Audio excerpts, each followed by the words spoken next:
Okay, we are live, everyone.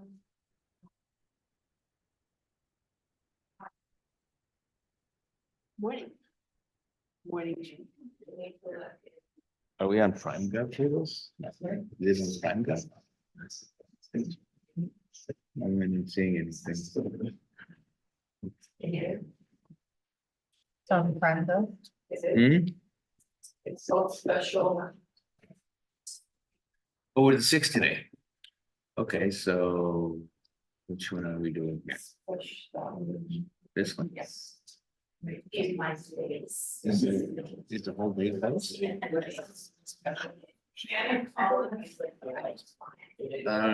Oh, okay.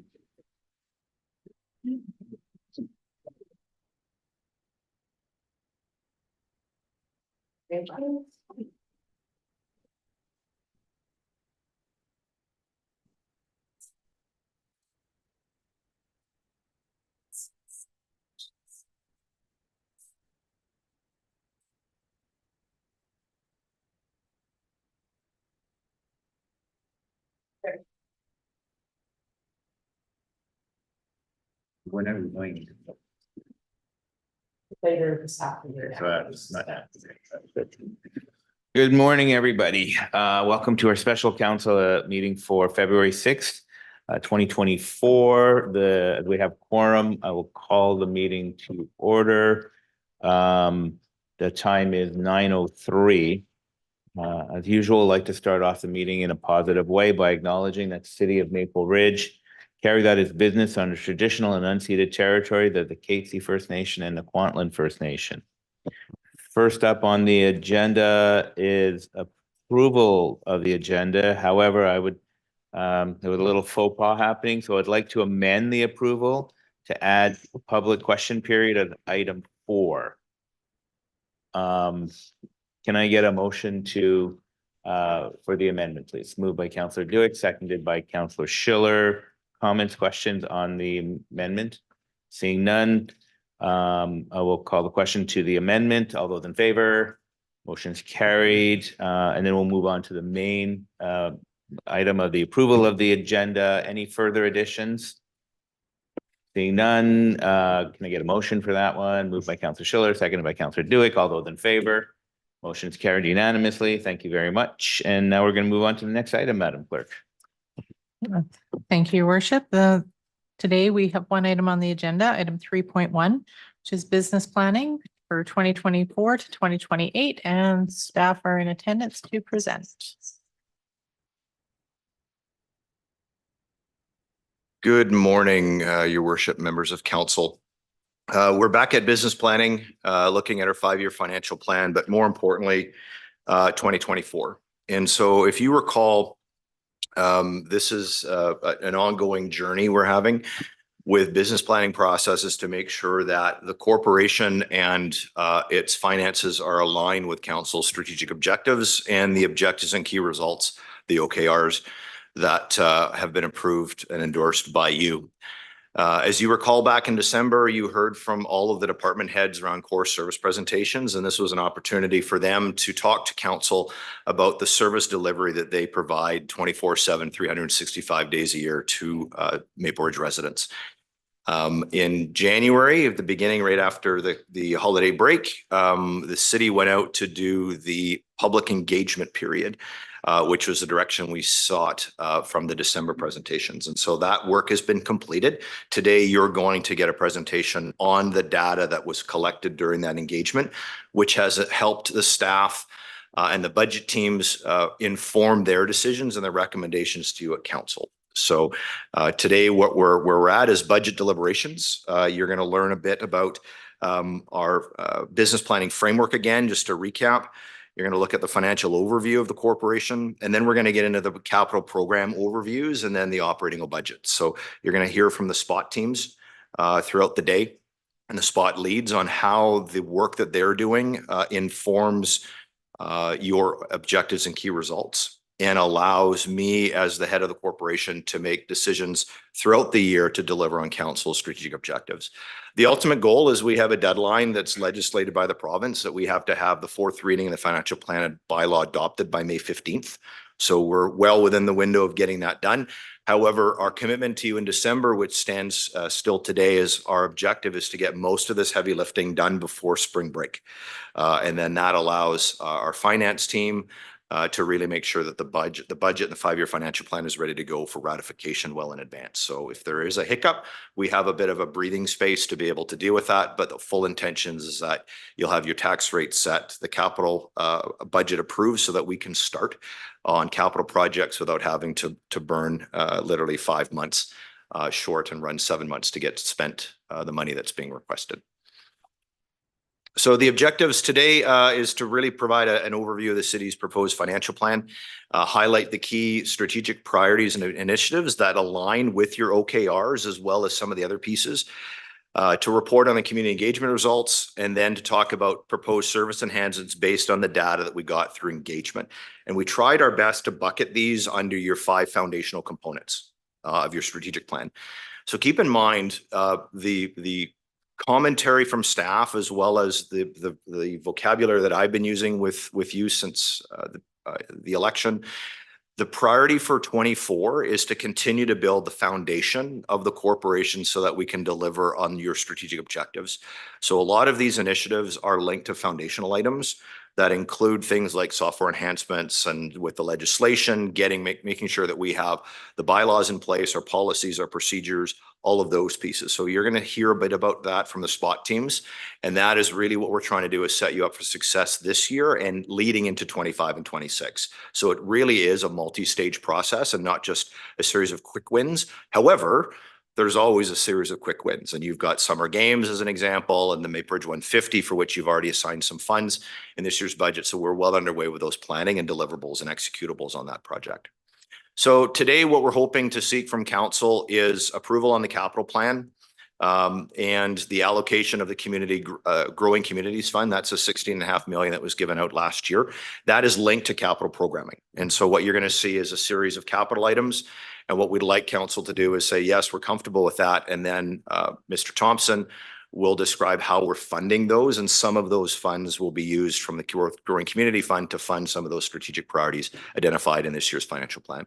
And then there's a series of one-time incremental requests that we're looking to get approval from. And then we're seeking direction on how you want to go ahead with service enhancements. And that is really the tax rate discussion. Okay. So I will turn it over to Mr. Lifshitz, who is going to walk us through a series of slide decks, as well as a series of staff presentations.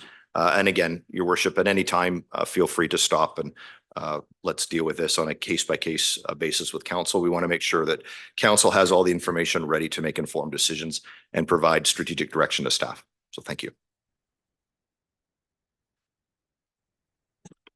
Good morning, Mayor Rumi and members of council. The next section of the presentation this morning will provide you with an overview of the framework that staff have used to organize components of the business plan this year.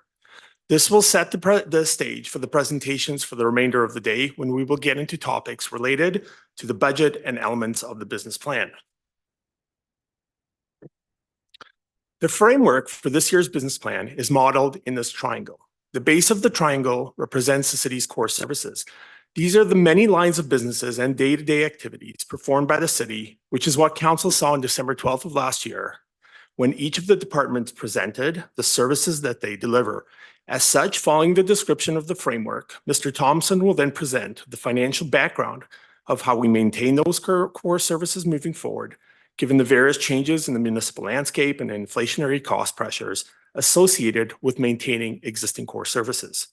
Following this, we'll skip into the capital tier of the framework, because this will then set the stage for discussing the remaining tiers from the perspective of council's strategic priorities.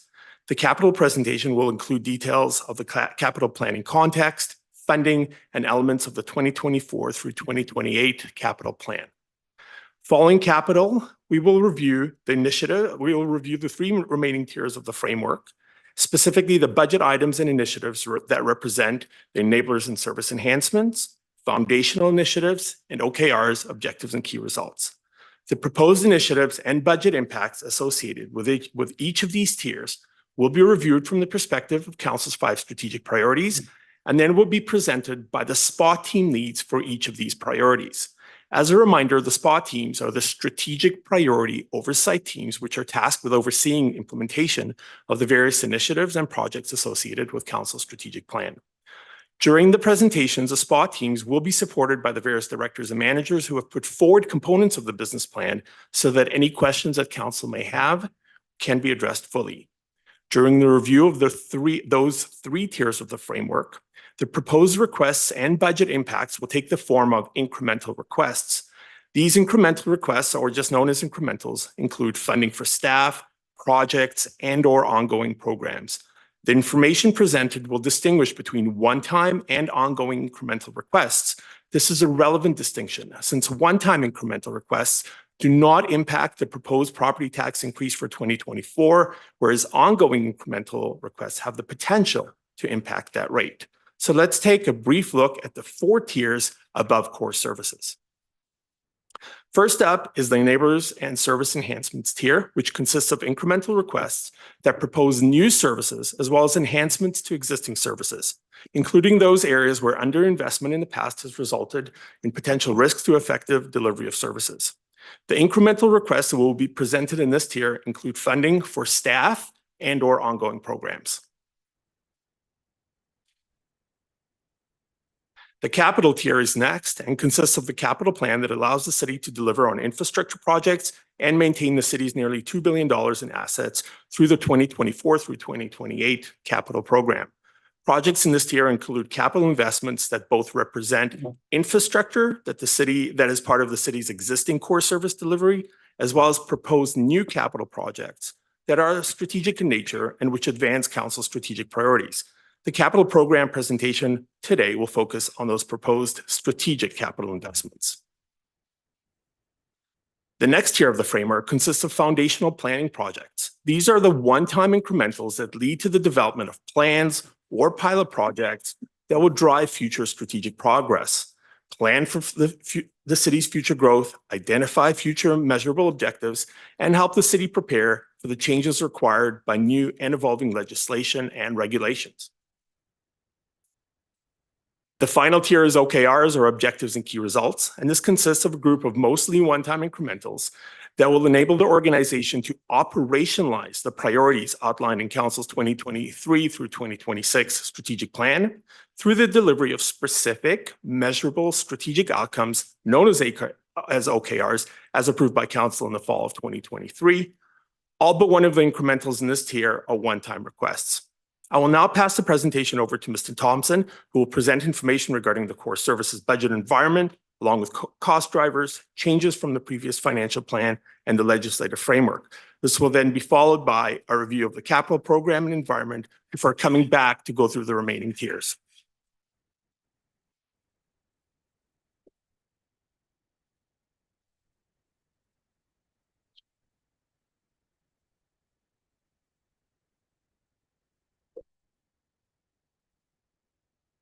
Mayor and Council.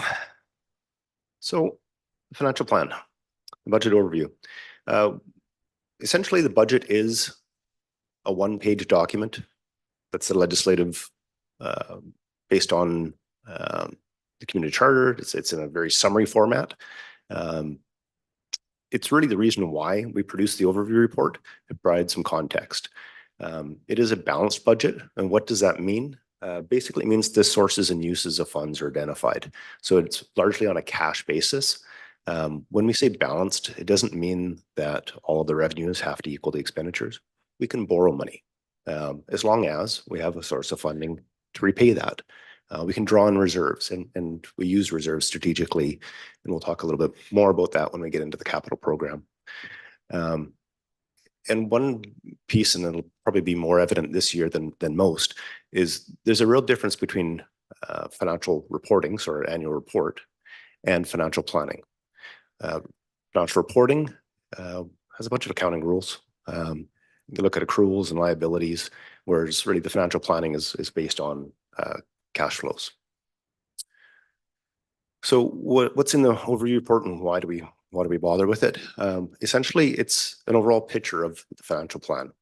The purpose of it is real plain language, transparent, trying to be open to what are the drivers and what goes into putting together the financial plan for the city. It shows where the money comes from and what we plan on spending it on. This year, we'll dive into a little bit more on the cost drivers. There's a few more pushes and pulls within the financial plan than we typically see.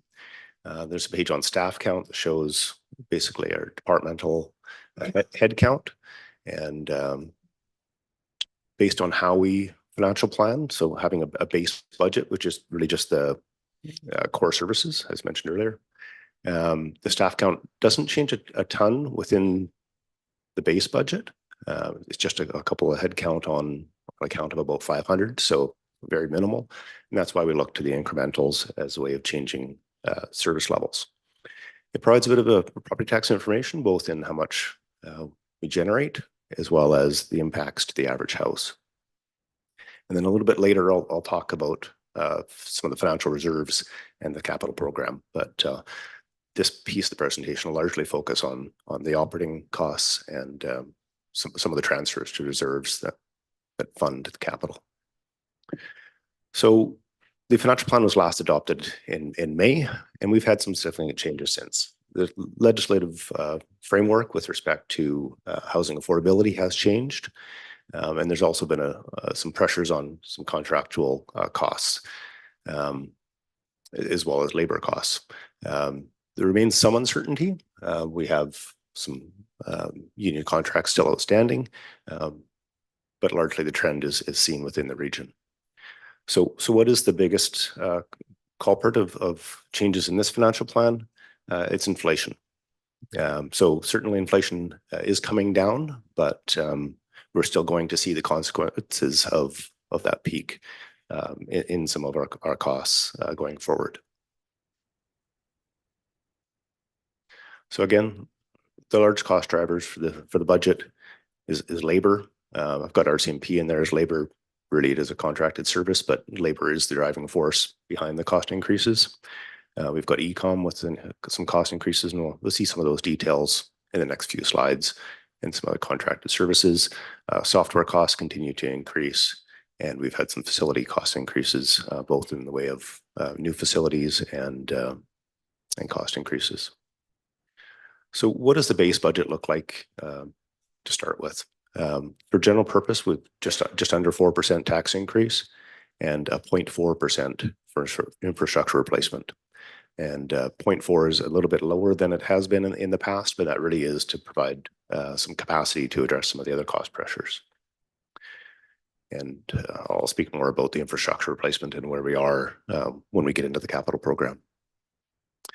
So what does that look like on a 5-year basis? And as much as I didn't want to speak much to incrementals this early in the process, I will a little bit in this slide. So this lays out the 5 years. General purpose, really dealing with inflationary type pressures, starts to reduce in the future years of the financial plan. You get infrastructure replacement, ramping back up to the 1%, which is kind of our targeted amount. There's a park and rec infrastructure increase, and really that is to fund the operating costs and debt servicing associated with the additional ice sheet down at Planet Ice, which is really just an adjustment of our timing of that expectation. So that in 2024 brings us to 4.35%, a little bit higher in the future years. To that, we're looking at adding significant resources with respect to fire and police, and that really is to address and continue with some service levels. So in the way of police, and again, I won't speak too much to the incremental because it'll be spoken about later, is addressing some of the de-integration costs and some additional firefighters to increase the service levels there. So we are able to essentially pull the trigger isn't the right word, but enact the hires on those folks and fund that over a number of years. And the way we're able to do that is through reserves and quite honestly, through the fact that police take a little bit of time to get boots on the ground after we've asked for the increase in complement. So that 1.35% is in each of the years, and it brings the base property tax including fire and police, up to the 5.7% and a little bit higher, just north of 6% in the next few years. Here's a snapshot of our bit of a long history of tax increases. And certainly inflation is a bigger factor this year than it has been. But we've addressed a bunch of different service increases over the past. And that was really the point of this slide, is to say that, you know, we have seen some larger tax increases as we take on changes in service levels. You know, significant one there being moving to the career firefighting staff back in the early 2000s. And you can also see that, you know, from this, we have been on the path of infrastructure replacement since 2008. It is a long journey, but we're making some progress for sure. So what changed from last year? So the first line is what the surplus was approved last May. So this is in thousands of dollars. So we're talking $100,000 surplus. And to put things in context, on a budget of, you know, an operating budget of 150 million, that's not much more than a rounding error. You know, it's a very small amount of surplus. So what's changed? Our property tax increases have gone up to address the cost of inflation and the like. And actually in 2024, our growth amount has been reduced a little bit, and you'll see that coming up. And what the growth amount is the additional taxation that we receive based on new construction. So we've got our updated numbers from BC Assessment. They're slightly less than what we had planned. And we've been able to accommodate that within this financial plan. The grant in lieu of taxation is been adjusted to more accurately reflect what we've been receiving. And of note, our interest income is going up significantly. So this is our earnings on our investments. Really, this is a function of interest rates. Interest rates are higher, we're able to earn some more on our investments. I put a bit of a caution in this piece in as interest rates do mitigate a little bit in the future. And as we get more aggressive on our capital program, we'll have to keep a keen eye on this. So this is a little more, this is kind of the risk piece of a financial plan. We make some assumptions and we're tuning a risk up a bit. But I'm confident that in the short term that these numbers will be fine. Other changes we've seen are assumptions around labor costs. The contract for RCMP has gone up. The e-com dispatch, we've had a couple of years of fairly significant increases on this front. So it's both in the way of labor costs as well as really e-com addressing some capacity issues and service level concerns. I mentioned the facility maintenance and the contracts. So that's kind of the dollars and cents of some of the drivers. Their insurance costs continue to go up. Software maintenance. Inflation, this is a positive number. It's actually helping the bottom line. And what it is it's the removal of our contingency. So we have a corporate contingency for inflation, and we've taken that down to 0 in 2024. We've had to reduce it a little bit more in the 2027 years as well, just to basically keep general revenue surplus positive. So you can see the bottom line, really we're at between $23,000 and $1,000 planned surplus in the next 4 years. So this is a tight budget with respect to the base budget. We also have a couple of utilities, a water utility and the sewer utility. These utility funds cover both of the operating costs and the capital costs for a utility, as well as basically purchasing the water through Metro. So the water utility continues to have a positive accumulated surplus. We're not drawing this too near and can deal with some of the pressures that we'll likely see. Just a cautionary piece on this front. We have a lot of water pipes in the ground and infrastructure. This also needs to replace those pipes. So more analysis is being done with respect to asset management and our long-term life cycle. Water and sewer pipes have a pretty long life, so we have some significant time to address life cycle type pieces and infrastructure costs. But we'll certainly be watching that as we go forward. Sewer utility, a little more aggressive on the capital program. So you can see the expenditures really do spike in 2024. And that's really a function of some more expensive pump stations. And we'll speak more to this in the capital program shortly. So what does this mean with respect to the average house? So on an average house, just shy of $1 million. So the way we calculate this, just out of interest sake, is single family and multiple family houses. So a property tax for 2023 is about $2,300. And if we're looking at fire and police, kind of the base scenario, that increases to 2435, just the column to the right. And if we include all the incrementals that are asked, and if all of the incrementals have to be funded through property taxation, which we'll speak to when we get through some of the incrementals and some of the other funding sources, that would generate a property tax bill on the average house of just shy of $2,500. And then the columns on the right is the increase in dollars. So the water, sewer, and recycling all have increases that are all the same for all the scenarios, for each scenario, sorry. And the next slide shows the percentage change. So here you have your base plus fire and police is 570, as I mentioned earlier. If all the incrementals were funded through property taxation, it would be 8.2% in 2024. And that equates to a total cost on the bottom line, including utilities, of well, quite similar actually, with respect to the base fire and police, as the utilities are increasing about the same percentage, so 5.72, and a total tax bill of 7.28 for all the increments. And that is the impact to the average house, and a bit of a sense of the impact of the budget to our citizens.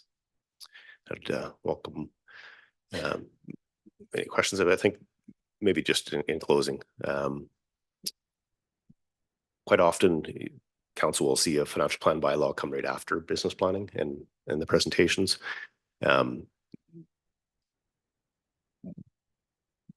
Assuming that the approval on the capital program proceeds, there's not as much emphasis on getting the adoption of the bylaw, so we can wait until April. What happens in April is we include our work in progress. So right now we're finishing up on year end, figuring out which projects completed. The ones that don't or haven't completed by year end will carry forward into the next financial plan. And that's really the largest amendment that we make in April, is including the work in progress. So that is, again, previously approved capital projects that haven't been completed by year end. So what we're looking at doing is just bringing the financial plan bylaw forward once, not amending it. So bringing it forward once in April. And with that, I'd welcome any questions. Thank you very much for your presentation. It's a good place to take a pause, and let's see a lot of information coming at us. Just want to open it up for questions out there to make sure that we have a bit of an understanding of what is being presented to us. So with that, I'll open it up for speakers. Councillor Duick. Thank you, Mr. Mayor. I'm not sure if we know yet. Do we know what the cost increases are going to be for school district, GVTA, all the others that we bill that shows up on our property tax bill that we really have no control over? But we take the brunt of the comments based on that. Thank you. No, we don't have all of them yet. School district, the school tax from the province is typically the last one to receive, and I'd say it is the largest. Just to give a bit of perspective on a valuation on the average house, because I thought this may come up. On the average house, the school tax is just over $1,000, but I think 1,030 or so, just a context. And then the other agencies are just over 300. Okay. Okay, I'll just digest that for a minute, and let somebody else go. Thanks. Councillor Schiller? Thank you, Mayor Remy. Yes, okay, we get into the deep dive here. So I'm just up at the high level right now, Mr. Thompson. Can you just sort of remind me, so we're making a plan for 2024. We're here at the beginning of 2024.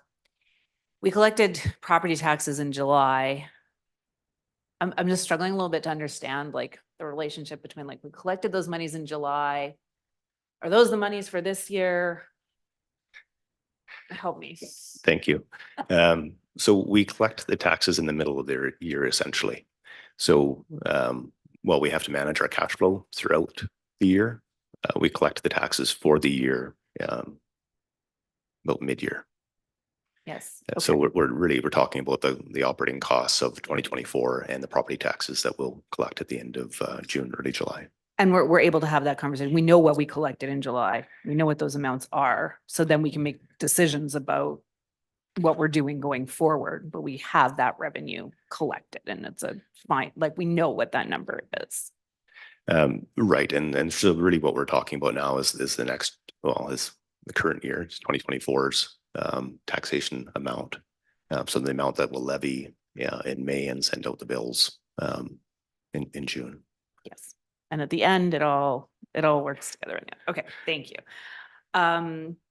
When we were talking, I mean, I appreciate the way that the information was provided and sort of some scenarios and like what this sort of means in dollars and cents to people. I wanted to ask about if your property value goes down in the year, because I think there was for some properties a bit of a dip. So if you have a 5% tax increase, but the value of your home has gone down by 5%, can you explain to me a little bit what that means to them in regards to the amount that you're going to pay? Thank you. And actually, I can probably speak a little bit better to this than I can in other times of the year, because we have our assessment values out, and while they're preliminary, we have a pretty good sense of what the assessed values on average have changed by. So residential properties haven't changed by a ton. I think they've appreciated by just a couple percent on average. So that's what will impact our tax rate. So what that means, we send council sets one tax rate for residential properties, and all properties receive the same rate. So what happens is if your property changes different than the average, that 2% piece, your tax increase will be different than the average person. So in your instance you mentioned, if it goes down by 5%, that will actually reduce your property tax increase slightly. Now, if it went down by 10%, you actually might see a net reduction in your property taxes, right? So it's all relative. And one piece that complicates things a little bit is that on the average house, the taxation is a function of assessments, and the flat rate utilities are flat rate for everybody. So there's a bit of a mixed bag in there as well. Okay, thank you. That is helpful. I'll leave it there for now while I digest. Thank you. Councillor Tan. Thanks, Mayor. Just a process question through you to staff. Could you remind me, please, the decisions or what we're deliberating on today and what will go out to public engagement after this? Thank you. So I'll speak briefly, and then I'm sure it'll be added to with respect to some context, because quite honestly, I tend to focus a little bit more directly on the financial plan and a little bit less on the overall engagement process. But with respect to what will be asked and what here is your comfort level with the capital program and the one-time incrementals. I'll focus a little bit on the capital program first, and why we're asking, so we can basically proceed with the projects, try to get these pieces tendered within construction windows. Sometimes those are environmental, and quite honestly, and it was a little bit alluded to with respect to some recent construction on Abernathy and when the procurement policy was talked about, but getting to the market before people have filled in their work plans for the year is an advantage. And it's an advantage for a couple of reasons. Firstly, people are still looking for work, so we're going to get better tender prices, and there's going to be more competition. So that's really what I am most focused on is the capital program. With respect to the engagement and on the operating budget and the incremental cost pieces, we will open that up to comment from the public. And really, they can provide feedback all the way up until until council receives the bylaw amendment. So we'll summarize the feedback we've heard on the financial plan, on the budget, up until that date. Were there any other pieces in that question? Sorry. Yeah, thank you. That's helpful on the capital piece. I'm curious about in terms of what will go out to public engagement from the public. Is it this sort of the entirety of this report that will go out to the public, or will it be summarized as to sort of where our discussion is going, and that sort of what we focus on will then go out to public? So so essentially through, and it will be also put on the, a link on the engagement site, but the overview report has already gone out essentially through this agenda. I understand, it's still pretty summary, but it is a long document for the public to engage into. So we will be providing some summary, kind of a budget at a glance, an overview piece to the overview to try to make it more consumable. So certainly we'll continue to try to make public engagement as easy as possible. I know it's a difficult one, as it's really a combination of all the services that the city provides, right, and the cost implications of. So it's a bit daunting to comment on, quite honestly. Thank you. Thank you. See. Through your worship, just if I could add to Mr. Thompson's comments regarding public engagement. The first engagement, we will have a deeper dive this afternoon. But the first public engagement that went out this past January asked the community for feedback regarding groupings of initiatives related to council strategic priorities. We asked them whether they would do more or less within each group. And then we also asked them to rank the various priorities, and that informed what you will see this afternoon regarding scenarios associated with incrementals. Following today, once we have some direction from council regarding which of the scenarios council would like to proceed with, that would go back out to the community to collect feedback regarding that decision of council's. Thank you. Okay. Councilor Schiller. Thank you, Mayor Remy. Through you to staff. So we're talking about property taxes. I know there's a few different categories within that: residential, commercial, maybe industrial. Do we have any information in this presentation around how that split is? And I'm just sort of interested to see changes over time. Yeah. Thank you. So the financial plan bylaw will have some splits and other pieces. This report, I don't believe we've given into some of those pieces. I can tell you anecdotally is it fluctuates a little bit with pieces, but I think we're in a good spot now with respect to some of the commercial development we're seeing on the horizon. So, I talked earlier about a growth rate of 1.2%, and in the financial plan we have a fairly conservative 1.5% expectation built in. We're seeing some, E1 Molly will impact that favorably. We're seeing some, potential investments in the future, and I'm sure others can speak more elegantly to those. But I think we're starting to see a bit of a shift on that front. Now, history-wise, which was part of your question, we used to have a mill which provided a nice property tax piece.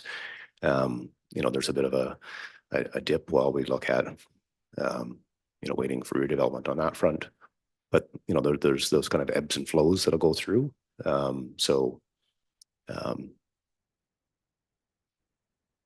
We still largely are a residential community, right? So our tax base is largely residential. I can tell you also that density helps when it comes to residential.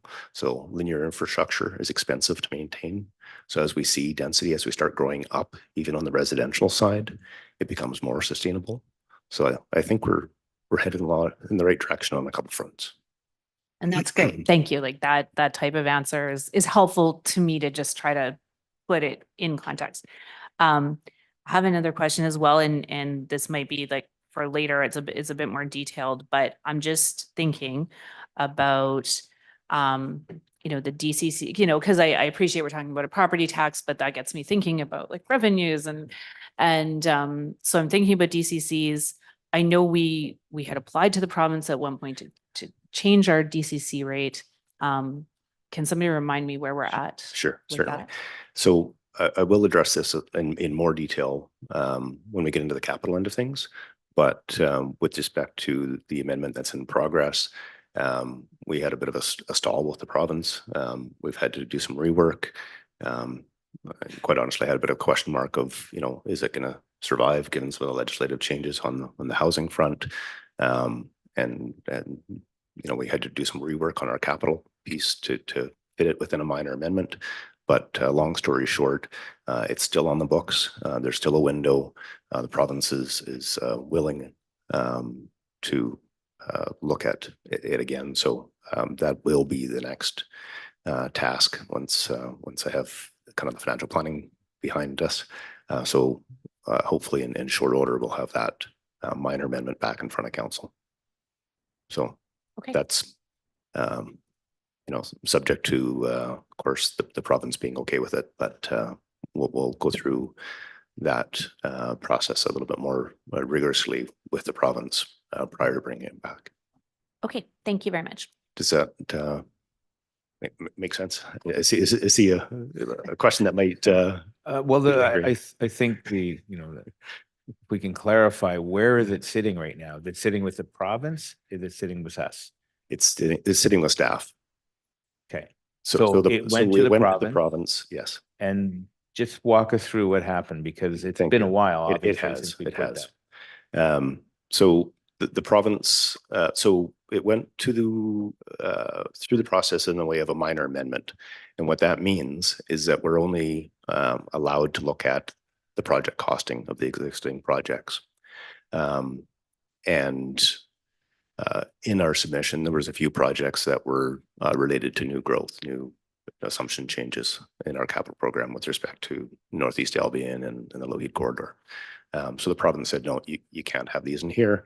And you need to do a little more work on some of the other pieces that didn't change, because if the comment was that cost changed, not all the projects changed by the same. So you need to do some rework, and there were some other issues. So it went to the province for review, and they kicked it back to us. And it wasn't certain at that time if they would accept it as a minor amendment, if we'd be pushed into a major review. So now the province is saying it's a major amendment. They didn't. What they said is, if you include these elements, or if you change any of your assumptions on the growth count, it would be a major amendment. We still have a window. We're still able to put it under a minor amendment, and that is the intent. So I'll proceed with that front. I'm just seeing if we have any other comments, but the intent is to take it back through the province as a minor amendment and get this done sooner, because we're already at third reading. We'll have to rescind third reading and go through the process a little bit. But it is much quicker than doing a major amendment with all the landscape changes that we've had. The intent, and you'll see this when we get into the one-time incrementals and into the capital program, is that we get going on a major amendment, get all the processes in place, and get our heads around what's needed in very short order, so we can really, take advantage of some of the tools that the province has given us with respect to broadening pieces, so we can look at the extension to 56, so we can look at some of those pieces, but that would be part of the major amendment. And the intent is to get going on that in short order. So I think there's might be a bit of a frustration here because when we're talking about tax increases, when we're talking about growing, falling behind on infrastructure, DCC, they're there to help us fund some much needed infrastructure. And when we're able to apply an increased DCC charge, that's one less item that we have to charge back in taxes to the population. So growth pays for growth. I think from council's perspective and my perspective is I wonder if there's an urgency to get this thing done, because we do need to move forward with this. And I know that council has been asking questions to me about DCC, where are they going, where they're at, and it's been a long time. So moving forward, this is something I think that we would like to see come back to us with regular updates rather than not telling us anything. In fact, when we talk about business planning, again, the biggest challenge we're going to have is folks are going to say, you know, you're giving us this increase again. So I'm just going to ask my second question. Bare bones, keep the lights on. What kind of a tax increase are you looking at? I think you showed it on the screen. Yes, and so I'll put a bit of a qualifier to it. So it's a 4.35% in 2020, well, in this year. The caveat being, we've got some issues, you know, certainly on the policing side and the fire side. So that's why the kind of the base plus fire and police was in there at the 5.7%. But you know, could we proceed without adding, you know, additional staffing? It puts us in some pressures, you know, in the short term. But and I appreciate that, because we've gone through the reports, through the fire reports that are telling us that we need to act upon that. But just for the without doing anything, you're looking at a 4.65 plus water and all the other ones. Is that correct? yes. Yeah. So even if we do nothing, we will still automatically see a 5 plus increase. Correct? Correct. And part of that, I just want to reiterate it, part of that is salary increases for some of our big departments, which we have no control over, obviously. So when we look at these things, it's the challenge we will have to face is, here's our base. We've talked about doing a whole bunch of different things. And if we start to include some of those things and not necessarily kick them down the line, but make progress to where we need to do, we're going to look at X amount of increase beyond the bare bones. Correct? Correct. Okay, thank you. Councillor Duick. Thank you, Mr. Mayor. I know previously we used to get a comparison of, was it 10 properties? And that was really helpful from year to year, because it really gave you an example of it's the same 10 properties that we look at. Is that something we're not doing anymore, don't want to do anymore? And the reason is I think it really helps people around the table understand that property parcel, this parcel paid this much tax 10 years ago and every year what they paid. Thank you. So the intent is absolutely to continue to show those pieces, but it's through the property tax bylaw when we come back in April. So when we actually are setting the rates, we'll get into a little bit more detail. Okay. So absolutely, it does highlight and is a great tool to show that the average house, you know, there isn't a ton of average houses that fall exactly at that assessment, right? Right. Okay. Thank you. And then this is probably a question for communication staff. When I look through correct me if I'm wrong, maybe I missed it. The public engagement, did we actually ask people what their appetite is for a tax increase? Like, what's the percentage they'd be willing to support?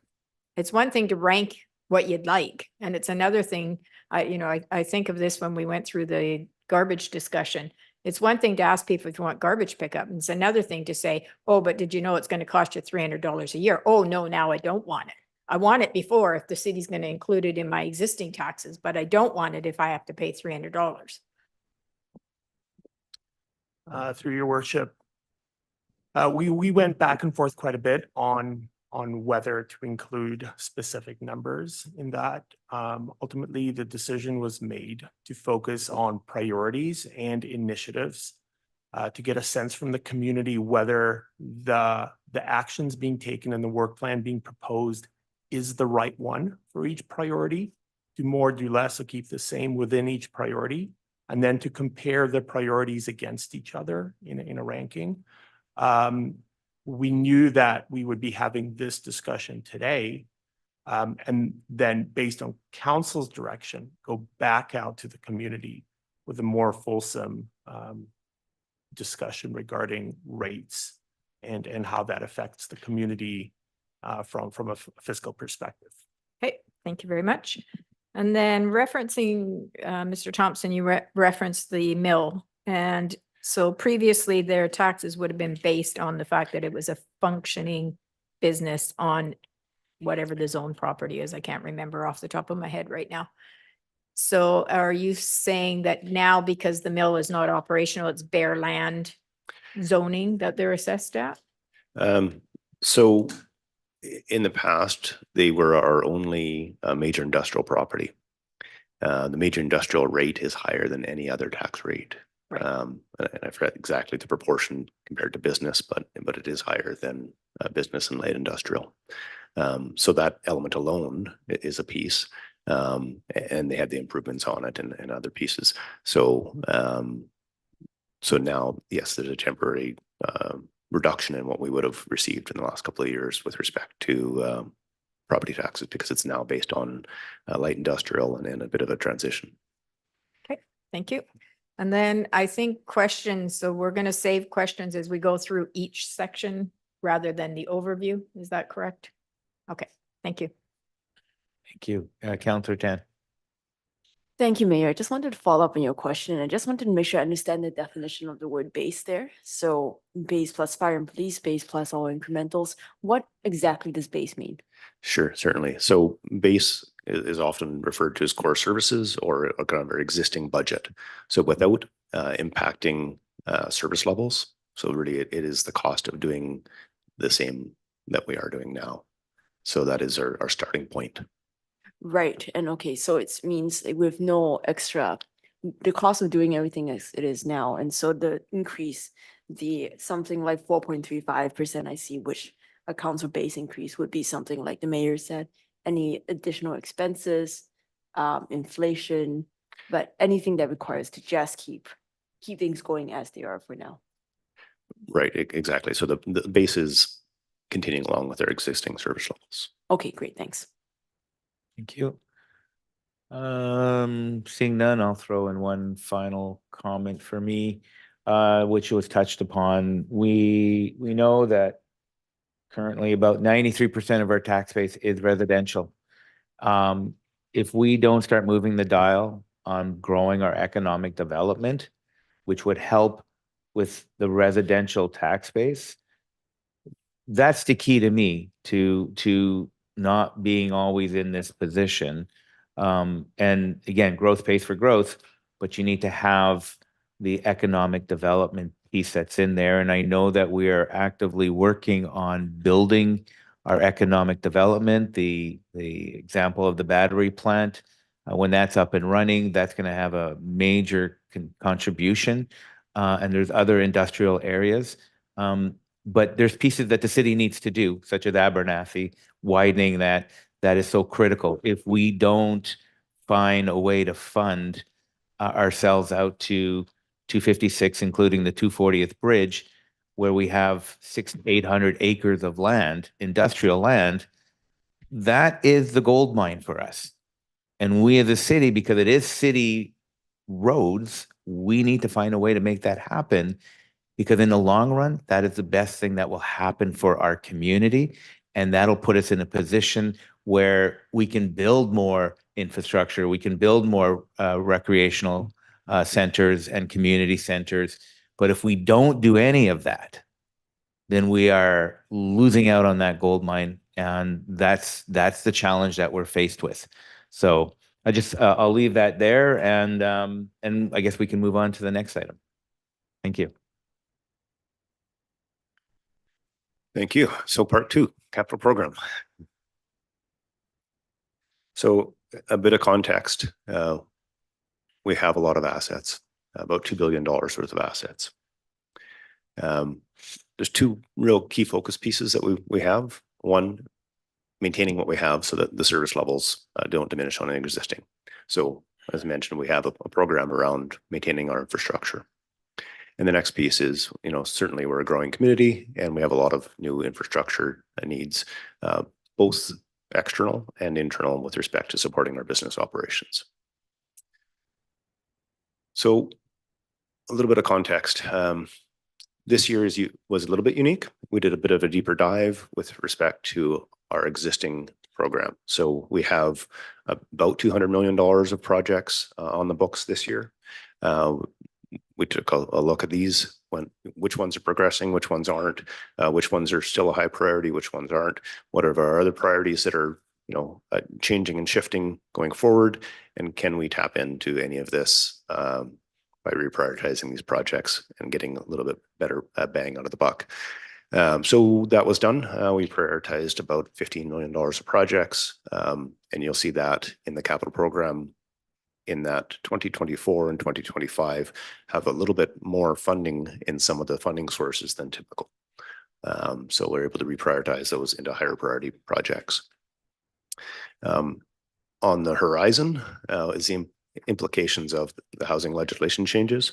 So we'll have to look at our infrastructure capacity, understand what those changes in density have on those, and also look to some of the one-time grants for the short term. It's also leveraging the development financing tools available as soon as we can. So again, this was mentioned earlier. The approval will be sought for the capital program to ensure that we can start delivering on this program. I mentioned, construction windows and cost implications and the like. So this is the capital program, and the first year it is $112 million. And it bounces around a little bit depending on the projects and certainly the funding sources associated with. So I'll speak a little bit about the funding sources, and then we'll get into some of the highlights of the capital program. The listing of the capital is attached in the appendix. So if you have any questions on any of these projects, our folks are happy to answer those questions. Again, with respect to procurement, really this is the time to ask those questions, because once the financial plan and capital is approved, we're out and building these pieces. We're off to the races. So here's the sections of capital, and again, the funding will vary depending on the projects. You can see Parks is heavy in the first bit of the financial plan, and then less as we proceed in the next few years. We of course revisit our plan. So typically the 5th year of a capital program is light. By the time we get there, some of the shorter term pressures are there, and we've filled that out a bit. But you can see some fairly significant investments in a bunch of areas. Technology is one that is a little higher than typical, and that is really a function of new ERP and financial systems and HRIS that are included in the under technology, but really are a kind of a corporate investment. So we'll speak more to the actual projects shortly. I'll spend a little bit of time talking about how do we fund this program. So general revenue, it is again higher in the first few years, largely because we were able to defer some projects and reprioritize. The other piece is anything that we plan on spending out of general revenue, and general revenue is the property tax allotment of capital. So we have a certain percentage that we set aside of property taxes to fund capital. And when we plan on spending more, so this 6.3 is more than the allotment, we fund that through another reserve. And I'll show that in a minute on the Capital Works Reserve. So it is our balancing reserve with respect to capital. There are some debt on the planned, so we're looking to borrow some funds to move forward on some capital projects. And I'll speak more specifically to those shortly. The Community Amenity Reserve, so we're looking at funding a project, half of a project from this reserve. And this is the design of the aquatics and arena facility. So that's a large portion of the amenities that we've collected. So I think we've this is the CACs. So we have a couple of different pools of CACs, and this is a large portion of the collections. We are drawing down the DCCs, reliant on the drainage improvement levy. So this is a portion of a property tax in the past to address some to improve our drainage systems, essentially, make some investments on that front. Equipment replacement, we have a reserve that funds the replacement of our assets. And I'll speak a little bit more about this later, maybe specifically around the fire department and give a bit of context of what the reserve does. The fire department capital acquisition reserve. So we have some design work on Fire Hall 3 construction that's largely driving that number. Rely on gaming and grants, and I'll speak to grants on a separate slide showing exactly what the sources are there. The infrastructure sustainability reserve, this is replacing our existing assets. One that you typically don't see is a reserve for committed projects, and that really is just repurposing some existing funds, shifting them into priority projects this year. We're drawing heavily on the sewer capital, and you saw that in the other slide with respect to the balance of the sewer fund being close to zero. You might be thinking, what's the risk of having it so close to zero? And really just to get ahead of that one, the likelihood that we have all of our sewer capital projects complete by the end of next year or this year, all at once, is unlikely. So even though we're planning for almost a zero balance, that's not a huge risk. And then in the future years, there's some capacity. So let's talk about debt a little bit and a bit about the process around it. So what's most important when considering debt is how are we going to repay that debt?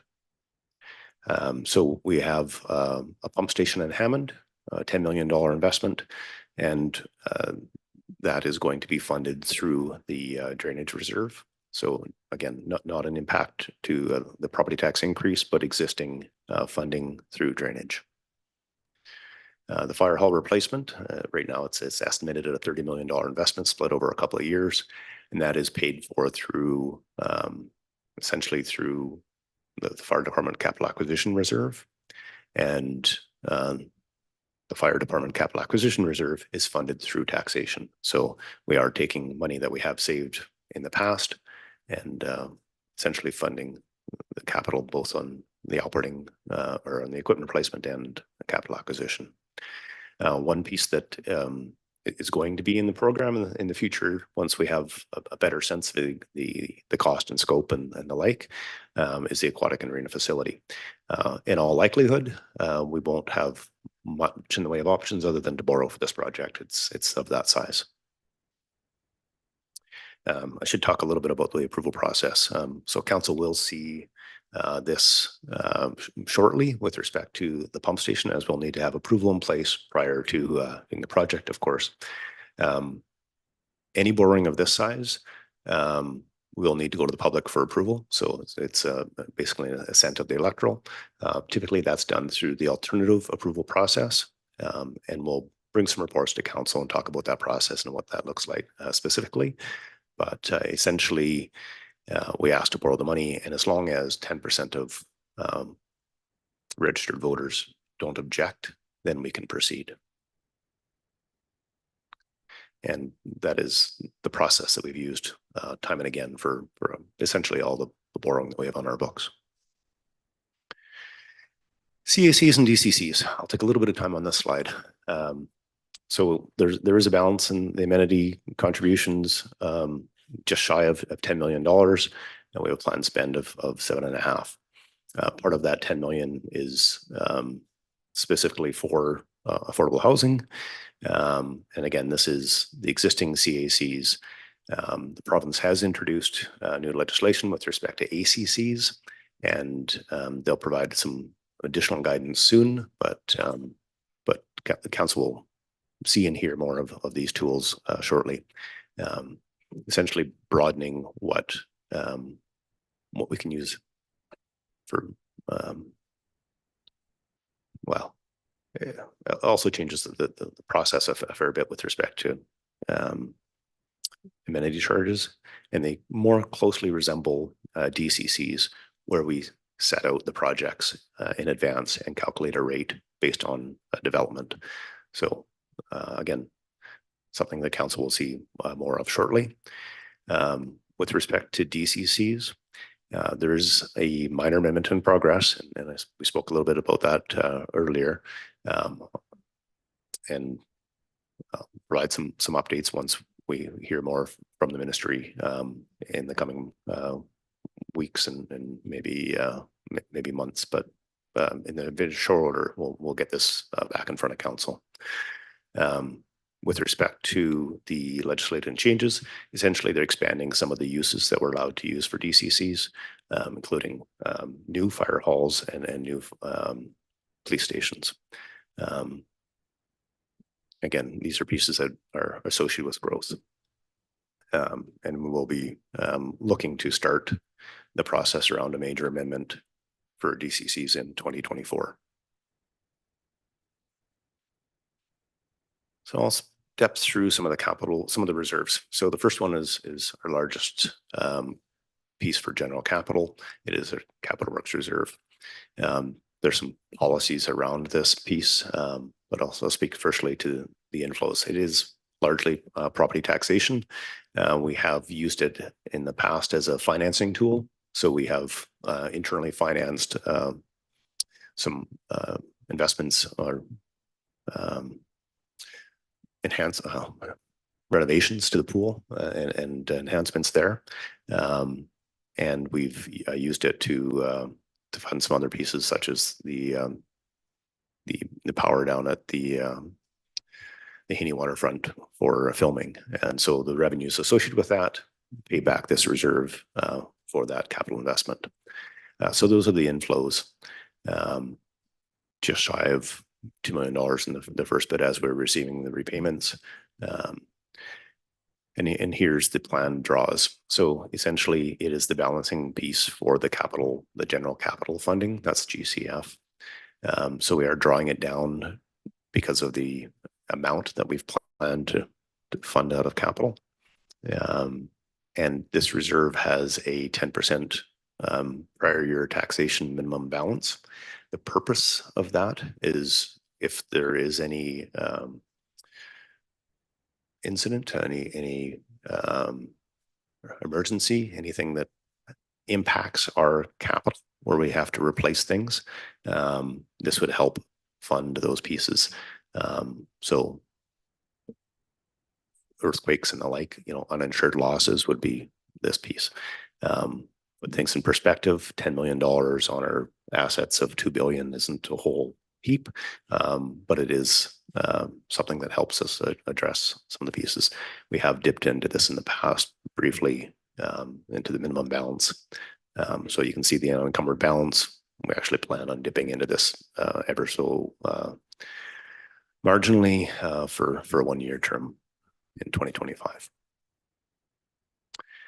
We do similar analysis on our other reserves. Here's the fire capital acquisition.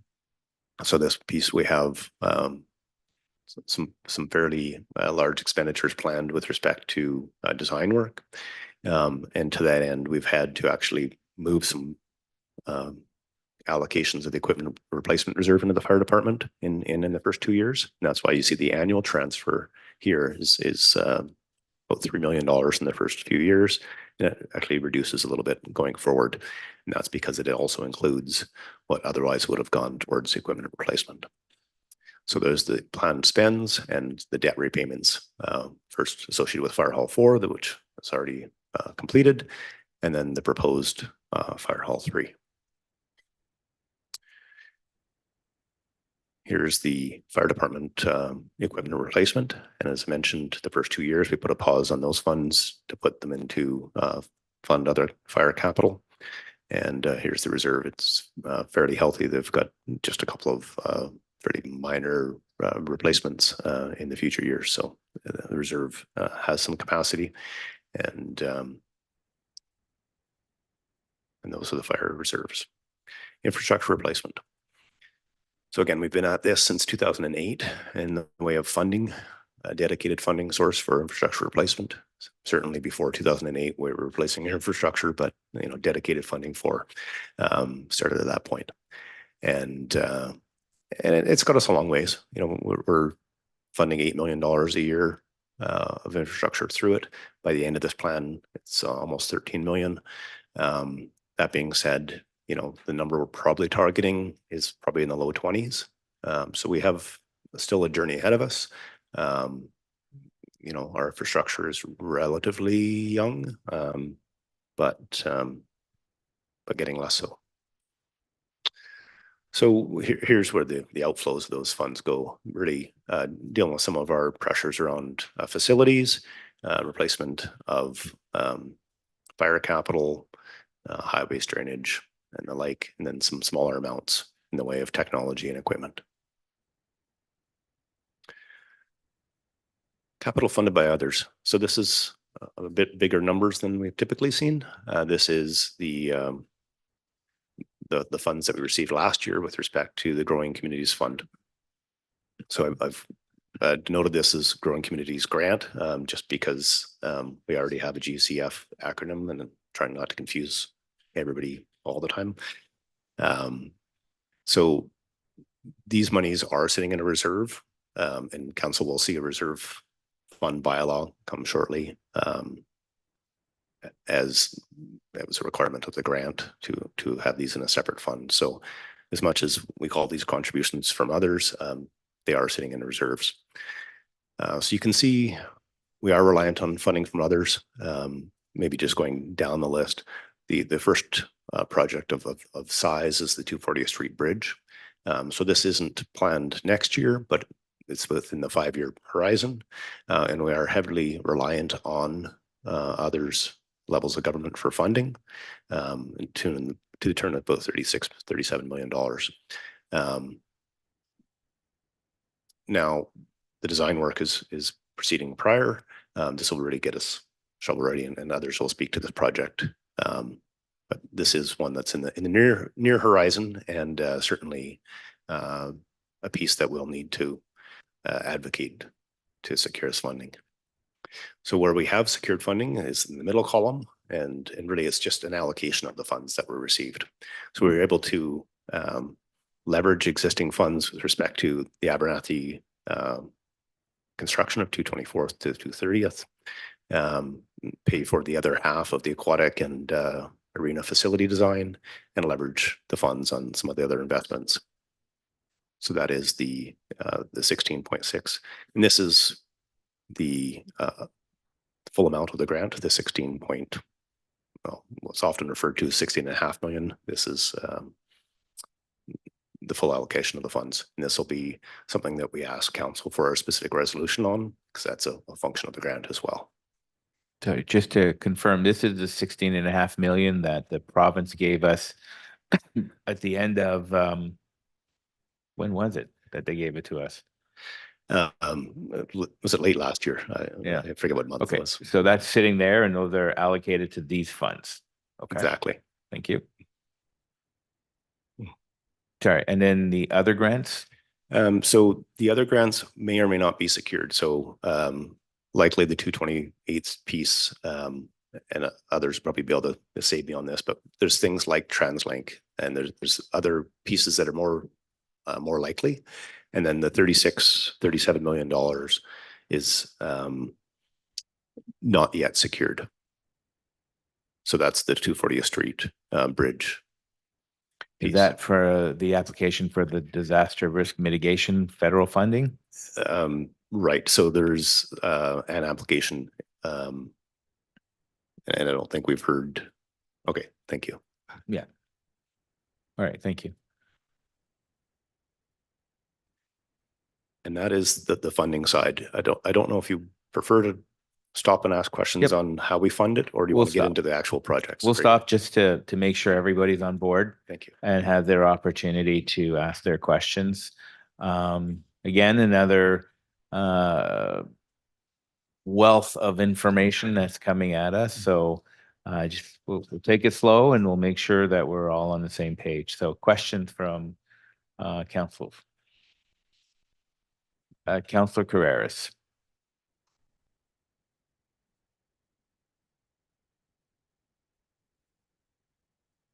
Councillor Carreras, can you hear us? Yeah, sorry, the host won't let me unmute.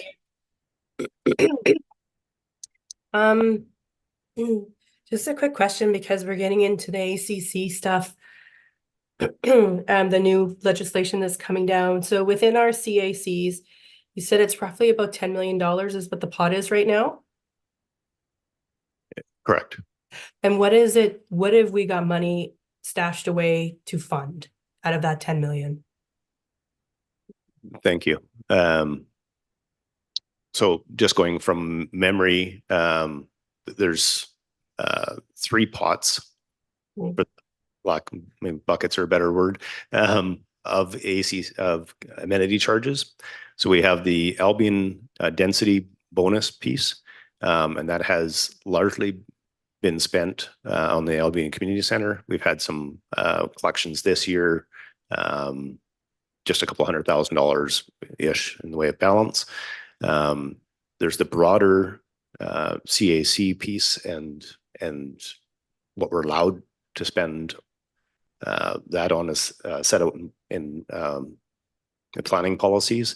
It is fairly broad in the way of categories. And then lastly, a more restricted piece is the affordable housing. And I believe that's just going to balance just over maybe close to $1.5 million. Okay, so that's the one I wanted to dig in a bit about because that's where we're hearing a lot of challenges within the new legislation. So our CACs, we do collect a certain percentage for sort of social or affordable housing that I hear, right? And that's one of the things we will no longer be able to collect in the new legislation under the ACC. So we won't be able to collect them under the ACCs. At this point, the province is not pushing us out of the CAC, the density bonusing piece. So it cannot be part of the ACCs, but they are, and we'll have to do a deeper dive into what that looks like. But at this point, the CACs, they're not removing that as a tool. Okay, well, I know, and then the density bonusing, of course, we've lost a lot of our ability to do density bonusing with the new legislation. On the, oh shoot, there was something else I wanted to ask on the ACC. Oh, I know what I wanted to ask about the ACC, and sorry, I know we're delving into the legislation. Do you know when we're going to get kind of a staff breakdown as to how that's going to impact us, the new legislation on that? It sounds like the end of the month. Okay, so the other question I would be interested to know is when it's based on, just so you got it out there for when it comes to us, when it's based on sort of the areas and the projects, and we have to sort of really identify what the money's being spent for. My question that I'm interested in is, are we able, is it reserved to a certain geographical area, or is it the geographical area of the entire city that we're allowed to have the projects in? That's my question on that one when you go forward. On the fire, sorry. On on the fire hall piece. If for some reason we were to have some different ways in thinking of the fire hall, like building up and putting something on top, whether that's built like commercial or housing or whatever on the fire hall, is there any way that building up could relieve some of the cost of rebuilding the fire hall for taxpayers? Potentially, yes. Okay, so that'll be good to take a look at. And I think that is, oh, I know, so I've read through the appendix, which has all the capital stuff going forward, and I think that's because of that new policy that's coming forward, I think that's really, really important for us to spend some time on that. So my question is, are these numbers that we have in here fairly tested? Because at this point, when we approve this, we're giving the CAO, although I don't think the policy hasn't been approved, hasn't been finally approved yet, but are these numbers, are we fairly certain in these costs? And if the cost of the project does go over, will that still come back to us for approval, or is it just all in the CAO's office with the new policy, even if it goes over these numbers that are listed in here? Thank you. I'll take a first stab at this and then open it to others if they are. Thank you. But essentially, the estimates are our best estimate, and certainly there's a contingency in some of these pieces. As you know, we get further out in the capital program, it's always more difficult to understand, you know, what the market's going to be like in 5 years. There's a couple of pieces that we approach this with to try to mitigate some of those issues. Typically, well, on the larger projects, you'll see design is typically in the first year with construction in the second, and that helps inform the costs. Of course, the market is the market. You know, sometimes there's a bit of a range in the tender prices and the like. So we make our best estimate on. And really, when we're approving this, we're really just, when we talk about that new policy, we're really only looking at the 2024 is what we're giving the approval for to spend, even though this is 4 years or 5 years out, because in 2025, when it comes back to us next year, those numbers will be reassessed, I'm assuming. Absolutely correct. So when we're giving approval, it's really just for the 2024 numbers. And then just one last question, I'm sorry, Mayor, and then I'm done on this piece. This is all the stuff going forward for our spend, which is great. And I'm curious if there's a list of what is currently on the books, like projects that we are in the process of doing, or we've got on the books but haven't started. Like, I'm just curious if there's a listing of what's currently in the capital project list. Sorry. Thank you.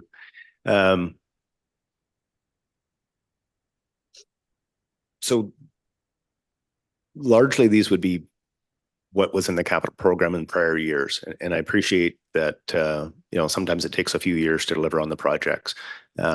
So we don't currently bring forward a listing each year to council saying, you know, you previously approved these, do you still like them? Because realistically, we're already headed down the path of delivering some of these projects. So we tend to highlight the key projects, you know, of council interest. I don't know. Yeah, I think that's fine. I'm not asking for approval. I'm just asking for curiosity, just for my own personal knowledge, what's been approved and what is, so that if I think, hey, I really think this needs to be done, and it's missing from the list here, but it's already on our list somewhere that has a plan to get done. But okay, thank you. It wasn't to approve, it was just curiosity, just to see what was on there. Thank you. Thank you.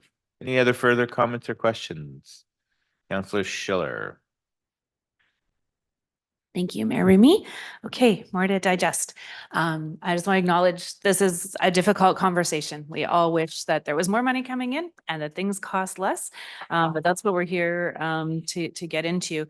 So, Mr. Thompson, can you help me understand a little bit better about, you know, we're going to approve a capital budget. Can you just tell me a little bit more about how that is going to be reflected in the property tax increase? So when we talk about property tax, we talk about an infrastructure cost. Is that the same as the capital cost? Different, related? Thank you. So perhaps what I'll do is I'll go back to the funding sources. Because much of the answer is in that. So there's a couple of pieces in here. Much of the capital program is funded through development. That's the DCCs, the CACs. The pieces that aren't tend to be replacement. They tend to be technology. They tend to be those kind of pieces. Those are funded through the general revenue funded piece. They're funded through the equipment replacement reserves, which are taxation funded.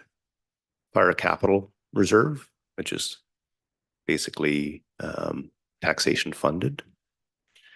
Okay. The infrastructure replacement reserve is that property tax piece over time that I was mentioning. So that is infrastructure replacement. That is funded through taxation, basically the consumption of and use of the assets. The sewer capital and water capital are funded through the utilities, which are funded through the user rates.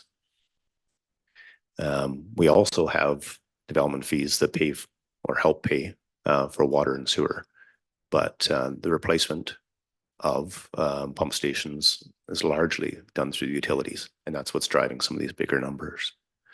So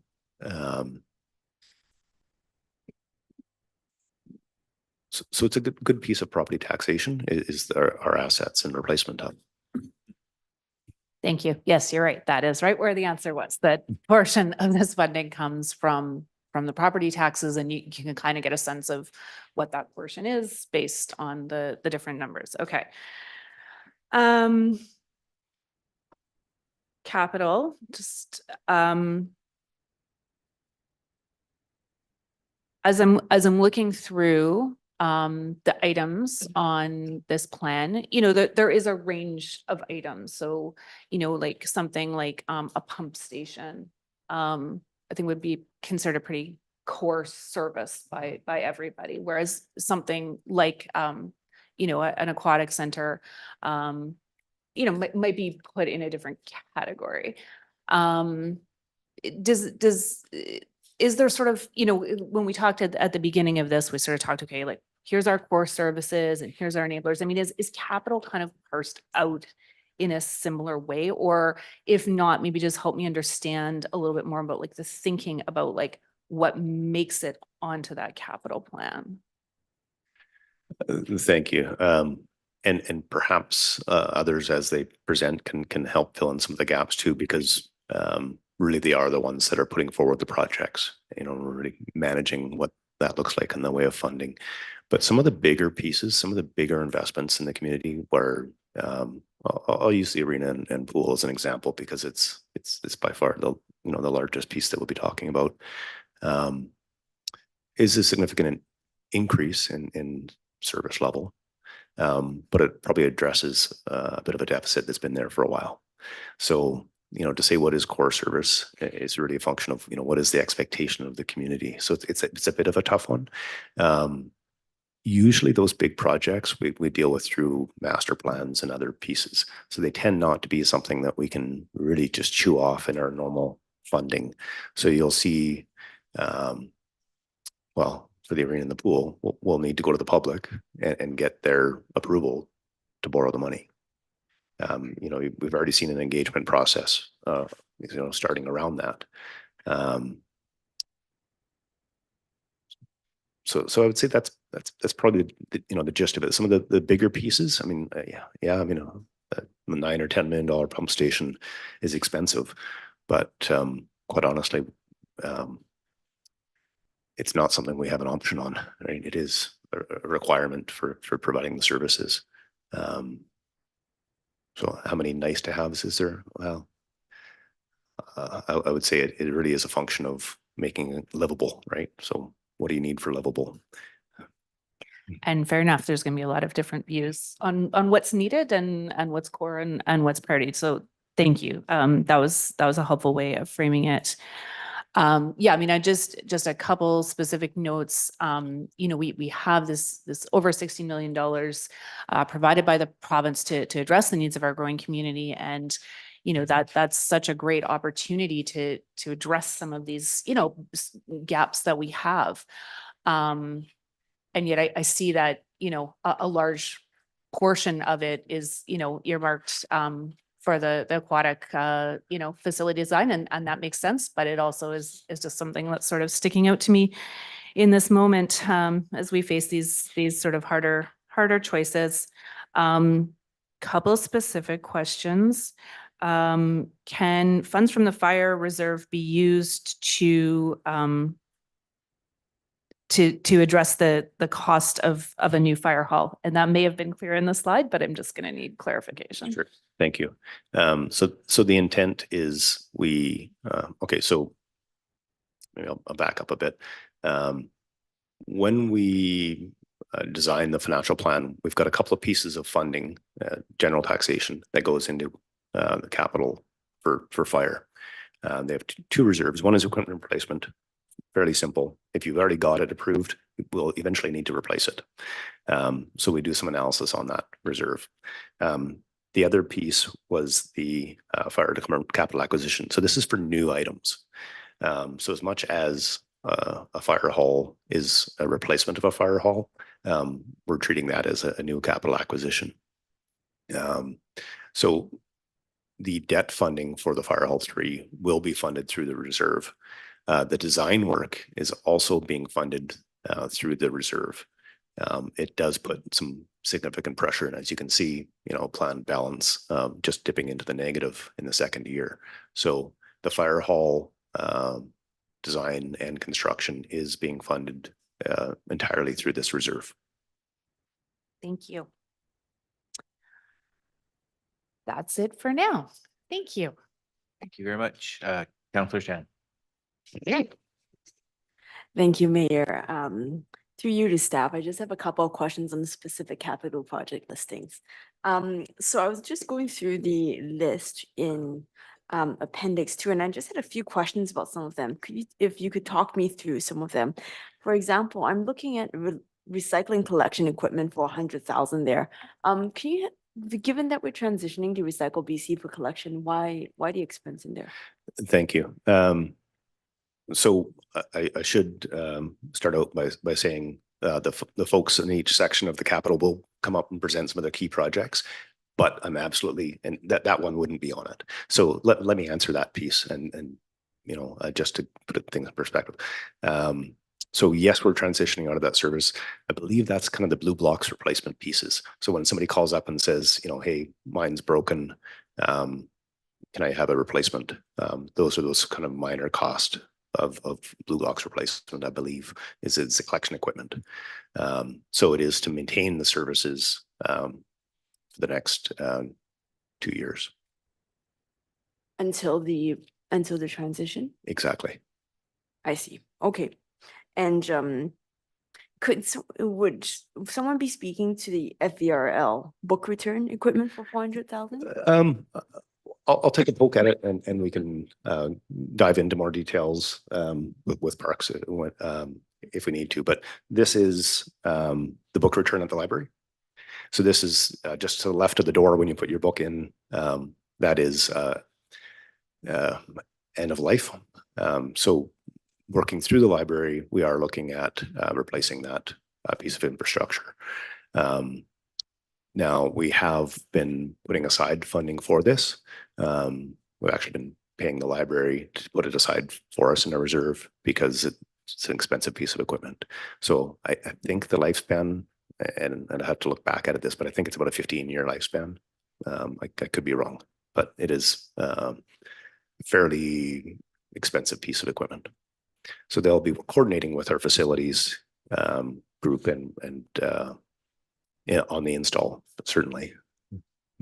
Thank you. Okay, and I'll save the rest of my questions to when each section head is going to come on present. I think that's probably sounds good. Better. Happy to do that. Thank you. Thank you. Thank you very much. Seeing as how there is no other comments, I'm wondering if maybe they're an appetite to take a quick break. Yeah, I'm seeing a lot of heads nodding. 10 minutes, good enough? All right, so the time is 10:36 and we'll be back in a prompt 10 minutes, please. We still have a lot of work ahead of us. So do I need a motion to recess? Can I get a motion to recess? Moved, seconded, all those in favor? Good, we'll see you guys in 10 minutes.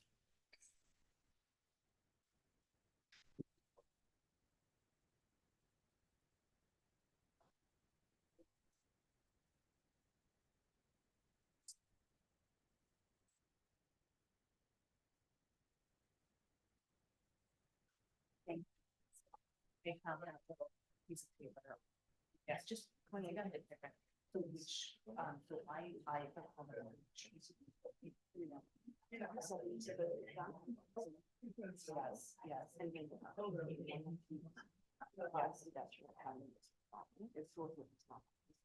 So there's like a seed. And. Yeah, okay. Well, last, okay, thank you. That is a piece that I, yeah, will. Yes. Yeah. Nope. It gives me time. Okay. Yeah, yeah. Yes.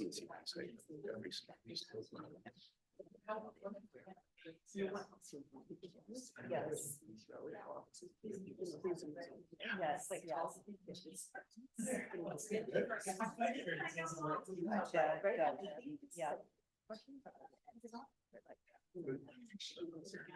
Yeah, no, this is the moment, right? So like.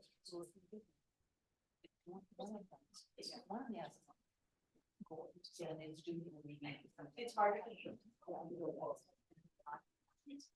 We did.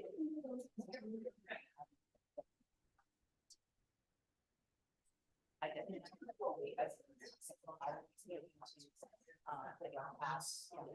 Which is fine. What these. Yeah. And I think there's. And it, Yes. sure, I mean, I think we just No. have to ask, we can't. Not just- anymore. Try to get it done. Well, That's-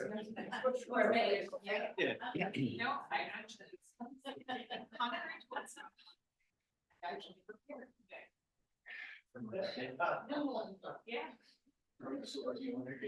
She made me promise at one point, never again. Because I'm better, unprepared.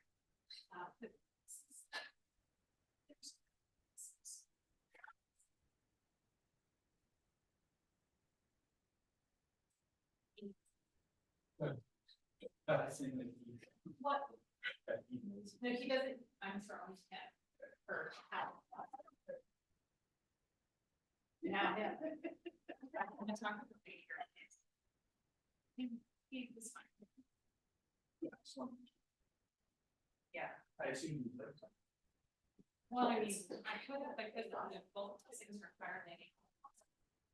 It is good.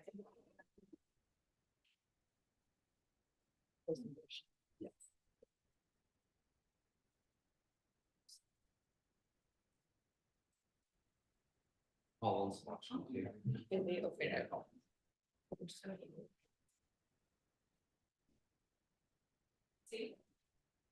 No.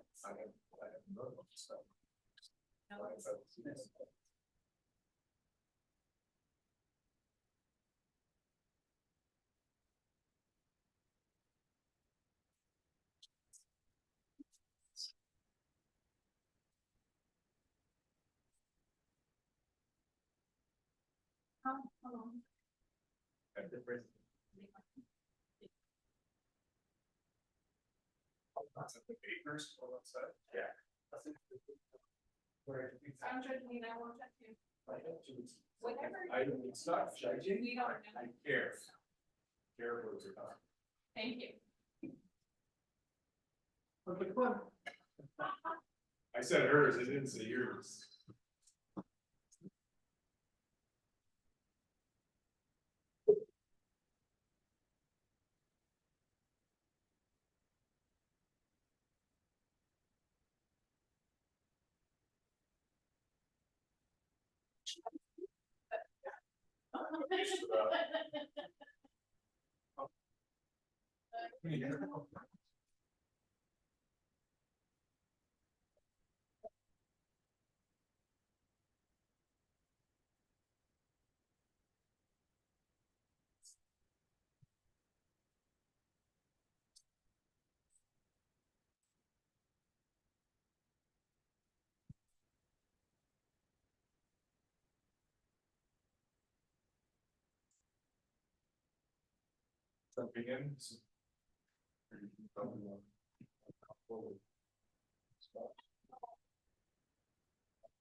Like, can you walk me through why Steve's? Oh, because we're bringing force main on Steve's. Yeah, like Steve's right from River. Yeah, like, so we wanted like this skeletal network, because of Yeah, yeah, the yeah. West Ham doesn't, or sorry, Yeah. Ham doesn't have much street. Yeah. So we can't put sidewalks and a lot of amenities and pedestrian. Yeah. Mainly Yeah, pedestrian yeah. and everything. So we're kind of like, if you look at it, like 117 goes right across. Yeah, yeah. Steve's is diagonal, and we kind of hit a lucky spot, because if that force main comes along Highway 7, Yeah. it goes down 210, 118, and then goes straight down Steve's to River Road. So we're ripping that road up anyway. So Where doesn't it like walk, like because there's no cycling. oh, it'll connect through Golf Lane. Like it'll go past Steve's down, and then Golf Lane will connect through as a cycling route that will connect to Westfield. And then Westfield will plus through and connect to Maple Crescent. Pardon?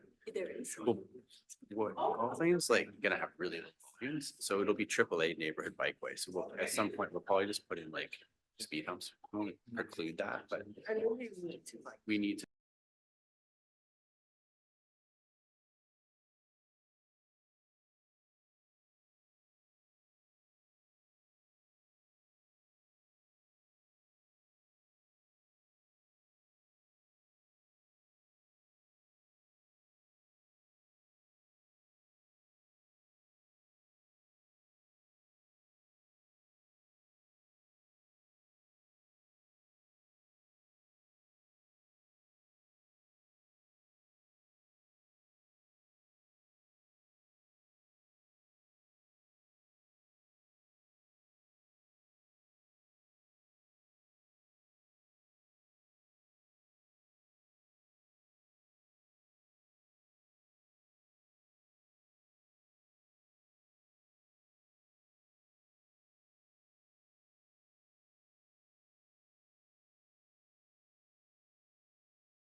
Rah, rah, rah, rah, rah, rah. 224. Yeah, the. Well, that's 224 not and working. 227, Like, I think we gotta. Can I have everybody in their spend seats, so many, please? Like millions of dollars on something that they're gonna rip out. No. So we gotta find a. By the way, we're here till 7 o'clock tonight. Okay. Cool.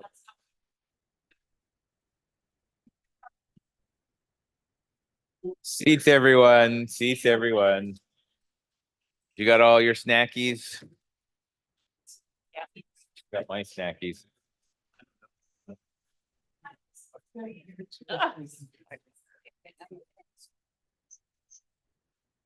Okay, we're all back. We will reconvene our meeting from where we left off, and who's next up there? Highways and drainage. Fun stuff. All right, thank you, Your Worship and Council. Today I'll speak about some of the larger value and strategically aligned engineering capital projects.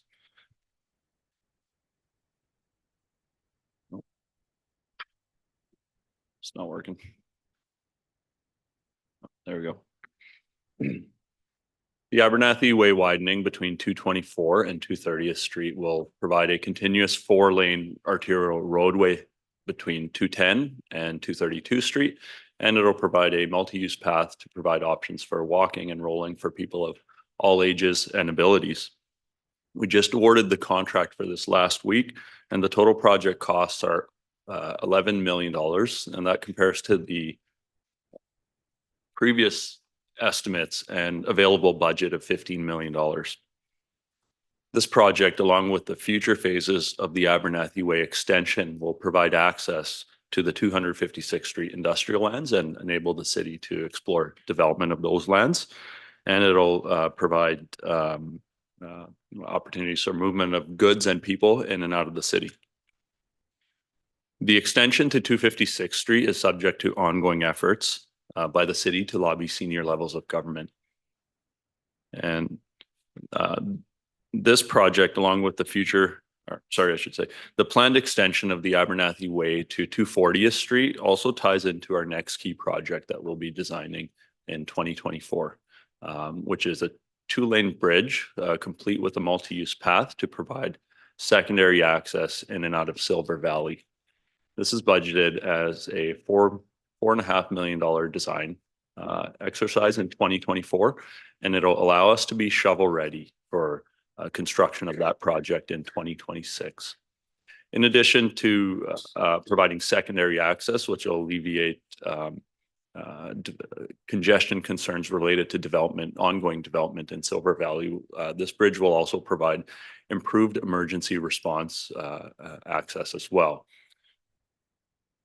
Of the future funding for this project, which is $55 million in 2026 that we're planning for, about $18 million is funded primarily through DCCs. We've requested $27 million of funding through the Federal Disaster Mitigation Adaptation Fund, and we're expecting to hear back on that grant opportunity this July. The remaining funding will also have to be provided by senior levels of government, and that's about $8 million.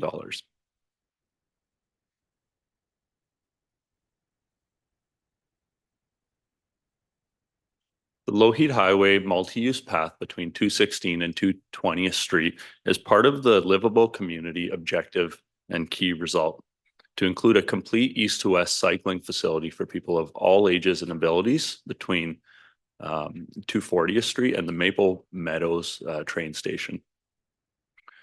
This project was initially planned for construction in 2024 with $1.3 million in TransLink grant funding and the remaining $2.1 million in 2024 capital funding.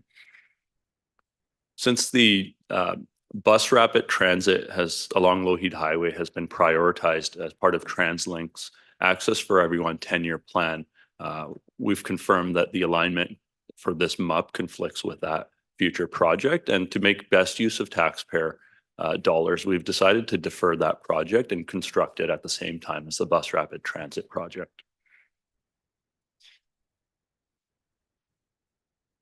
The Lower Hammond Drainage Pump Station will replace an existing drainage system that is near the northwest corner of Lower Hammond. It's inadequate and at the end of its service life. The current station services a small portion of Lower Hammond, and it also relies on an existing Pitt Meadows drainage system. So the station or the pumping system conveys the drainage via ditch to a Pitt Meadows drainage system, which is also inadequate for severe rainfall events. So our new station will service a significant portion of Lower Hammond and will be sized to accommodate significant rainfall events. It'll include redundancy and serviceability for the future, as well as improved flood protection in the area. The limiting factor here will be that much of the Lower Hammond area is constrained by existing gravity storm mains and the existing ditch network. So in the future, it's possible that capital and development projects may need to connect to the existing system so that all of the drainage can be conveyed to the drainage pump station. This new station will convey the drainage directly to the Fraser River and eliminate our need to rely on Pitt Meadows infrastructure. It is a significant project, a significant drainage pump station, budgeted at $10.65 million. The Grant Mountain Reservoir Twinning is a key water reservoir project in 2024. This will include twinning the existing reservoir and completing some existing piping modifications that will improve the serviceability and redundancy of the system. It will also allow operations to remove the existing pump station or existing reservoir from service to enable cleaning and promote water quality.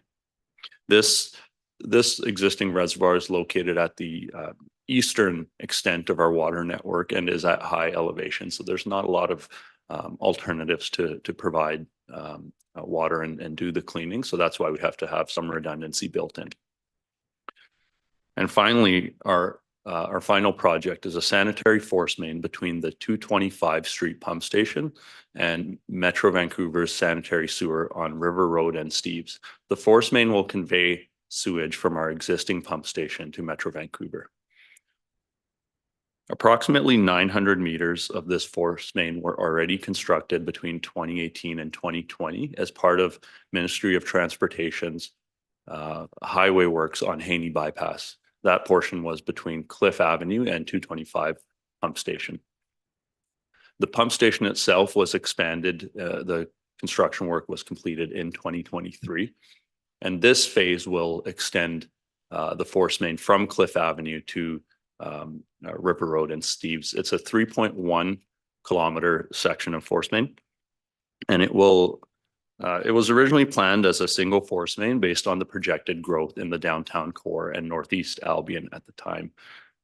With the additional densification in the town center, Northeast Albion and Southeast Maple Ridge, we did anticipate that we should plan to build in some additional capacity now. And the reason for that is so that we can avoid another major construction project in the Lougheed corridor in the near future, and as well to take advantage of the cost efficiencies of building both force mains at one time. The $14 million of 2024 funding will address the additional cost of twinning the force main, as well as escalations that we've seen in recent years due to inflation, due to increased traffic control requirements and changing contaminated soils regulations. I want to make note that this project, projects such as this one on sanitary, along with some pump stations, have had a significant impact on the sanitary reserves, as Mr. Thompson noted this morning. And over the past two capital planning cycles, we have updated project budgets accordingly to account for the inflation that we've seen recently, and that'll help us minimize these cost surprises in the future. So that concludes our presentation. I'm happy to answer any questions. Thank you very much for your presentation. I'll open it up for questions or comments. Yeah, you can't let them off the hook. Come on. Councillor Schiller. Thank you, Mayor Remy. through you to staff. I appreciate we're talking about what we're going to do, but when we talk about Abernathy Way and the progress that we're making in four laning it and joining our pieces of four lane together, I just have to ask, is there any update on the province four laning the chunk that belongs to them from the bridge?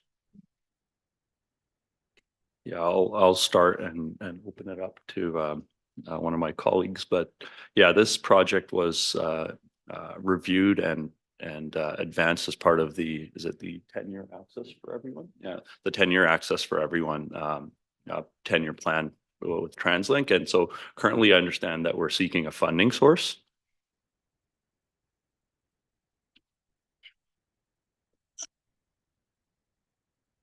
Yes, through the chair, that is, Jatinder is correct. It is identified as a top priority, one of the top priorities for the mayor's council and their Access for Everyone plan, and it is seeking funding right now to implement. Okay, thank you. That's helpful. Okay. I appreciate this is not a major project, but it is important to me personally, the replacement of the bridge over at 224th Street. Can you just give me a quick update on what's happening this year on that project?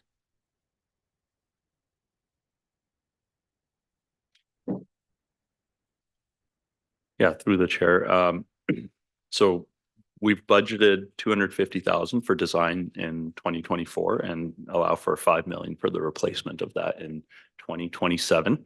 And also this summer, we will be doing some flood abatement at that location, basically to remove some of the built up gravels that have accumulated over the last decade or so. So it's a sort of periodic project that's done. Last time it was done about 10 years ago. Great. Okay. So design work, funds approved for that in this year, 2024. Correct. And looking at construction in the 2027 year. 2026. 2026. Sorry. Okay. Thank you.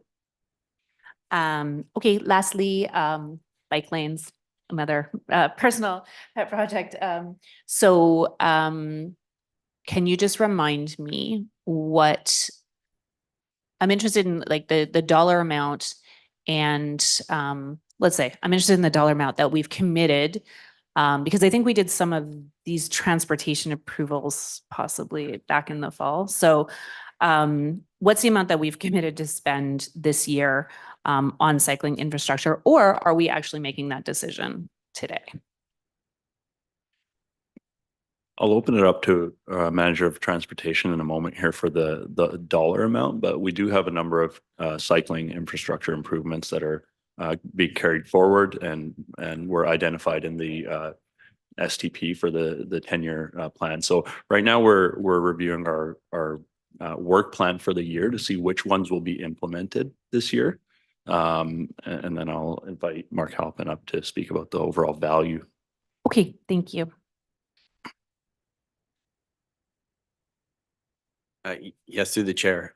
We don't have a specific amount at this point. It's a component of a lot of project works.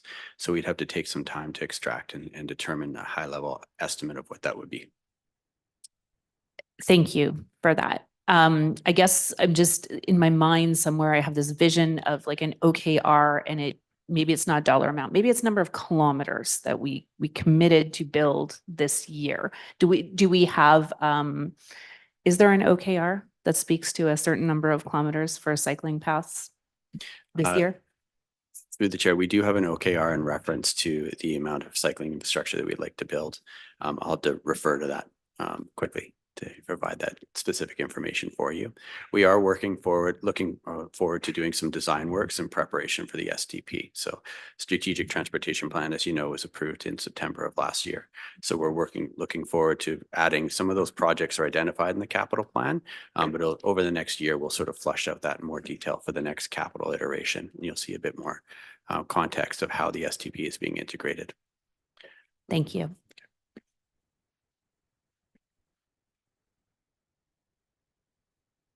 Yeah, we do. We do have a specific kilometer within the OKR for livable community distance. So I'll refer, I have to look that up quickly unless Dan, you have it 3 kilometers. Thank you. And we also have an OKR to connect a AAA cycling facility from 240th to Maple Meadows Way. But that's within the capital plan itself, identified capital projects.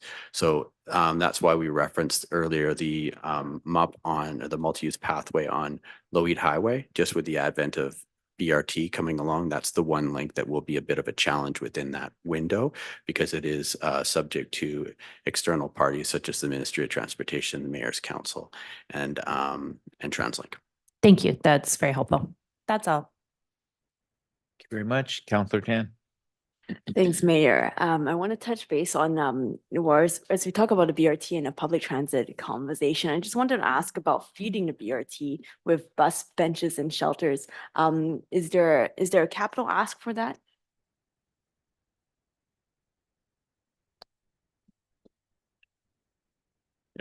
Can I just, I'll invite Mark Halpin to answer the amount of. before you get it, jump in there, I know we're on water and sewer. Is there another section that these questions are better suited to?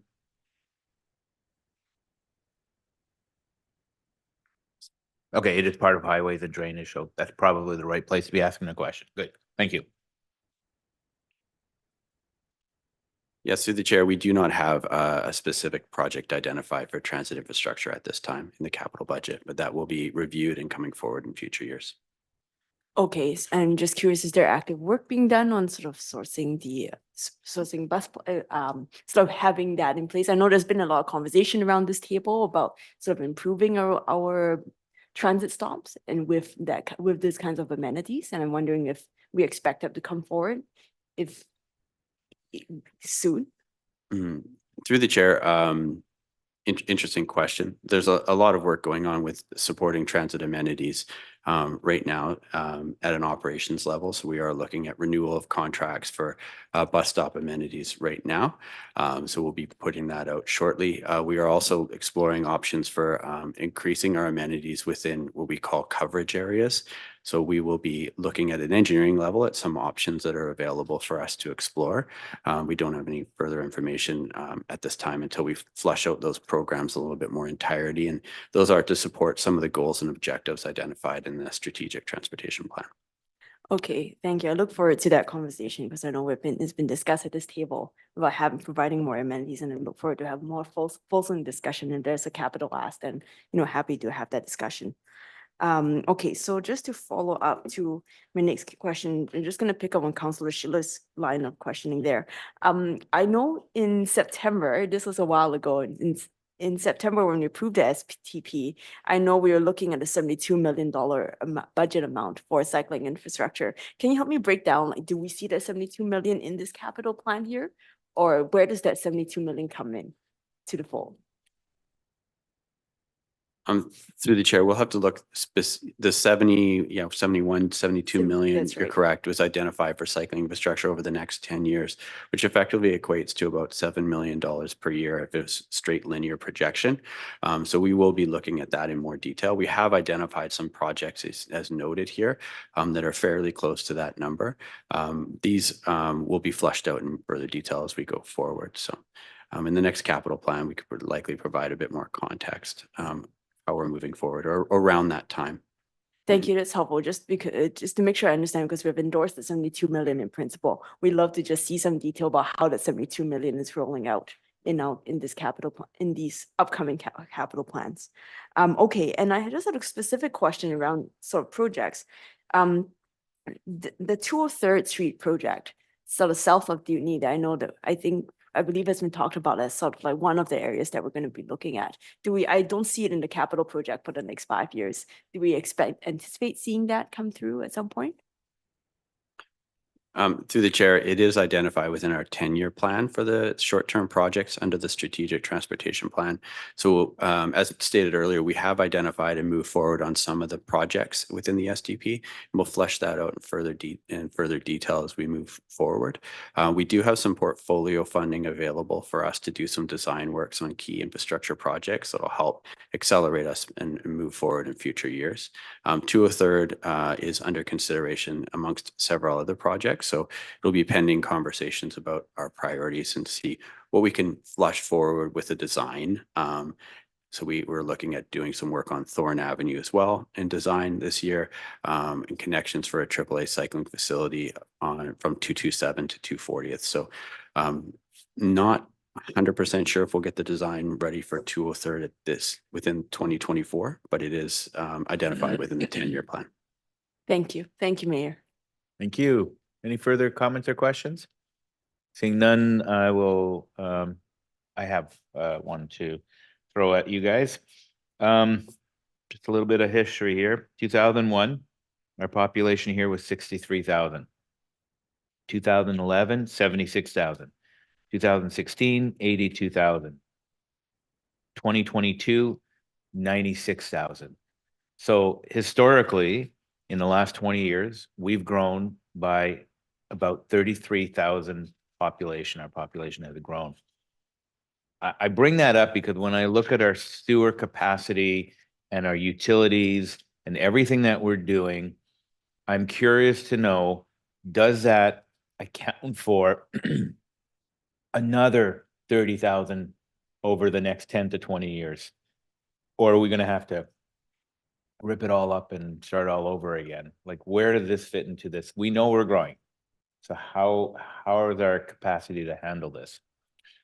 Yeah, so the project I discussed earlier, the 225, the force main from 225 to River Road and Steves, that project was, one of these exercises where we were initially planning to design a single force main, and we saw a need with the densification coming, that this was a good opportunity to try and get ahead of that. Now with Bill 44 and some of these other housing bills, we're doing some modeling exercises to, in addition to our sort of regular modeling, but to update all of that so that we can see where we're constrained in the system and see where the upgrades will need to be. And it will have to be something that we incorporate over time.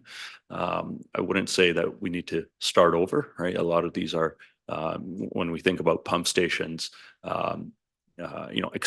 potentially there are expansions of pump stations, and in some cases there could be needs for new infrastructure, and that'll be fleshed out as part of the modeling exercises.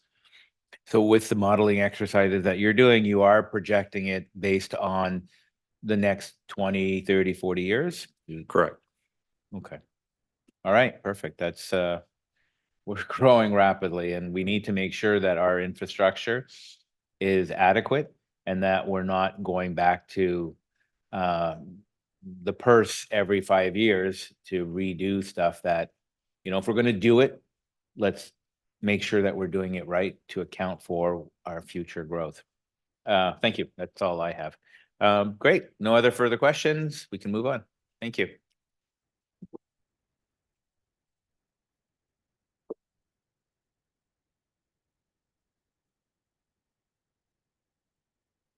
Good morning, Mayor and Council.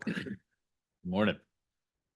I'm not who you're probably expecting to see up here. Ms. Richmond is otherwise tied up, so I'm stepping in. So I'll be presenting on the Parks and Recreation projects in her stead. So really on the capital front for the PRC, Parks and Recreation area, there's really three big moves. Although there are a more comprehensive listing in the capital program, these are the three critical projects over the next little while that the capital program focuses on.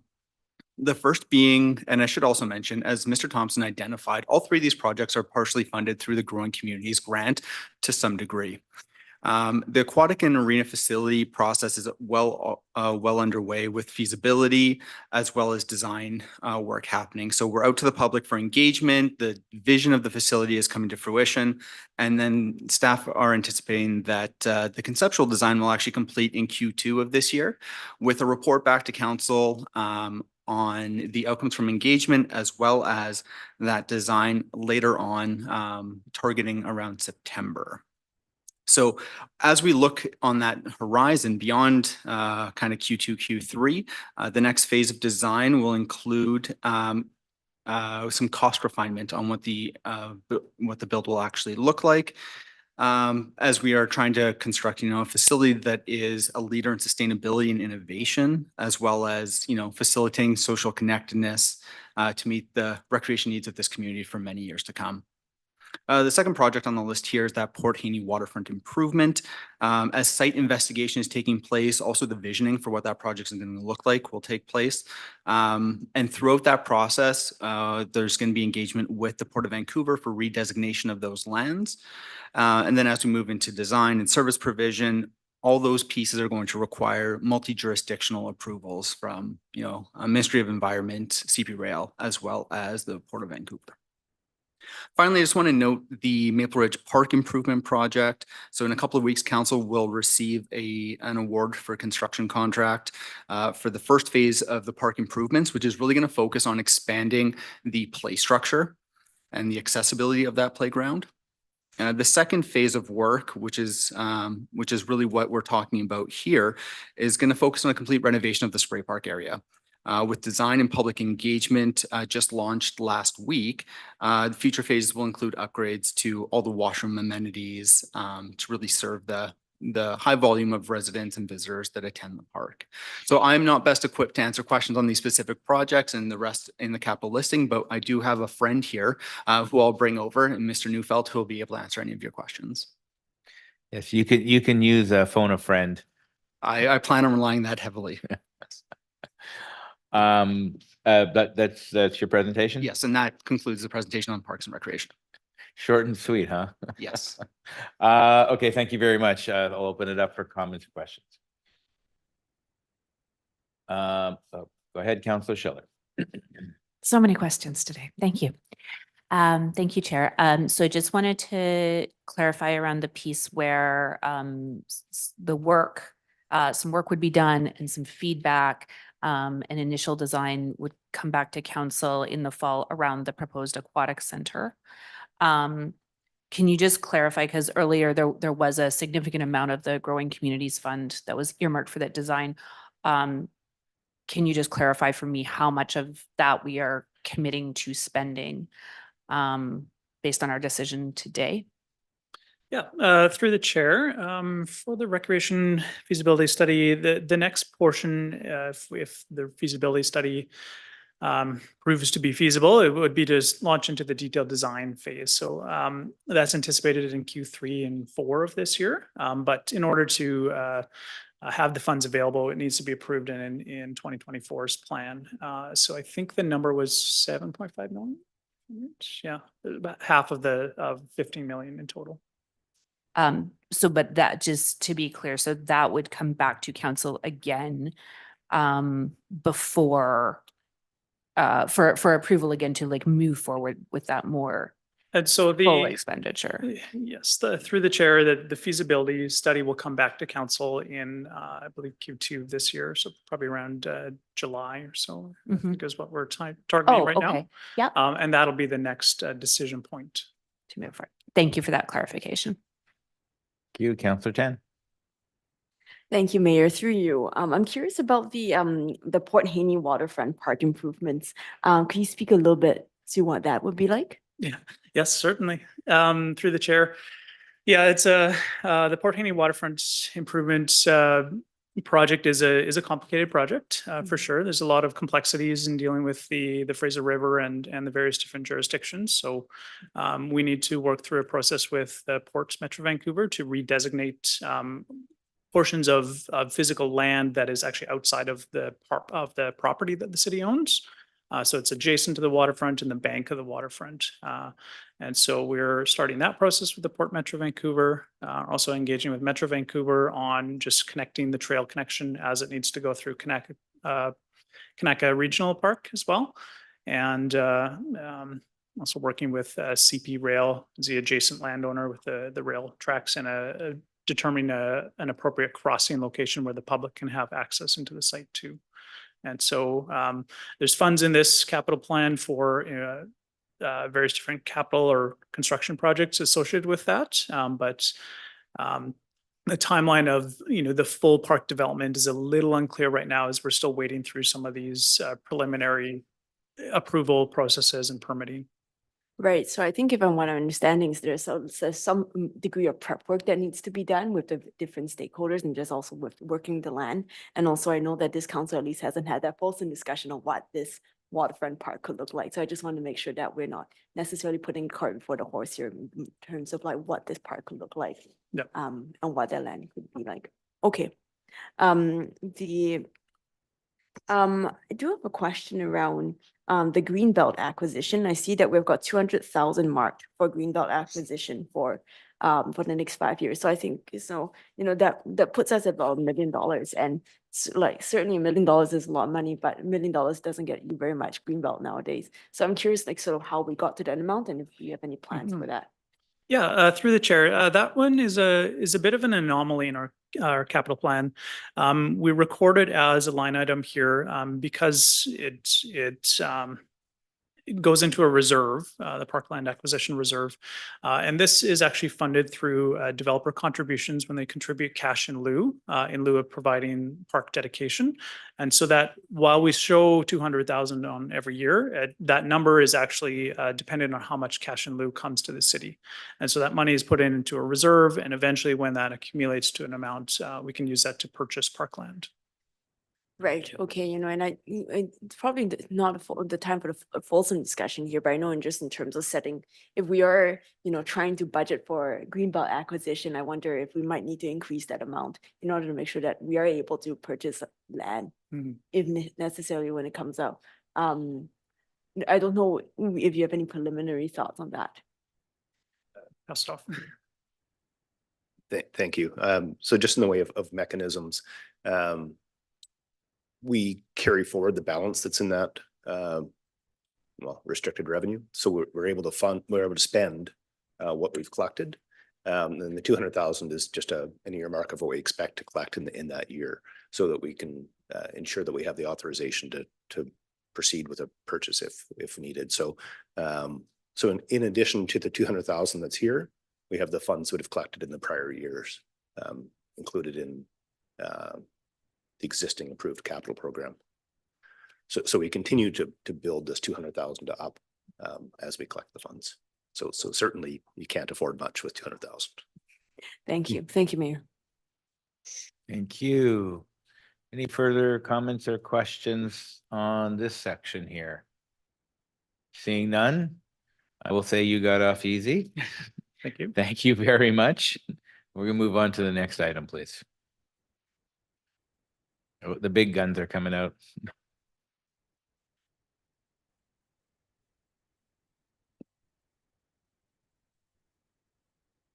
Good morning, Mayor and Council. I'd like to first thank my colleague Trevor Thompson for covering most of the details on the funding source. So my presentation will be fairly short today. The two topics that I'm going to discuss, number one is the fire hall replacement. As you see, the allotment of money is spread out over 4 years. And that the first year it's designed for the planning and preliminary design, and then the remaining few years for the actual construction, to end up with a seismic post-disaster building. We're working with properties and finance to determine the location for this at this time. And the second topic is just the fire engine replacements. So that's for 2 replacement engines that are come to their end of life of a 20-year service life.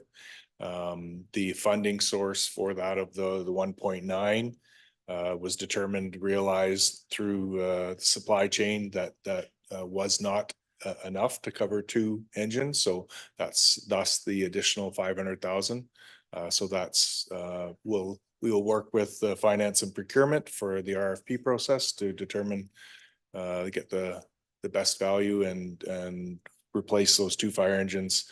The build time is quite some time. It's between 18 and 24 months now, but having this funds approved, then we can place the order. And that concludes my presentation. That is literally short and sweet. How we like our fires to end, short and sweet. Thank you very much. I'm just gonna come right out because I have one question on my mind is, what happened with the old fire engines? They will go out to auction. Okay. Yeah, So we'll sell them correct. and part of that money would be forwarded to the replacement engines. Yes, I'll defer to Trevor Thompson if I'm mistaken, but I believe this would go back into general revenues with equipment replacement reserve. So just out of curiosity, what would we expect to get from these old engines? Are we talking peanuts? Yeah, probably a lot less than you would expect. I don't know if we have any rough figures of the last ones. I don't offhand, but anecdotally, it's not a whole lot. It's a very small amount. There isn't a huge market for them. You know, it tends to be, well, I'm gonna guess it's less than 5% of their replacement value. It is a very small amount. Less than 5%. I would say so. Okay. All right. Thank you. I'll open it up for questions for anybody. Wow, you seem to get away with a lot. I don't see any hands up, don't see any questions. So then I will reluctantly let you loose. Thank you very much. And now we move on to, oh yes, technology. Good morning. Oh, there we go. We need this thing. Okay. So in addition to the standard technology infrastructure replacement items that you'd normally see in the technology capital budget, there's also usually a list of smaller projects. This year, rather than creating that list of named projects for capital funding, we proposed a program-based capital funding for all but the largest of the technology projects. This is going to allow the city to take better advantage of shifting business priorities, emerging technologies, and opportunities that we find throughout the year. This approach ensures we're doing the right things at the right time. There are 3 categories here. Business Technology Steering Committee projects are initiated by the departments themselves, and they include things like your favorite snowplow tracker map and cemetery system modernization. IT projects are initiated by the IT department and generally include things like internet speed upgrades and server upgrades. Cybersecurity projects are also initiated by IT, but they're focused on reducing our risk profile. They include things like enhanced multi-factor authentication and implementing monitors that can detect and alert for unusual behavior on our networks. For each of these programs, projects are selected, sorry, I'm getting a text. Programs are selected and prioritized based on a set of criteria that ensures that the project are selected for the right reasons. They must have clearly defined objectives that align with Mayor and Council's strategic objectives. Rigorous internal tracking and reporting will ensure accountability for the program funds. So the exception to this program-based capital approach are large projects that can and should be planned for years in advance, such as the Enterprise Resource Planning System, which I'll invite Mr. Hartman to talk to you about. But do you have any questions for me before I hand over to him? It's a good question. Open it up. Anybody have any comments or questions to date? Seeing none. All right. Does that mean you're gone now? Yeah. Oh, Do you want to talk to me? what? Is somebody, oh, hands up. I got a hand up. Councilor Carreras. Thank you. I just want to go into the enterprise resource planning system, finance one, is that the new sort of IT system for finance? Absolutely. Mr. Hartman's gonna. Sorry, Mr. Hartman's going to talk about that one. Yeah, I get the privilege of talking enterprise resource planning systems. Thank you. So one of the key priorities of the corporation, and it's on very much on council's radar, is a brand new financial management system. And this is what enterprise resource planning system is. It is the way that the city goes about ensuring that it has the systems and the software in place to be able to create the financial data that not only informs council's decision-making, but also allows its management staff and staff throughout the entire organization to have a better and more robust approach to the data of its financial systems. So this also includes an HRS component, which is something that I know Ms. Lewis has been talking to council about as well. And it's in her strategic plan. This is the ability for us to have lifetime data on the 800 plus employees that are here, including payrolls and all of those components, benefits, access to vacation, sick banks, those details literally on our smartphones so that we can manage the corporation much more effectively. This is one of those foundational pieces that we've been speaking about over the past several months. I can turn it over to Mr. Thompson and Ms. Nolan, but they'll tell you with great certainty that our current 1990 software that we use to manage the corporation's financial planning, as well as the day-to-day management, is not meeting the needs of a corporation this size, nor serving the city that is going to be welcoming 165,000 people on its doorstep. So this is a very lengthy project. It's very costly. And one of the things that we want to get underway with this year, get through procurement. We've already done the needs assessment on it, so we're pretty much off to the races if council's of the opinion that this is the direction that we need to go corporately. It is a strong preference of mine to ensure that we have the financial stability and the resources needed to be able to manage corporate assets, and this is going to lead us down that path. So the priority for 2024 is to get out to market, get the procurement done, and get the design team in place that's going to roll this out over the next 2 years, is what we figure is required to properly get this up and running. And then we'll be able to package modules in as we go to ensure that we have everything from our compensation and benefits packages within our HRS, as well as our training and development programs for our staff, as well as for members of council, baked into later iterations and modules as we add into that. Your worship. Thank you very much. Back to Councillor Carreras. Thanks. I just want to talk a little bit about the finance one, as chair of the Finance and Audit Committee. I know you said it's an inexpensive cost, and I'm just looking at the capital budget right now, and I think it's more of an investment. It's an investment that's going to save us money in the long run. We are hearing that we could save money in our audit by having an updated system, and just then the sheer number, which is harder to put a dollar figure to it, just the staff time to have an updated system. And so I'm really glad to see this in the budget, and that we're moving quickly, as quickly as we can on a major overhaul, because I think it's absolutely crucial that we move forward with this as soon as possible so that we can all do our jobs a little bit better. But I think more importantly, it's an investment to save money in the long run. Thank you. Thank you. Any other comments or questions? None? Oh, Councillor Tan. Thank you, Mayor, and thank you, staff, for that. I really appreciate the need for that enterprise resource planning system. And as someone who hasn't quoted on one of these before, I see that the price tag for this is 3-point-something million. Are staff able to walk me through sort of how we arrived at a quote, how we determined that's a reasonable quote, what we expect to get for it, and other sort of comparisons or alternatives? At this stage, Councillor Tan, it's a little premature for me to get really into the details. I'll be able to provide that information to council as we get into the procurement stages. What we've looked at is a corporation with the size of our chart of accounts, the size of our budget, and the amount of staff really set some thresholds. And so what we've done is we did the needs assessment work this year. We've sent that out to some external consultants to give us what we think is a reasonable number as we go to market. Once we determine what piece of software we're going to procure, we'll have a much better idea of what that actual cost looks like, and I'll be reporting that back to council at that time.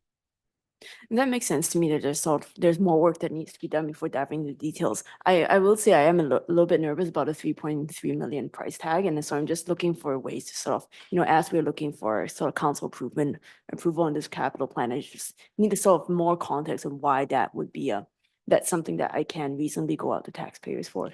Yeah, and staff are of exactly the same opinion. We want to make sure that we're investing in the right piece of technology, as Councillor Carreras has identified. There's a great deal of not only cost savings corporately over the lifespan of something like this, there's also huge efficiencies. The amount of manual paper that we're moving through City Hall right now, the amount of times that I'm signing physical documents, including invoices and timesheets, quite frankly, would make your head spin. And so by making sure we're investing in the right type of technology is going to have efficiencies, and we'll be able to bring that full business case back once we go through the procurement process in advance of making a final decision, so that you have the details that you need and the level of comfort that you require in order to make an informed decision and provide that data back to taxpayers. Okay, so I look forward to the wholesome discussion when we actually sign off on the amount. Thanks, Mayor. Thank you. Seeing no other hands up, I just want to reinforce how I believe this is so critically important. We need to have information at our fingertips. When we don't have information at our fingertips, it's delays, cost overruns. It's hard to even respond to the public sometimes because we just don't have the information at our fingertips. And a city our size, we can't be spending 2, 3, 4 months to get the answer that we need. So this is a long time coming, and I look forward to that discussion when it comes to the table. Thank you. Thank you. Moving on. Next, who's next? Who's next? We're done? Nobody else?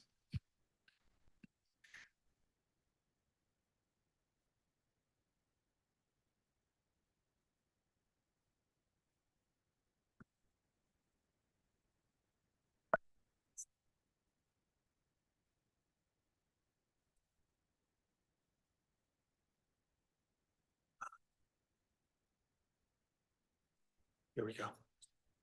Here we go. This is it, right? Yep. Here. More. Yeah. Sorry, just an update for council. We're just putting up on the screen the recommendations that will be considered later today after you've seen all of the business planning content be presented. These recommendations pertain specifically to the capital project listing in the financial overview report. So as mentioned earlier, getting approval on this listing will enable us to activate on these on the procurement process and go and start getting optimal pricing on these projects for 2024. Additionally, we're also seeking approval to allocate the Growing Communities Grant as identified in the table Mr. Thompson presented regarding funding from other agencies. So this will enable us to actually utilize the funds from the Growing Community Grant to the allocated projects. And this is a necessary requirement from the province as part of using those funds. So that's why we're seeking explicit approval on expending those dollars. So council will consider this in more detail at the end of the day once you've received all the presentations, but we just want to put this up here for you just as a reminder that these are the two pieces that are connected to the decisions of council. So just to be clear, we're not actually approving it. We're giving you the ability to move forward to do the work necessary. Then you'll come back to us with numbers. Is that correct? No.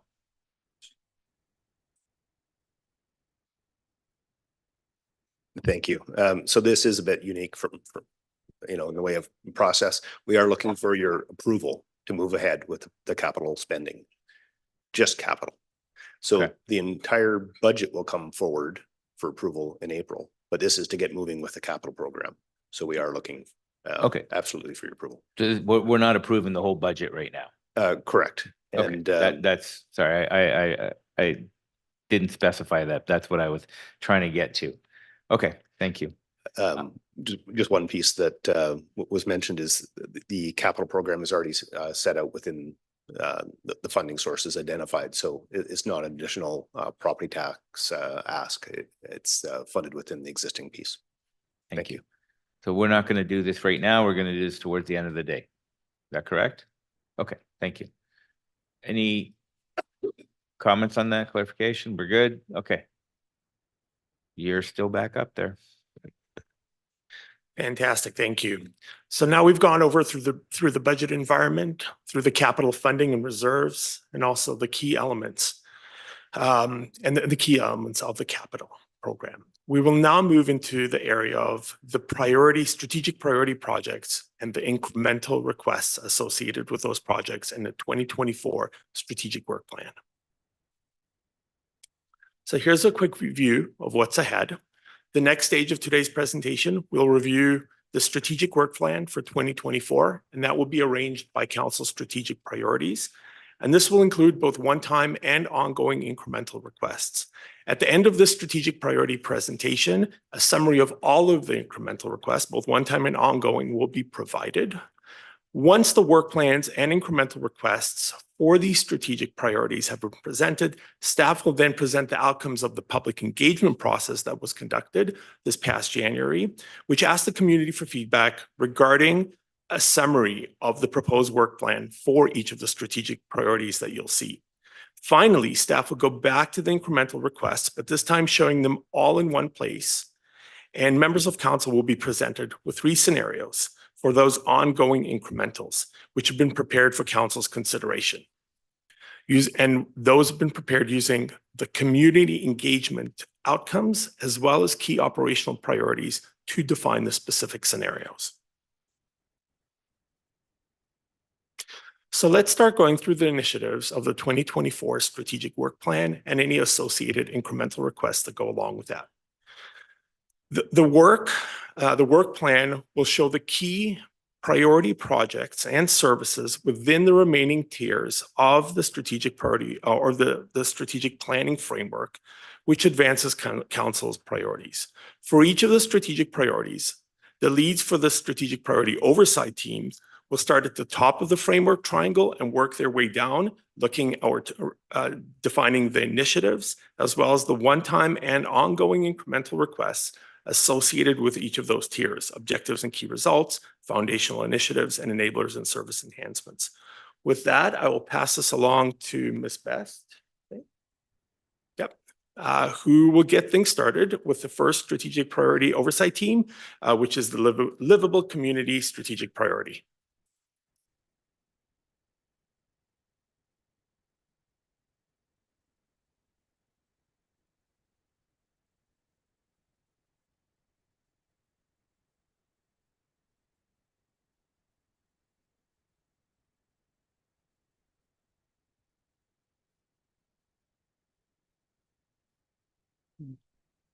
Good morning.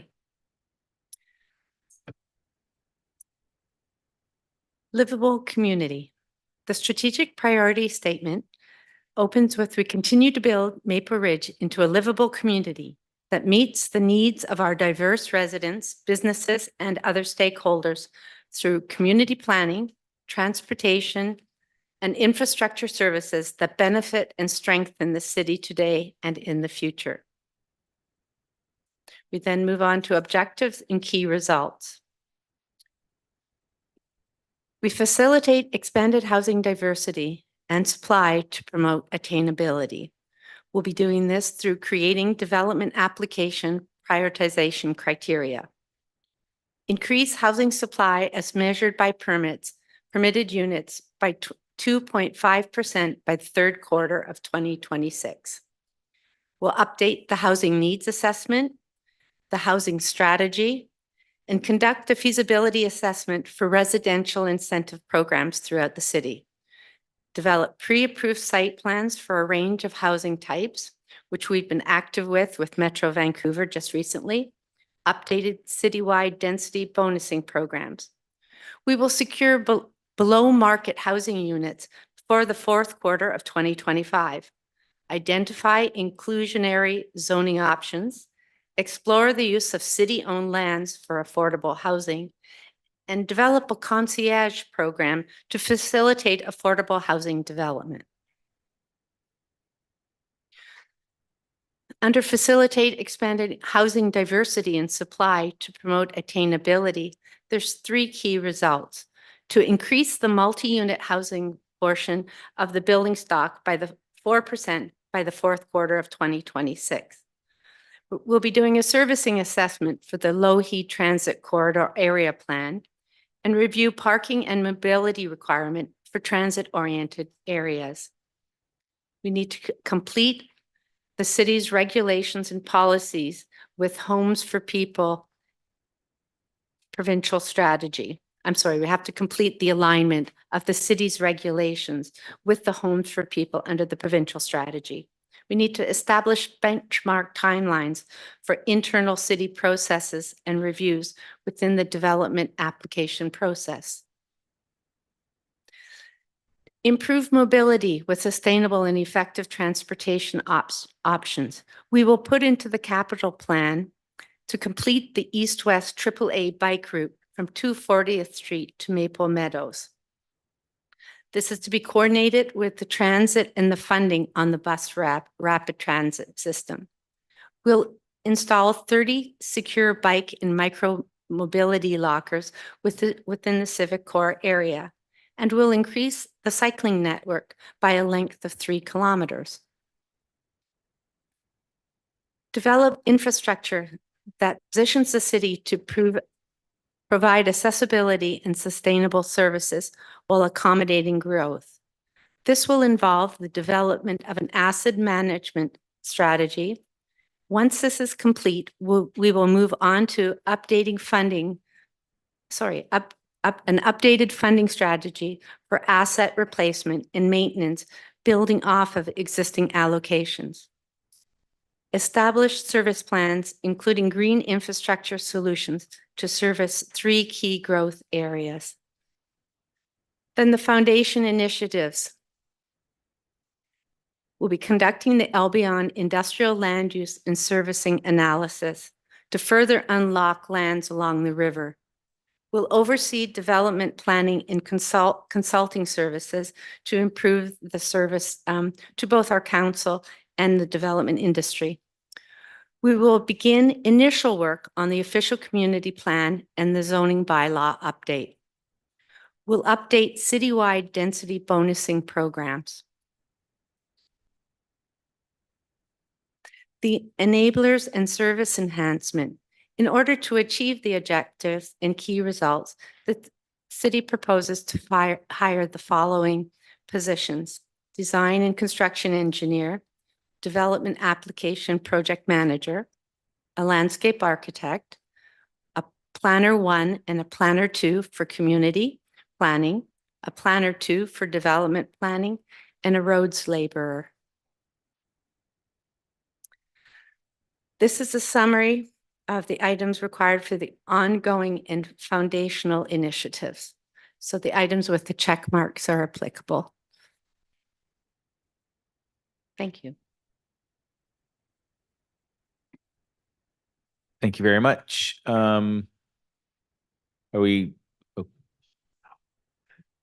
You tell me, where are you at? What's next?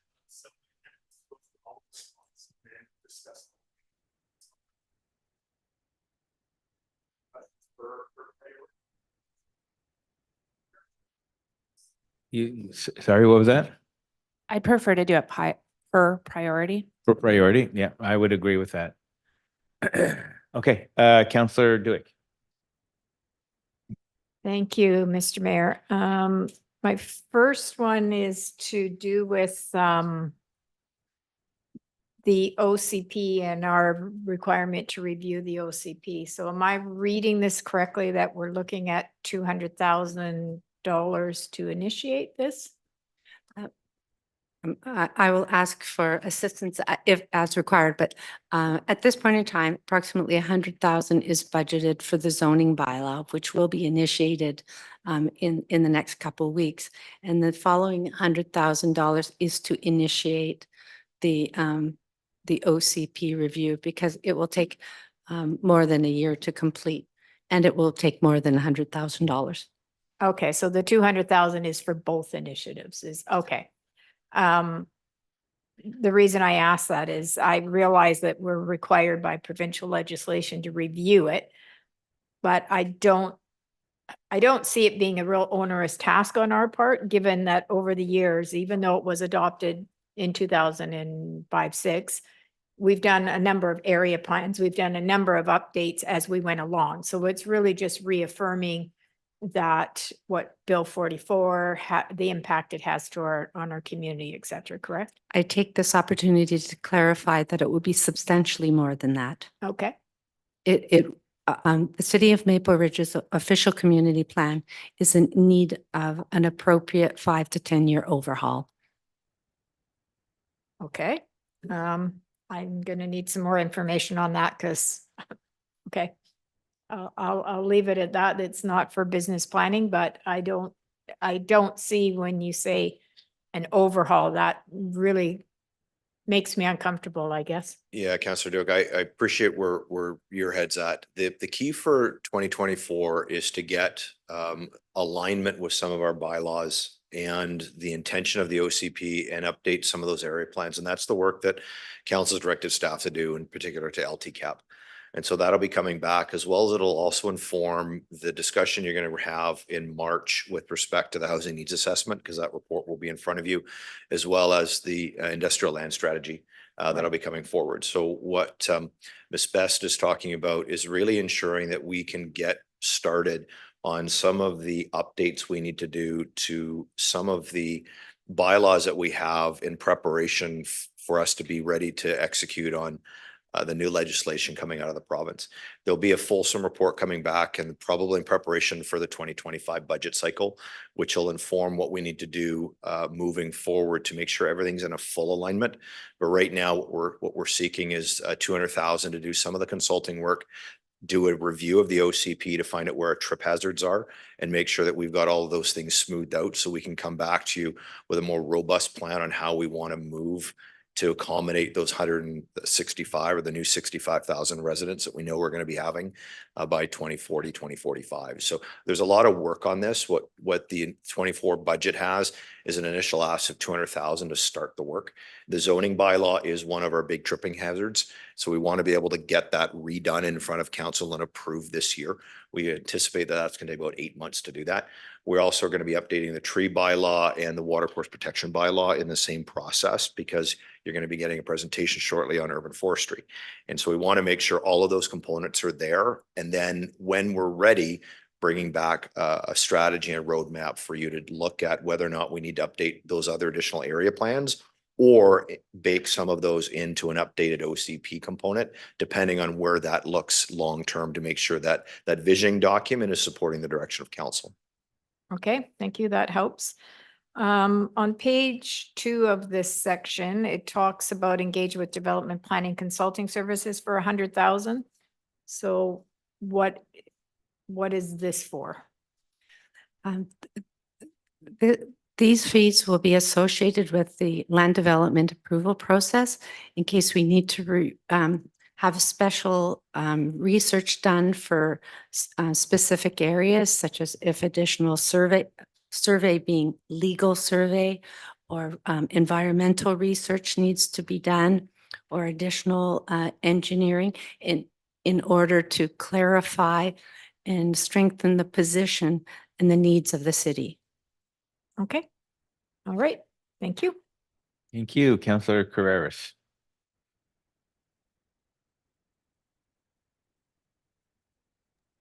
There we go.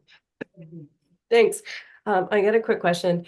So there's a significant amount of work that we need to accomplish. I know this talks about the OCP where we have longer time on that, but there is a significant amount of work that we need to accomplish by June of this year, as required by the province and their new legislation. I'm not seeing a ton of that listed in here. Maybe it's falling under governance. I mean, as I look out the breakouts, I can see a little bit more, but there's no dollar figures attached to any of that work.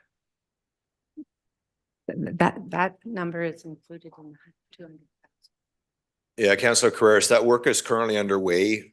We've been able to move some things around in our 2023. And so the additional request that we're asking for is the 200,000 to start to get underway with some of those technical works. But we've got staff teams that have been working on this with existing resources to minimize the impact on the 24 budget.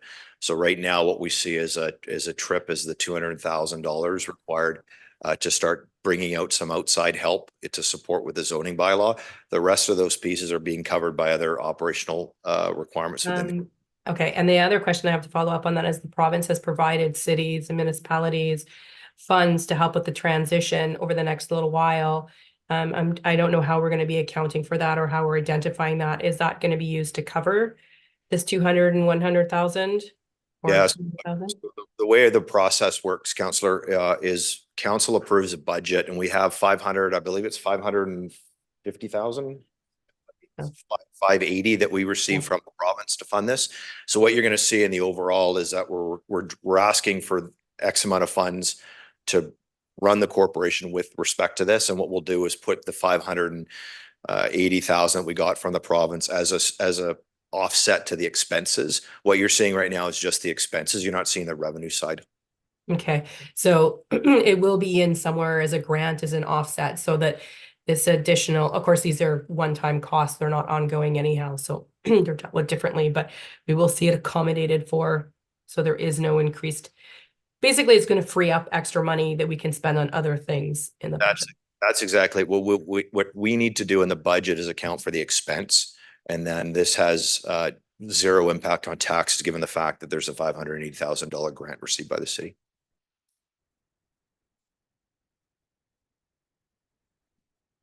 It's all Councillor Carreras. Okay, Councillor Schiller.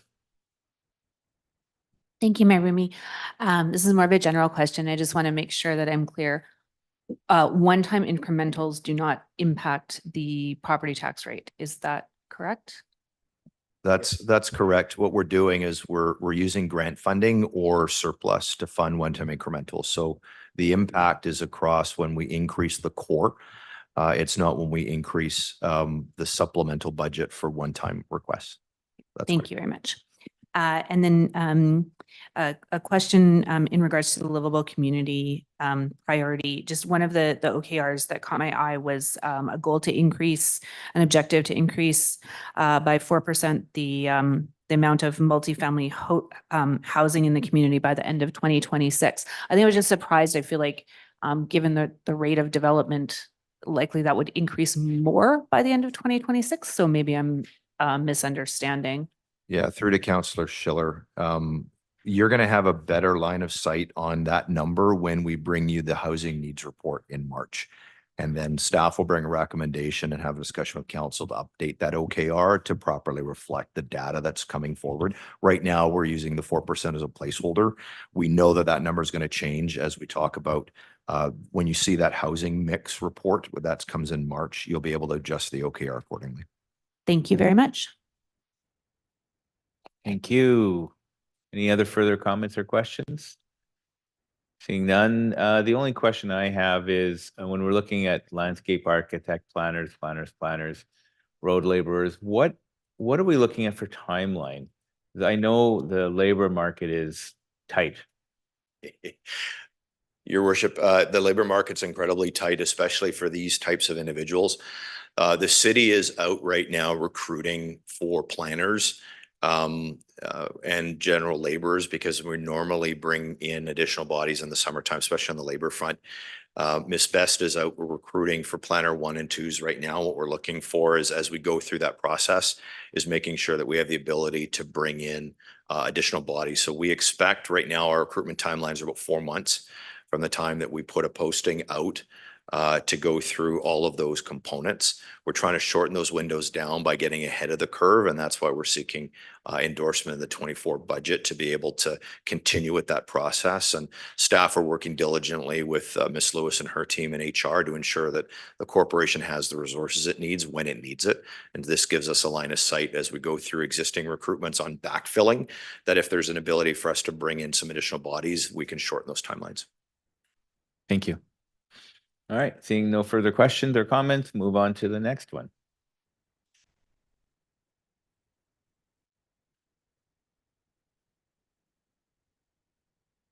Like we're playing musical chairs. The next strategic priority that we're going to go through today is climate leadership and environmental stewardship.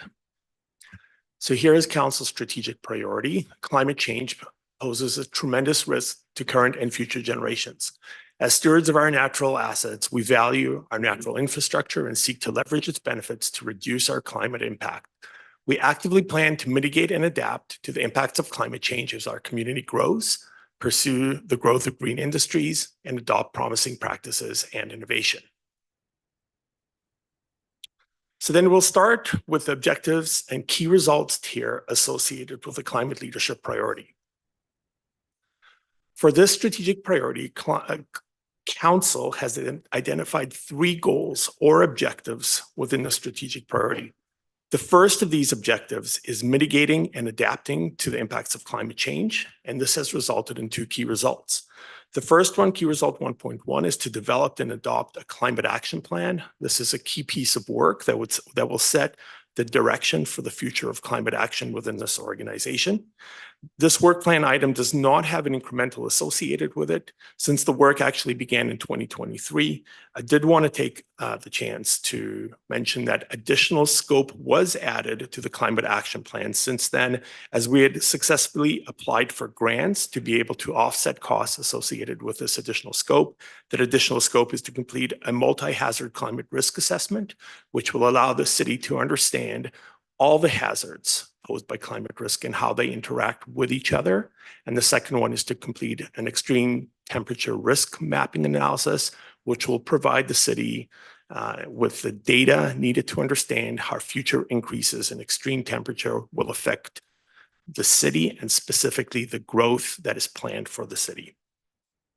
The second key result is to develop and implement green infrastructure design and maintenance specifications, guidelines, and performance standards. Again, this is a key piece of work that will allow the city to make better use of green infrastructure as part of development and growth.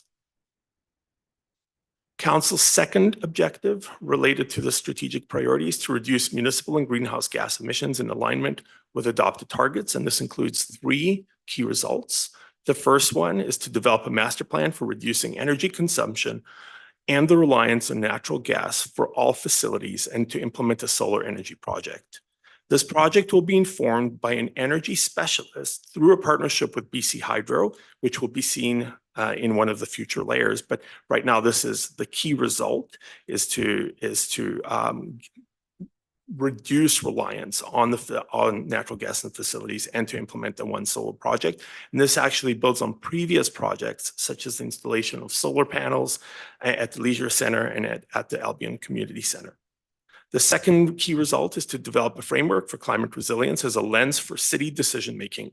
A climate decision-making lens will allow the city to have a strategic framework for evaluating our policies and projects and initiatives through the perspective of climate change impacts and through building resilience.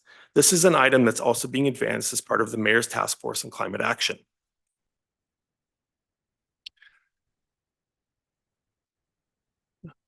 One more, right, sorry. And key result 2.3 is to ensure that the city is green fleet ready for passenger vehicles by Q4 of 2024 and light duty fleet by Q4 of 2025. This includes 3 separate initiatives. It's to upgrade the operations center electrical capacity, to install 20 level 2 EV chargers, and to secure the Natural Resources Canada zero emissions vehicle funding. Council's final objective associated with the climate leadership priority is to enhance and protect the health of our natural environment. There are 4 key results associated with this objective. The first is to establish an inventory and baseline of biodiversity health. Identifying a baseline of biodiversity health and an inventory is integral to green infrastructure management at the City of Maple Ridge. This baseline data will provide critical insights into the local ecosystem's health and will inform actions aimed at preserving and enhancing biodiversity while balancing human activities and environmental conservation in the community. Second, to develop a strategy to manage the health of the McKinney Creek system. This system is a prominent natural feature that weaves through the low heat transit corridor. The purpose of this project is to identify how the system can be preserved while enabling the development of a complete community within the low heat transit corridor. This key result will help unlock the growth of this corridor. Key result 3.3 is to protect and conserve 9 hectares of land. by Q4 of 2025. This project aims to almost double the number of hectares that are preserved annually through development and to identify mechanisms for maintaining and growing protection capabilities. And finally, it's the completion of an urban forest management strategy, which is a project that is already underway and is targeted for completion in this quarter.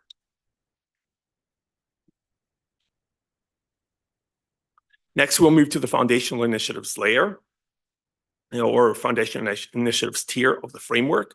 Here, we'll be looking at projects that set the city up for future implementation of strategic outcomes by either developing a specific plan or deploying a pilot project, both of which will serve to inform future decisions. For the climate leadership strategic priority, staff proposed 2 foundational initiatives. The first is the countertop food waste pilot project. Recent estimates indicate that about 25 to 50% of household waste is organic material that could otherwise be composted. And as we know, annual food waste account for millions of tons of CO2 emissions annually. This project is a multi-phase project that proposes to distribute countertop accelerated organics composters. And these composters will not only have the potential of affecting the way households dispose of organic materials, but indeed will have the likely added benefit of reducing the human-wildlife interface.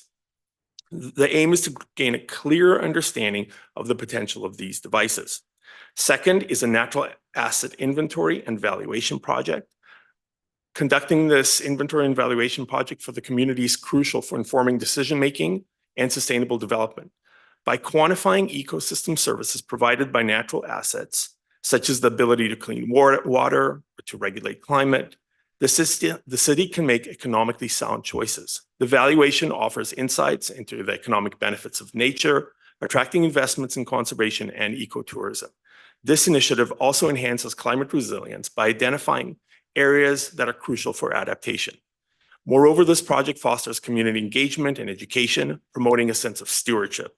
The data compiled through this project will aid policymakers in developing effective environmental policies for the city.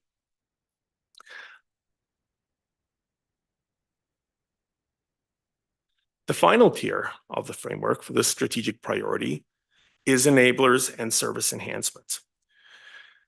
One incremental is proposed within this tier, and that is the energy specialist for the BC Hydro Partnership. As I mentioned earlier, as part of a key result, this role will inform the key result associated with reducing natural gas use in our facilities. The function of this role will be to conduct energy audits of our municipal facilities, to assist our facilities team in identifying low energy system conversions. The purpose will also be to reduce our corporate energy consumption by 200,000 kilowatt hours over 2 years and to reduce the cost of conversion of facilities by facilitating access to BC Hydro capital grants. We'll be receiving approximately $50,000 or about 50% of the cost from BC Hydro for this role. And this funding and the funding from the city's portion is proposed to be made from climate funding that has been set aside specifically for climate action. This funding will span over 2 years, and this position has a 2-year duration in alignment with the BC Hydro funding agreement. So that in front of you, council has now the incrementals associated with all the tiers within the climate leadership and environmental stewardship strategic priority. We have the countertop food waste pilot, the natural asset inventory and valuation project, the inventory and baseline of biodiversity health, and the McKinney Creek system management strategy.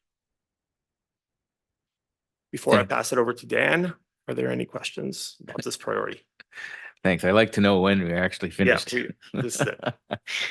Thank you for that presentation. We'll open it up for questions. Councillor Duick. Thank you, Mr. Mayor. I think this may be a numbering problem, but I just want to confirm it. This section has page 3 of 11. So it says 11 pages and it starts page 3. So I think that's just a numbering problem, or are we missing page 1 and 2? You're correct, Councillor Duick. This is a numbering problem. Yeah. That's what I thought. I didn't think we were, because when I look on the hard copy and the online, it starts at page 3. So I just wanted to make sure I wasn't missing something. And then on the countertop food waste pilot, I'm very curious with that one because I'm not understanding the high number of households that aren't putting out organic waste, because everyone in my neighborhood all have organic bins and yard waste bins and garbage bins. So I'm not sure why it's so high.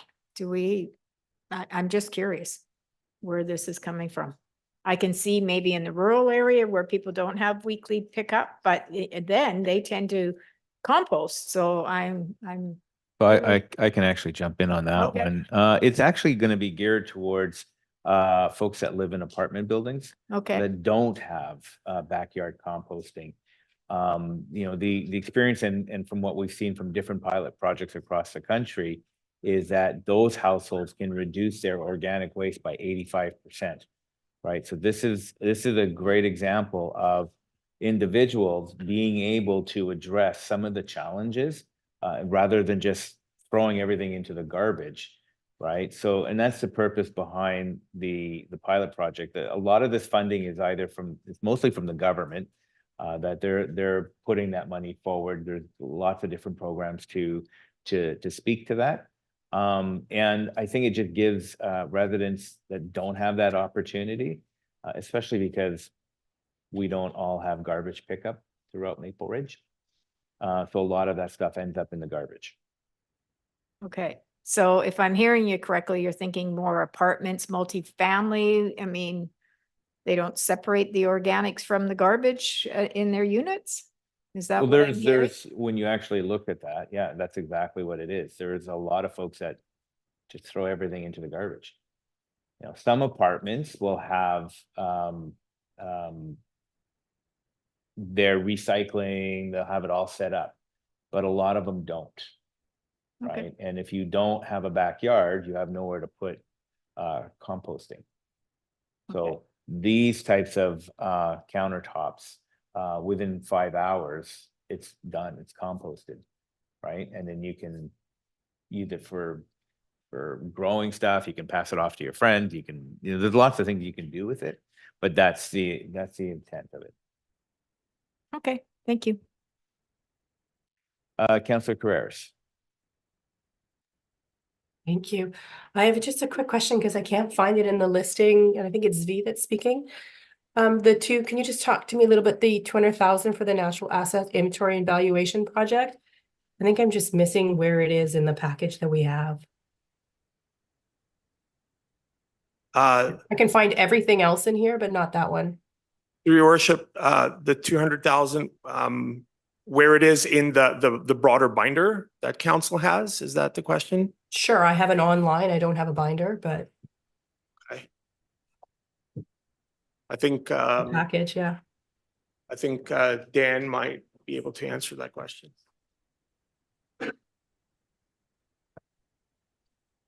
So logistically, it's in Appendix 3 of the financial overview report where we get into incremental requests at the very back.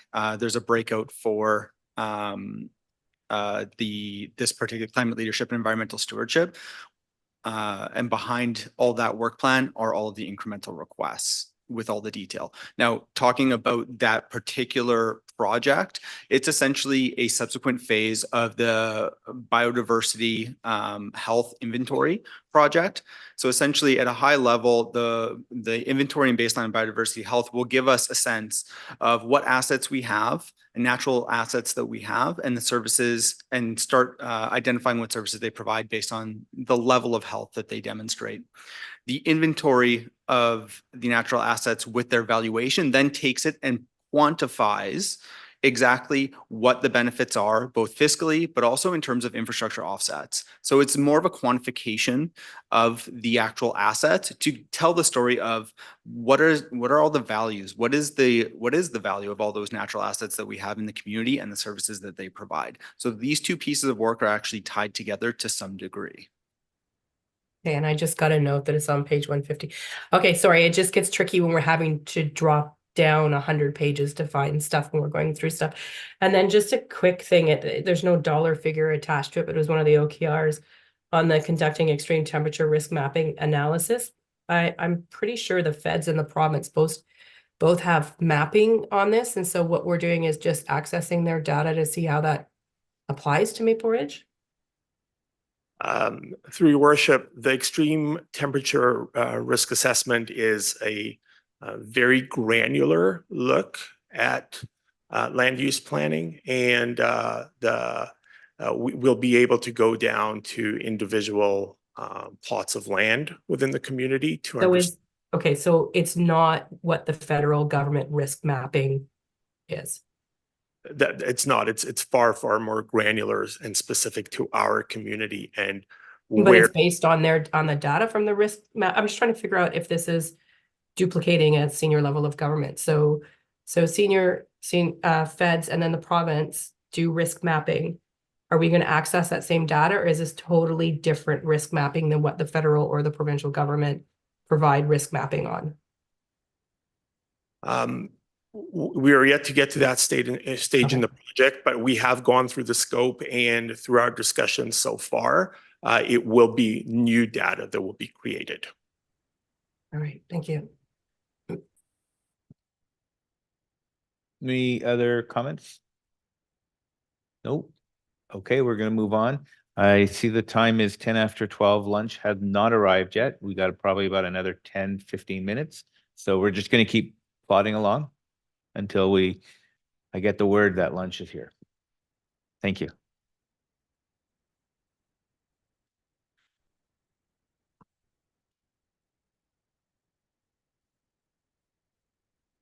So once again, I am standing in place of Ms. Richmond as she is the strategic priority oversight team lead for the priority of engaged healthy community.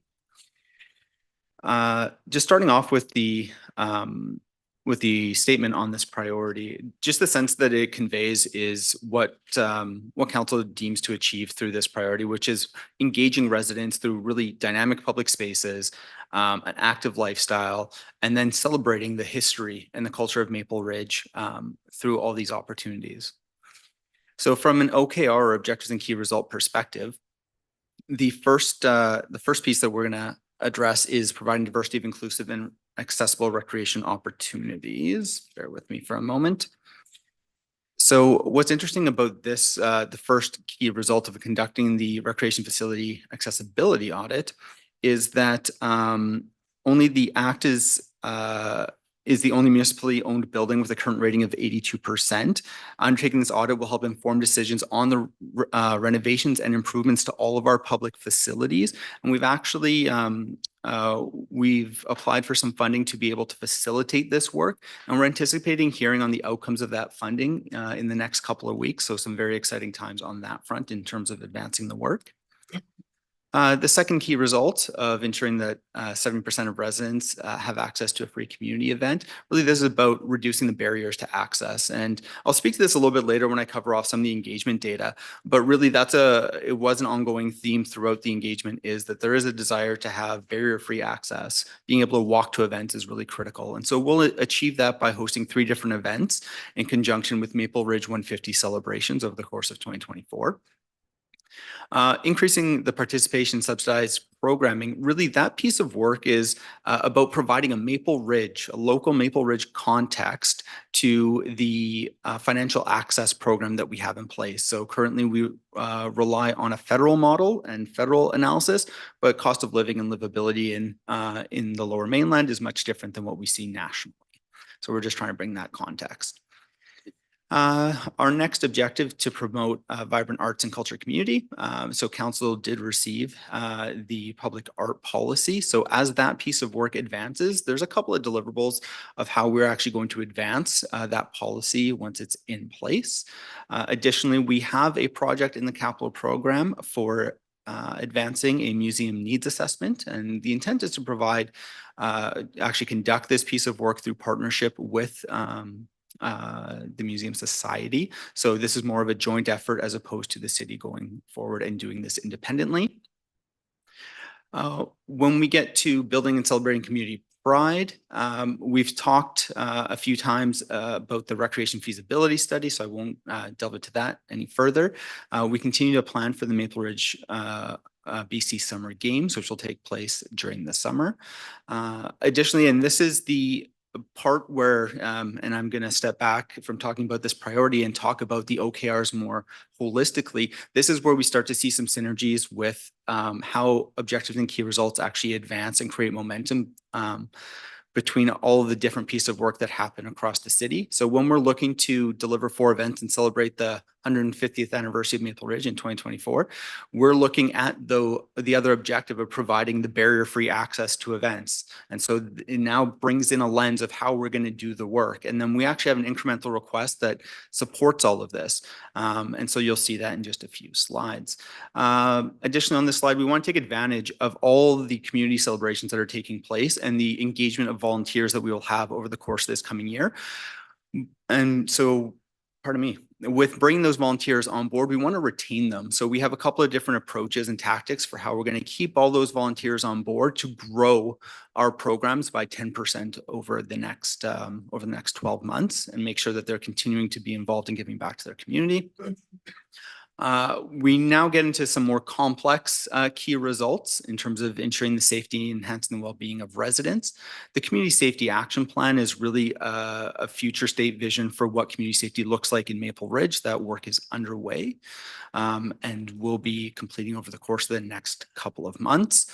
The deintegration transition plan for the RCMP, this is a piece of work that's once again been spoken about previously, but the intent is to ensure that there is a plan and a program in place to resource the local RCMP upon the deintegration with police services in Pitt Meadows.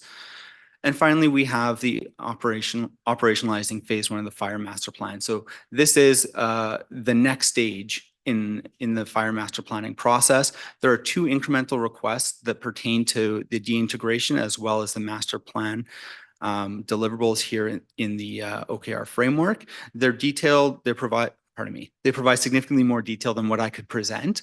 And council will have an opportunity to discuss those and ask questions of the subject matter experts shortly.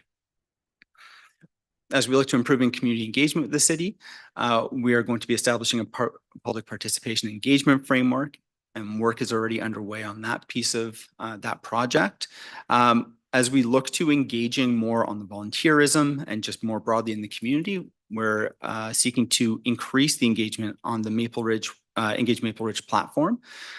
And part of that is also looking at a budget allocation. And so there's a one-time incremental request for a participatory budget pilot project where the community can have a say for how city funds are invested in projects. And so a number of different formats will be presented to council, as we have seen different examples throughout the Lower Mainland and other communities for how this work can be done. As we transition from the objectives and key results to the foundational initiatives, in terms of supporting the Community Safety Action Plan, we're seeking some continued support from the community safety expert consultants over the course of 2024. And then tying into the vibrance and that honoring the past of Maple Ridge, we're proposing a 5-year heritage grant program. It's a $20,000 allocation per year. And so really that's intended to be able to provide incentives for maintaining heritage infrastructure. And then the final piece is building off of an existing pilot program for overnight security services in order to address some operational incidents between those experiencing homelessness and new businesses as they are opening in the mornings. So this is a very targeted activity, and we're seeking to continue that project over the course of the next year with this funding. Now, as I mentioned several times throughout the objectives and key results, there are several service enhancements that are being proposed, and this is by far the most complex set of service enhancements throughout today's presentation.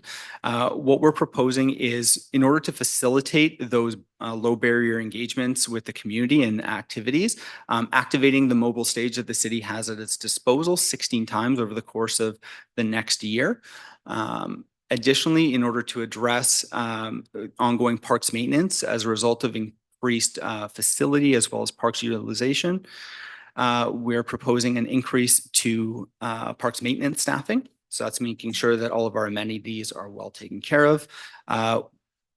on the community safety officers, we're seeking to add 2 safety officers to ensure that the CSOs can operate as partners. So 2 officers working in tandem over the course of an extended period. So that's extending service hours with 2 safety officers throughout the day. The next 2 address specifically some high demand services that we provide as a municipality. Recreation bookings, facility bookings continue to increase, particularly with the introduction of the Albion Community Center. So we're seeking some support on the staffing side to make sure those bookings are able to happen, as well as to support with some some aquatics recreation programming. Through an evaluation conducted by RCMP services, it was identified that an additional victim services caseworker would be helpful, would be of benefit to processing some of these incidents that take place over the course of the year. And so there's a request for half of an FTE. Additionally, with that same review of the service, a temporary fleet coordinator was also identified. And both of those, yes, both of those are one-time requests. Finally, we get into our specific asks pertaining to the RCMP staffing, which is to maintain service levels and address those service levels in advance of deintegration, and then adding some additional firefighters over the course of 2024 as the first phase of implementing the Youth Fire Master Plan. So in totality, these are all the incremental requests pertaining to the priority of engaged, healthy community. Just as a reminder, all the check boxes on the right-hand side identify incremental requests that have an ongoing ask, not a one-time ask. So if there's a checkbox, that will be an ongoing incremental, and those have been included in the scenarios that will be presented to you shortly. Anything without a checkbox is just a one-time ask, and so we will be seeking approval on those one-time asks as well. With all that said, I've concluded my presentation, but all the subject matter experts are in the room here to answer questions. I do believe we are also awaiting a member from the RCMP to answer any questions specifically pertaining to the RCMP incremental request. Thank you very much. Lots of stuff in there to digest, but I'll open it up for comments or questions. I'm not seeing any. Councillor Schiller. Thank you, Mayor Remy. And thank you to staff for that presentation. So this is obviously a big piece and a more complex piece. I'm still working to really fully understand about the deintegration of the RCMP. Doesn't seem particularly fair to ask you this question. Should I just hold my RCMP questions until RCMP gets here? Yeah, let's hold the RCMP for now, and hopefully somebody will be in to speak to that. Oh, okay. Then step right up, sir.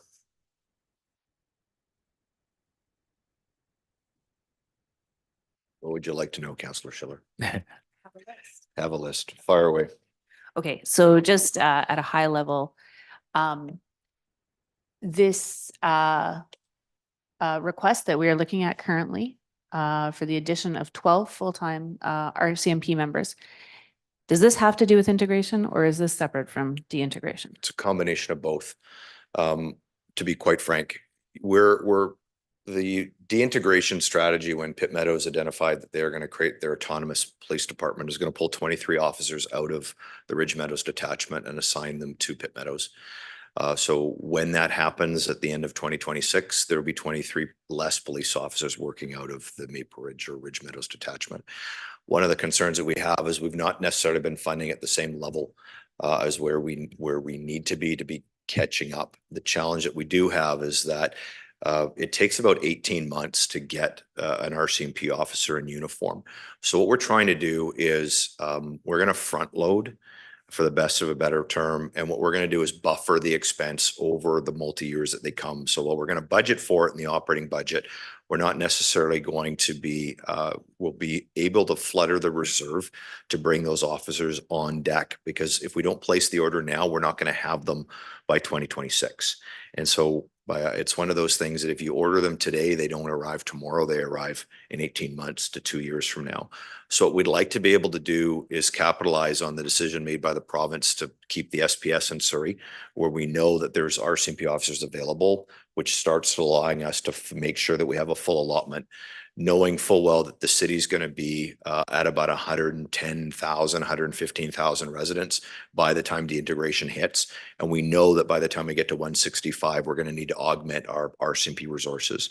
So what this is allowing us to go more than the normal 2 that we fund every other year. So it's usually a 2-1, 2-1, 2-1 process. And what we'd like to do is play a bit of catch up to make sure that we've got officers for the 100,000 residents or near 100,000 residents we have today, knowing that they're not going to arrive tomorrow. They're going to be here in 2026.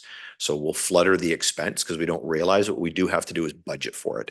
And that's the challenge that we have right now is if we tell the RCMP that we'd like additional officers, we need to be able to ensure that we have the funds set aside and the approval from the council to do that. So this is really preloading a 2026 conversation.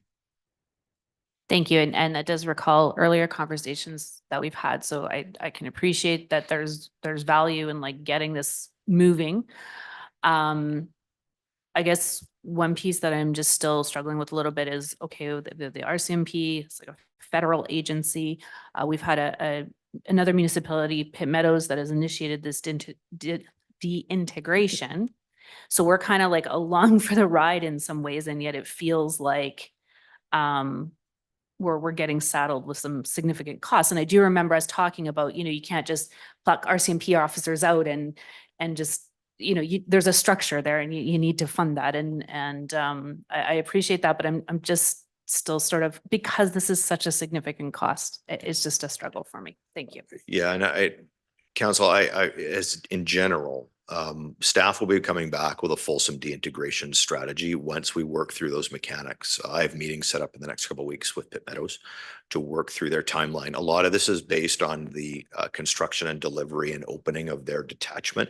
I know they've broken ground. We don't know. We've been told that it'll be most likely end of 2025, most likely spring of 2026. What we'll be working on with OIC MEHAT and the RCMP team, as well as Mr. Roberts over in Pitt Meadows, is what does that transition plan look like? And I'll have more detail most likely in the second quarter of this year. What we're looking for council's direction on right now in this process is making sure that Maple Ridge has the adequate policing resources on the ground to be able to maintain public safety and confidence within not only our police service, but also within our community. And so staff and the RCMP feel that the additional 12 officers, keeping in mind we're not going to receive them tomorrow, we're planning for them to be on the ground, boots on the ground by 2026, which is why the ask is for the 12 FTEs. Thank you. Thank you. Councillor Duick. Thank you. Just following up on that. So if I hear you correctly, we're going to budget for it, we're going to tax for it, and then we're basically going to put the money in the police reserve budget because we're not going to get 12 RCMP members. Thank you. So we're going to budget for it. We're going to assume that the positions will be vacant. If for some reason they're able to, we have funds sitting in the reserve to fund this. The actual property tax increase isn't felt until the third year. So where we had the model earlier with respect to the 1.35% to fund fire and police, the third year is actually the RCMP amount. So we plan on having some vacancy, perhaps a little bit of transitionary piece with the reserve in the second year. But the taxation actually doesn't occur until the third year, till they're here. So the what did you say? It was 1.35 each year. Okay. And that covers off how many RCMP members? So it'll fund the full 12. The interesting piece is we already have budgeted 212. So the part of the funding, part of the reason why it's only 1.35 is because of the other resources, is the other pieces that are already budgeted.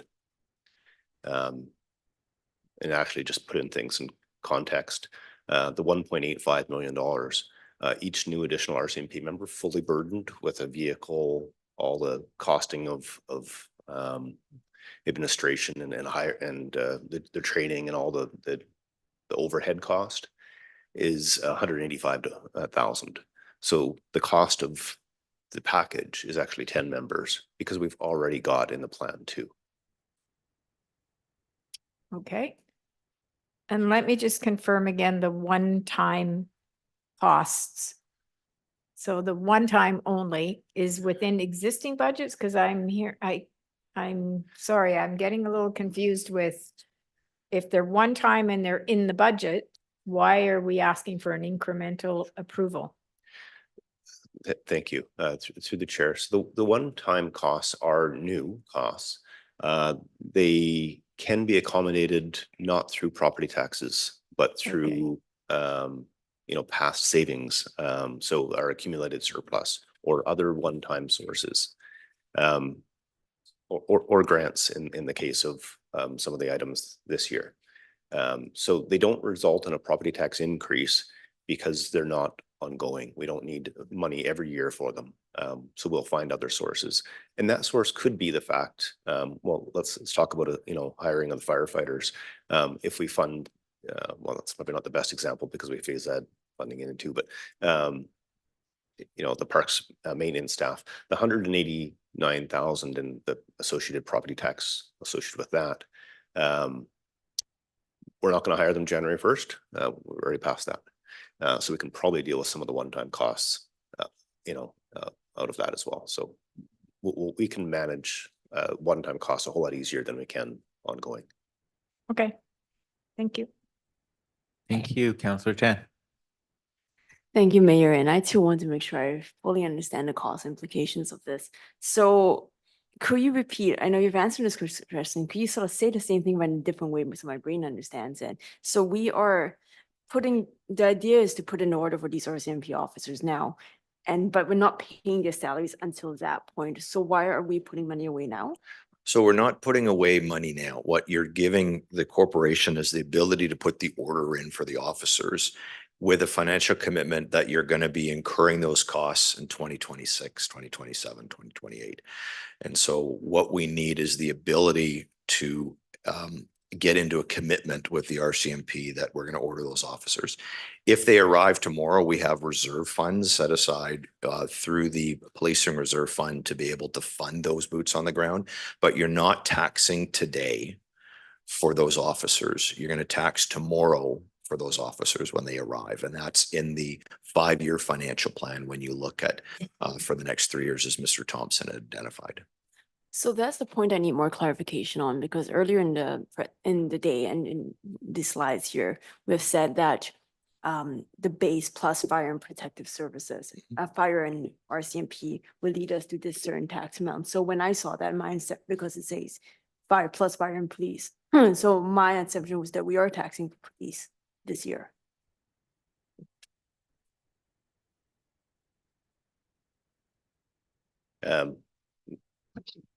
So the question was, just in summary and see if I got this right. There's 3 years of property taxation in there. So we are taxing something in the first year. And that's absolutely the case. The first 2 years of that 1.35% lift is to deal with the fire department staff. So if we hire them in June, the $2.8 million will be basically phased in over 2 years. So the first 1.35% generates, about $1.3 million-ish, give or take. And that'll cover the first portion of the year. The next year, they're on there for the full year. So that's how, so in the 3 years of 1.35%, it's fire, and then police. I see. Okay, I understand now. Thank you. And just to follow on that question, just on the cost implications, could staff through the mayor speak a little bit to sort of what would the outcome desired from the additional 12 police officers would be? I understand that our pop to cop ratio is lower than those of other municipalities. And I understand that if we sort of put in that order now, the cops won't arrive until 2 years from now. And in addition to that, sort of what outcomes, so in a general sense, we're looking to sort of better our position around public safety, but could staff speak specifically to what outcomes we're looking to achieve with those 12 additional police officers? Your worship, through to Councillor Tan, and I can have the RCMP provide more detail to this. And this is going to form part of that discussion around deintegration that'll come back at a later date to council. The key priority for the corporation right now is to make sure that we have enough uniformed officers on the street doing general patrols. And that's the intention of this, is not to build up special teams, but it's to ensure that you have things like your community safety patrols within your schools. It's being able to have your traffic teams as well as your general duty officers. And the priority for the corporation right now is the general duty. It's the emergency response 911 calls. The pop to cop ratio is, as you allude to, is incredibly high, is incredibly low with the amount of population we have and the amount of officers that are reporting to duty and driving the streets every day. The intention right now is for us to look at these officers as being frontline response. And then OIC MIHAT, when we go through the integration, provide a much more detailed and robust plan of what the actual duties are, because we're still working on the org structure as we deintegrate. And so as we pull out resources, including potential support resources to the Pitt Meadows detachment, we'll have a better idea of what that looks like. And as I said, most likely that'll be ready by the end of the second quarter, third quarter of this year. Thank you. I appreciate it. I think sort of analogy, maybe if I by trying to understand what you're trying to say, is that you need certain number of pillars in the house, and we're just trying to fill the pillars here, and then we'll figure out where the pillars will go. Is off a second point. I can see that point, and sort of from my perspective, what I'm trying to get at is that, it is a fairly difficult time for folks, and a difficult tax rate increases will be difficult, and this will just be this is one of the larger pieces of the tax rate increase. And so my desire to ask the questions around here is just to make sure that, do you have a better sense of what do we need to add all the pillars right now? Can we space them out a little bit just to really ask all the questions to make sure I can do my due diligence around this point? So I'm a little bit challenged here where I do understand that there's sort of a business case being built up with the integration, but the ask is now for that money. So and if thoughts on that point? Yeah, so just to clarify, the ask is that we get into a commitment now that the officers, so we can put the order in for officers. Just to make it very clear, you're not funding those additional officers until further in your 5-year financial cycle. So it's a matter of knowing that you're committing to future expense. And what we wanted to be able to do is to get the whole process up and running as we work through the mechanics, because my biggest fear is that we go into deintegration, we pull officers out of Maple Ridge into Pitt Meadows, and we are running short until we can backfill. And so what we're doing is we're not incurring those costs until actually the deintegration piece hits. We're asking council for the commitment for the future spend, and that's why we're using the 5-year financial plan. We're buffering to make sure that you have got space within your tax rate to ensure that we can place the orders for the public safety resources we need now and incur them over a multi-year calendar versus hitting them all in 2024. And that's the strategy that staff have deployed and are presenting to council today. Thank you. I have another question on the CSOs, but I don't know if you'd like me to wait till second round for that. Okay. I'll just let you know lunch is here. So we're going to go to Councillor Carreras.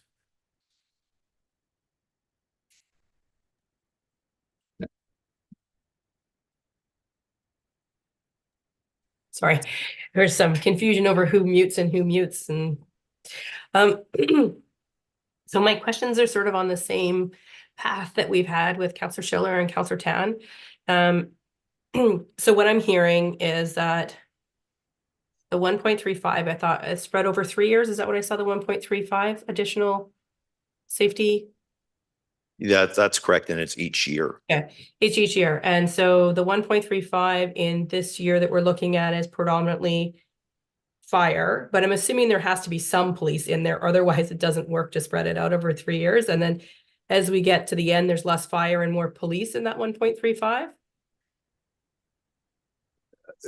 Thank you.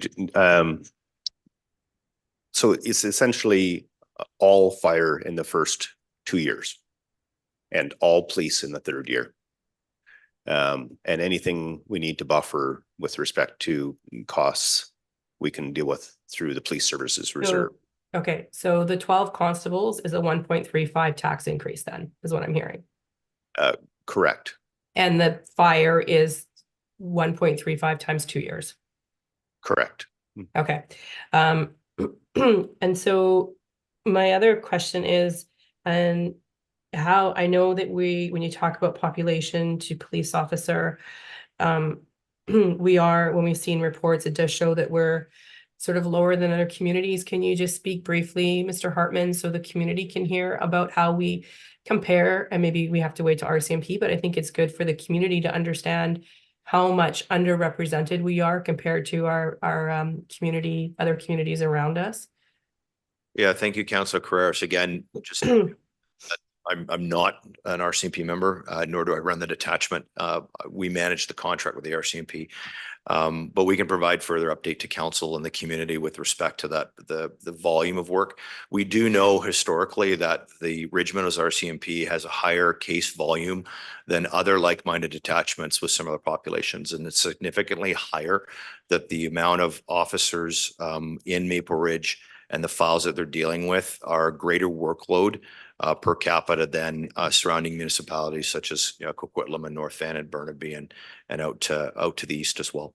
And so that is one of the concerns we have as we go through deintegration is the removal of additional resources out of the Maple Ridge area in preparation for an autonomous police detachment being built in Pitt Meadows.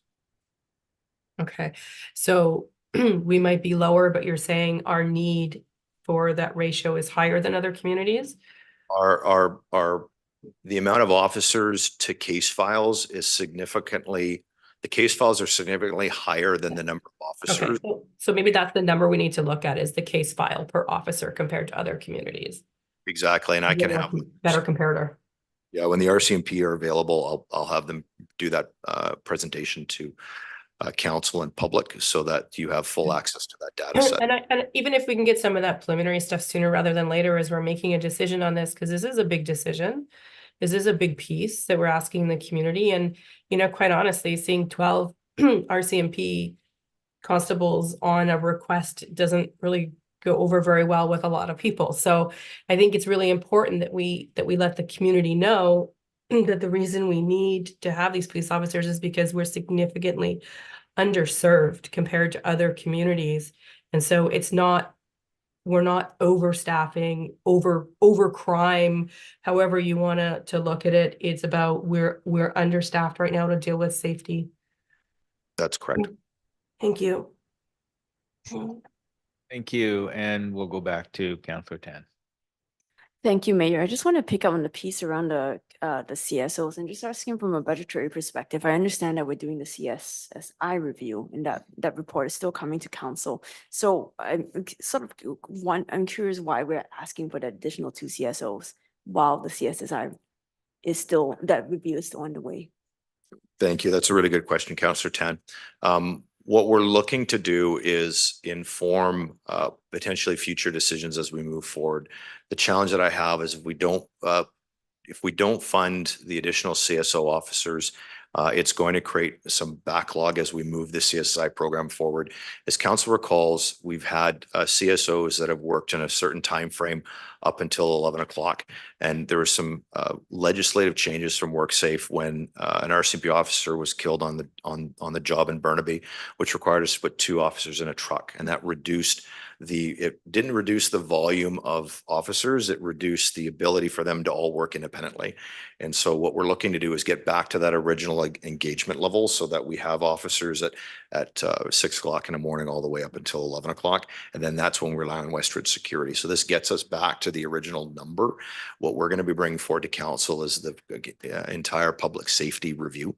And that'll inform your future decisions on where you'd like to go. But in the meantime, there is a need to look at if council wants to go back to that full spread of officers during the day to bring 2 additional officers on due to the fact that it's 2 per truck. Right. So if I understand correctly, they are working 2 to a shift right now because CSOs safety is paramount now, but the number of the schedule at which CSOs are operating has reduced. Correct. It's the same number of officers. They're now 2 per vehicle. And so as a result of that, we've slightly decrease the hours which they're there in order to deal with the number. What we're trying to do is get the hours back to the same what they were and take the reliance off of external parties to provide that service, which is Westridge. So my curiosity around this is, does this make sense to extend the CSO body and the hours, given that we haven't done the review of the program yet or haven't sort of gone through the review? Because I understand like the review might change, might do publics, like sort of trying to engage sort of which folks and which agencies are filling in and what. Yeah, and I think what we're looking to do at this moment is use this as a placeholder as we go through this process. And you should have the CSSI review before you adopt the financial plan bylaw on May 15th. Okay, thanks, Mayor. Thank you very much. And Councillor Schiller. I will hold my comments for lunch. Is that why you put your hand up? No. Go for it. Okay, quickly. So, thank you, Mr. Harmon. And yeah, I appreciate it's, you know, we need to provide the commitment. If we're going to do these things, there's further opportunity to really delve into how we're doing them and make the final decisions. But it is challenging, right? Because you're being asked to make the commitment, and that's a big piece of it. So just as we move forward with all of this work, the de-integration plan, the community safety plan, you know, I see that the city is coming at this, you know, aspect, you know, this idea of community safety in a lot of different ways. We got RCMP, we got CSOs, we got security guards, and I'm not in any way suggesting that there's not a need, but what I need to be able to see is like how all the dots are connecting, and you know, we're making this massive investment. How are we sort of deciding who's doing what and how they're doing it?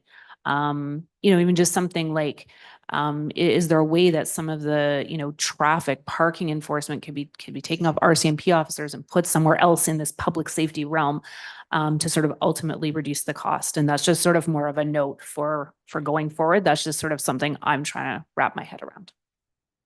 Thank you. And you'll have I think a better idea once we receive the the community safety action plan. And we have a time to digest that and provide that information line of sight to council.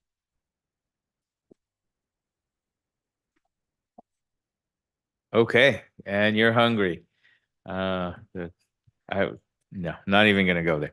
Well, thank you very much. We are going to break. Is half an hour good?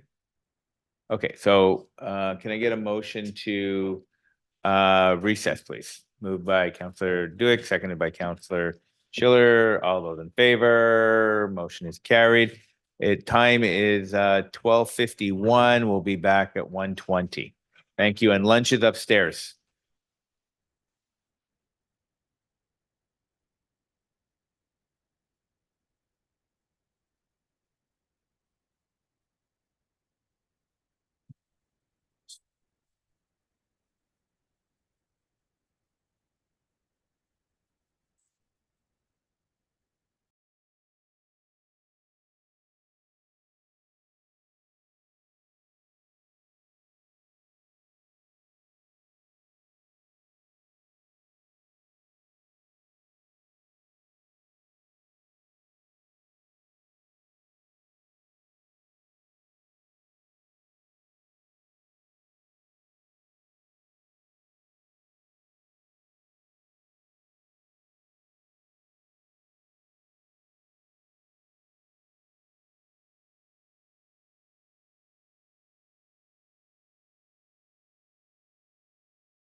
I get the hot Nice. seat for today. Nice. So I am open to your questions, or do you want me to start, or how would you like to do this? Since you weren't here for the beginning of that, is there any comments you want to start off with, or you just want us to start peppering you? Yeah, so I think what I can do is give a little bit of context of where we're at generally at the detachment. First off, I'd like to thank the support we've had from council over especially this last year, and recognizing the support we're getting from council. In regards to the detachment in general, I have to say that there's no word. We are definitely a busy detachment. Across the comparisons, we are very busy. I think a big thing for me is looking at data. Data is fine for me to stand up here and say we're busy, but I think data is always a good thing. That's kind of a neutral, in my opinion, way of explaining it. There's a couple different factors that we look at when I look at data. The one that a lot of people talk about is COP to POP. So how many police officers based on the population in that community?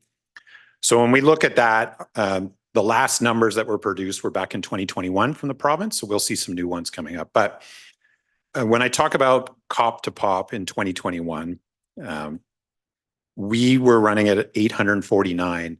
So for every police officer, 849 population. For me, I tried to look at similar sized communities within BC.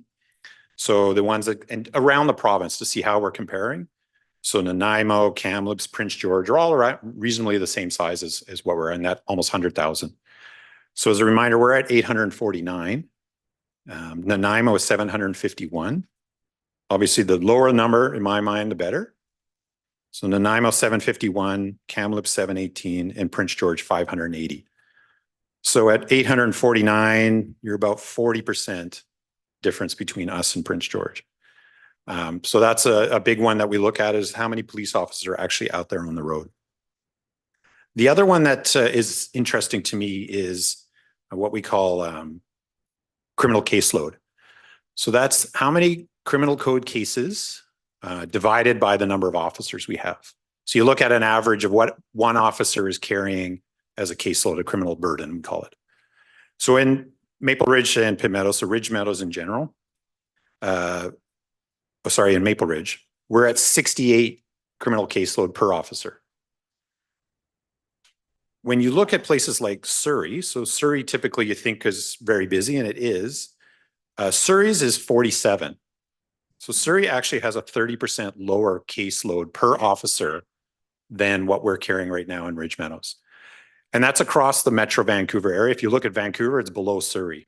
The municipal police force, we're almost double the caseload of what they're doing in Vancouver. We look at that report to Crown Councils. That's the ones that we send to Crown. We're by far one of the busiest ones in the Metro Vancouver area. In some local jurisdictions, we're almost double the amount of reports to Crown Council. So that's a recommended charge that's going to Crown. So that's kind of the data that we're looking at in the context of where we're at is where the ask is today for the number of officers that we're looking for. Even with all the data, we're at the crust now of losing 23 officers to Pitt Meadows. So I'm sure if you've driven by Harris Road now, you can see the hole in the ground and the rebar going in the ground. So it is coming. Our estimated time for that construction to be done is next fall. So fall of 2025. So we're into that 18-20 month frame.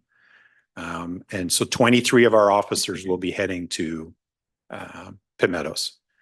So I think this is a timely discussion because really we want to look at what do we want the new Maple Ridge detachment, not the Ridge Meadows detachment, but as we go into 2025, what do we want Maple Ridge to look like?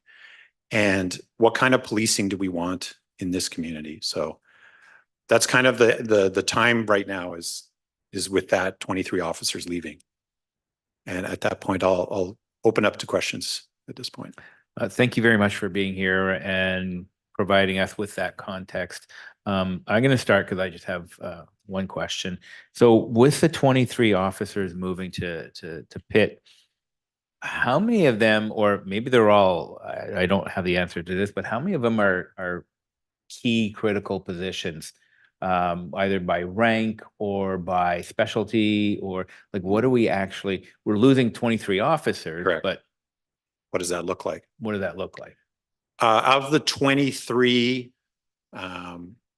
there's a couple administrative type positions, but the vast majority are frontline officers. So frontline constables, a supervisor for every watch. So we lose one supervisor per team. That's a big risk for us, is the supervision rank of ensuring that we have enough supervisors. We have a lot of young, great officers, but we really need that supervision. With one more supervisor leaving, that is a big risk for us. We have specific positions that are in the serious crime unit. About a third of the serious crime unit is based on Pitt Meadows, and those will be leaving. I don't have to remind you that we've had a homicide here in the last 10 days. So that's a very key area for us. There's officers involved in road safety. So our traffic team, that's Pitt Meadows as well. Some of those positions are there. Surveillance team. So really all the kind of critical, it doesn't just hit in one area. It hits across the board for all of them.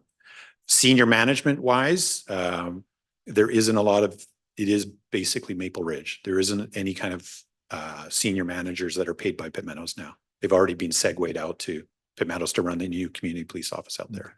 So I think it's important to understand that while the request is for 12 officers, we have to be mindful that it's who you're getting back in return. You may have somebody with 6 months of experience coming in, right? And if you get 12 new officers that all have 6 months experience, now there's gaps in there. So the more that we start to prepare for this, the more that we can actually speak to the type of officers that we need, whether it's leadership. I mean, I'm really concerned about losing leadership potential, and it could be people who have been on the force for 3, 4, 5 years, but their leadership is something that is the experience, and that's what I'm concerned about, is that loss of experience, because I don't know that you get that right off the bat. So that is a concern for me as we look forward to that. Specifically 7 corporals. That's our frontline supervisor rank will be leaving. 7 of them. 7 of them. So that is, like, I've done quite a few management reviews around the province, and the biggest flag you see when things aren't going well is supervision. We really need those officers either on the ground or working with them, writing search warrants. That's the high risk area. So having 7 supervisors head out to Pitt Meadows is, I think people don't realize that. And this is why this is so critically important. When we say 12 officers, we don't realize the impact of losing those 7 corporals. And that's a game changer. That provides, or that creates gaps in your ability, your department's ability to be able to do their job properly. So again, for me, that's a huge concern, and anything we can do to help mitigate that, I think we owe it to the force, and we owe it to the city. Okay, questions, comments? Councillor Tan.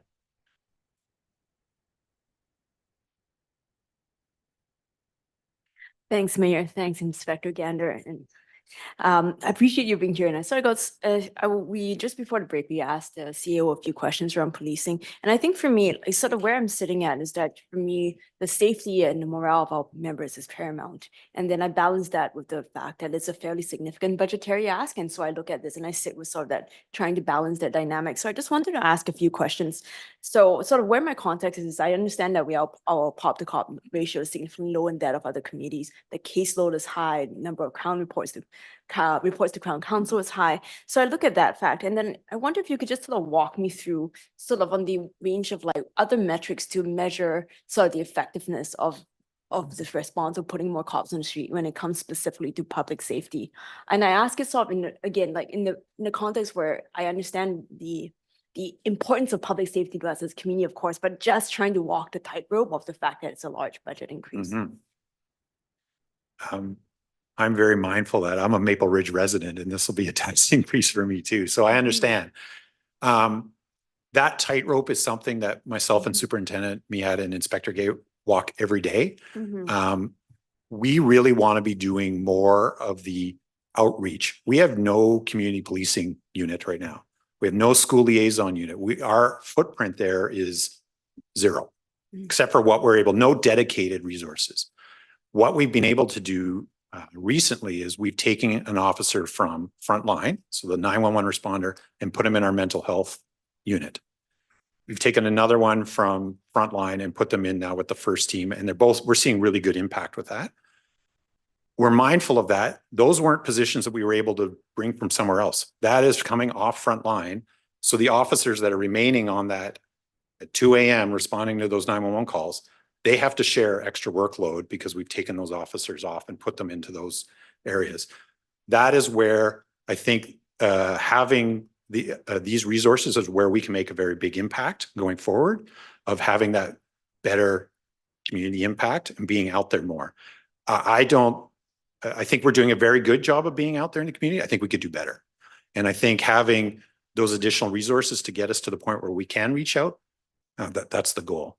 So does that answer your question? Right. Yeah, thank you. Like I think that's like the step into us building this dialogue together. I think what would be helpful for me is sort of metrics based on outcome effectiveness. I can appreciate the caseload metric. What I'm looking for is, over the course of the last few years of our community, we, didn't have enough police officers, or we added officers to this department, and therefore we saw a decrease in this area. So what I'm looking for is an effectiveness outcome-based metric for which I then can use to do decision making. Because what I'm seeing here is the workloads-based metric, which I have a lot of empathy for. But ultimately what I think this council cares the most about is the effectiveness of it. So from there I can decide, 12, and in terms of the police officer allocation, I certainly leave that in your capable hands, and that our superintendent Mihat's. But I really, I think what I'm lacking is that effectiveness-based metric, and that's what's sort of tripping me up here. Yeah, I mean, I think a good, just a quick example of that is last summer when we did Project Dovetail, where we redeployed officers into the downtown core, and we were seeing the metrics from shoplifting, mischief calls, all drop down. Unfortunately, because of the resourcing, we were only able to do that for a short time period, but we are seeing that kind of immediate hit as soon as our officers are out there. We're going to hopefully see this again as we do Project Sentinel, which is coming up here, where we've started now with the CSOs and the volunteers, and really hitting the downtown core, like making sure we're out on the ground. Part of that whole thing is looking at the metrics. What kind of data do we see once we're out there? When we have the officers walking the beat, are we seeing the change, or is it, a nice to have, or are we actually seeing the data? So I look forward to sharing that as we go. And it is a difficult thing to quantify, but we are seeing it when we are doing that. I totally appreciate it's a difficult thing to quantify. And, I think we're right on track here. That sort of, the outcomes from Project Dovetail, like that kind of thing would be effective for me. And I don't pretend to understand all the things that you do as a policing department, whether it's homicides, whether it's, gang violence reduction, sort of along those stats, I think Superintendent Mihat at one point talked about cybercrime and cyberbullying in schools. So what would be useful for me, sort of metrics, and I'm sure you measure the performance of departments across those different metrics, and I would love to see that with us. The CEO talked about how we're looking to put in that order of 12 police officers, and then sort of figure out the resource allocation based on the premise that we are going to need those bodies. And I certainly understand that the departments that are very busy, that point was clearly communicated. And ultimately, I'm still looking for that effectiveness-based metric in order to make that spend decision. And so I know that the entire decision is not going to be made today. This would then go for public engagement, but I would love for you, if you and the superintendent were able to come back and say, walk me through, hey, across these departments, I'm lacking folks here, I'm lacking resources here. And then with the 12 additional officers, this is what we'd be able to accomplish. And that would give me a wholesome picture. Yeah, absolutely. One that comes to my head right now is mental health. We track that very closely since we put in the mental health unit, looking at a number of times that we're actually having to arrest people. Well, with the actual mental health experts, our officers who are dealing with all the time, maybe we don't have to apprehend as much as we were before. So giving you those kind of data, we can definitely do that. That's wonderful because, Yeah. you know, I think we'd all like to see like the number of reports to Crown Council actually go down, not because we're reporting less, but because there's just less of that. And that's the kind of thing that I think would be helpful in me making decisions. So I look forward to seeing that both verbally from you, but what would really help me is that written report so that I can digest properly. Okay. Thank you, Mayor. Can I ask council, are you receiving the monthly stat reports that are coming from the RCMP? Thank you. Yes, we are. You are receiving receiving that. That is Okay. helpful. Yes. And I love to see that in the context. Thank you for that reminder, Mayor. And I love to see that in the context of this ask. Thank you. Councillor Schiller. Thank you, Mayor Remy. And thank you to RCMP for being here.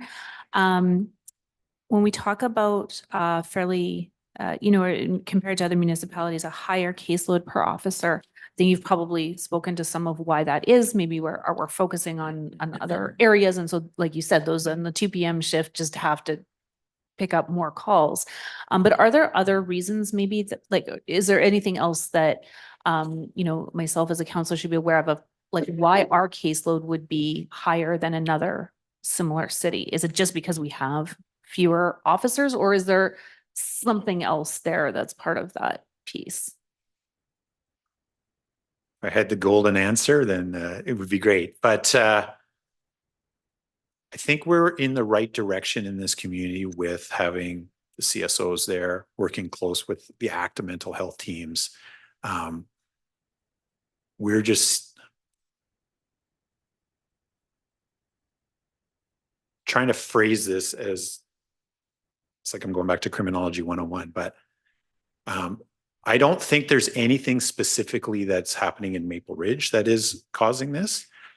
What we see in general is the pockets of crime. So as we move away from downtown Vancouver, we're seeing different types of crime in Maple Ridge, Mission, Chilliwack. They tend to be a bit busier that we've seen across the board. And is that, I don't know what the answer is per se on the reason why, but we are seeing higher out on the east side of the valley than we are in downtown Vancouver or Burnaby. Okay, thanks. That's just Yeah. helpful. It's something I still have a lot to learn about. So yeah, thank you. Councillor Duick. Thank you, Mr. Mayor.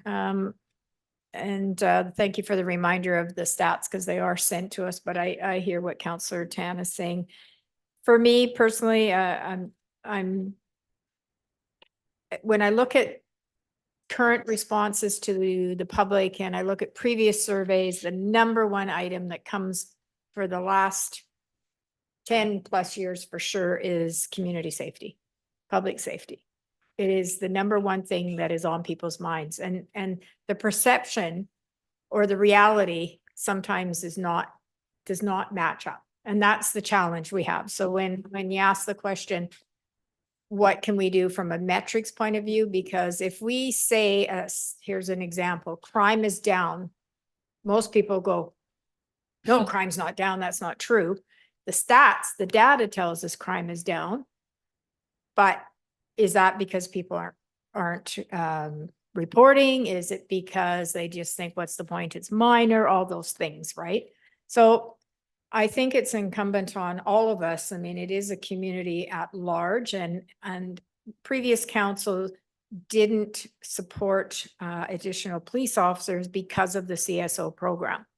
So that's the key. So that's an example of where we didn't do something that traditionally was done, that you fall behind.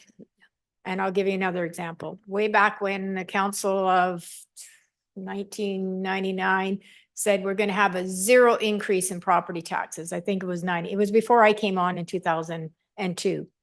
Well, what happens is then the next council bears that, because the reality is you can't have 0. Just to roll over, there's a cost to roll over. And we're hearing today the cost of living, I wrote it down, whatever it is, there's a cost to roll over. So there's no such thing as 0, because just to roll over with the cost of material supplies and labor, it goes up.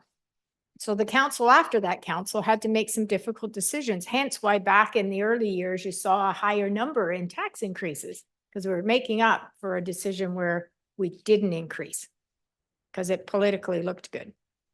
And I can say that. So same thing, now we're finding ourselves, so there's a number of factors, the de-integration is one of them. The fact that last council, and for good reason, we supported the community, the CSSI program, which was important. And the key objective was to get RCMP, bylaws, CSOs, and security all working together so that the right group could address the issues. Because it's not all a policing issue and shouldn't be. We shouldn't be utilizing RCMP to ask somebody, do you need help, move your goods along, and that sort of thing. So it's a hard one. When you look at the numbers, it's certainly hard, but also we have to factor in how long it takes to get an RCMP member. We have to factor in the overall, what it looks like in the future.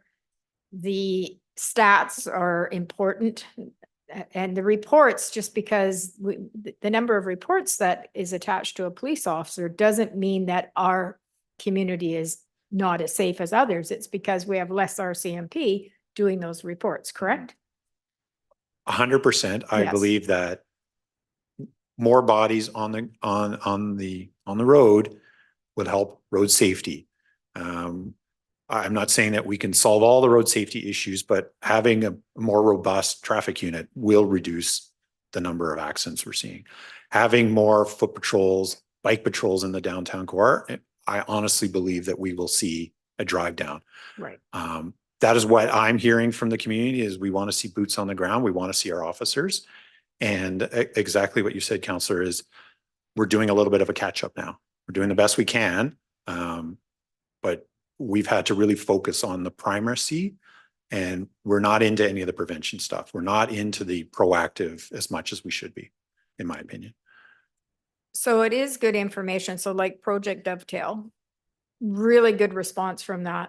The business community, they really responded well. So those are examples, I think, of what Councillor Tan is saying. Like, if we provide all these RCMP, how can we show that it's a benefit from a public safety perspective? And it's hard. It's not as black and white is, I guess, where I was going with that. I mean, certainly stats are important, but sometimes there's a multiple factors in there. Like it's, but like my crime analogy, when we say crime is down, depending on who you talk to, some will say, yes, it is. So it's looking good. And others will say, no, it's not. Come to my neighborhood. So we need it. It's important, but it's not the only reason why we look to support the decisions that we're making is where I was going with that. So corporals, if you said 7 are going to go to Pitt Meadows, how many will remain in Ridge? I don't have the number offhand. Okay. I just seem 7 seems quite high for 23 officers. So that's why I was asking. Yeah, I don't know what the number is offhand. I just know that with one of our road supervisors coming off frontline, the remaining corporal on that team would be, in theory, having 12 constables reporting to them. We'd like to see that number about half of that. 1 to 6 is what we have about now. 1 to 7, 1 to 12. That gets into a real risk area that sure is, but I can't tell you the exact number that we're having. Okay. All right. Thank you. And you said, what do we want Maple Ridge to look like? Well, we want you to stay and Superintendent Mihat. Oh, you guys aren't going anywhere. You're not We going look forward to anywhere. working with you for many more years. Thank you.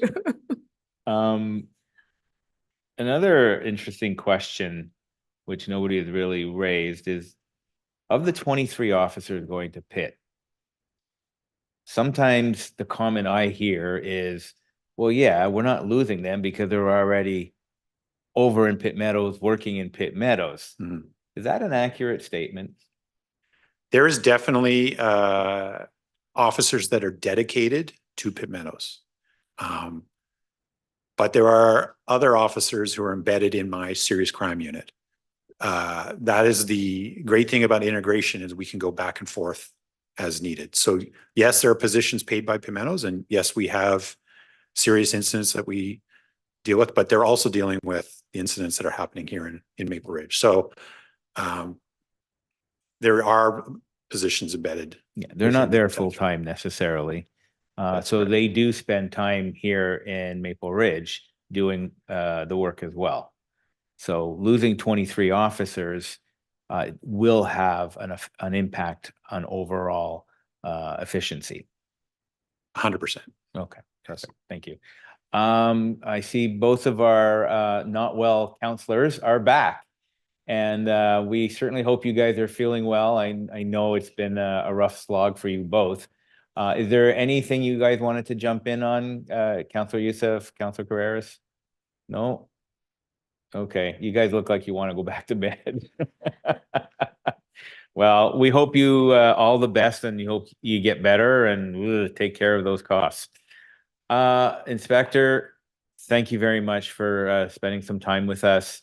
It's greatly appreciated. All the work that the department does is greatly appreciated.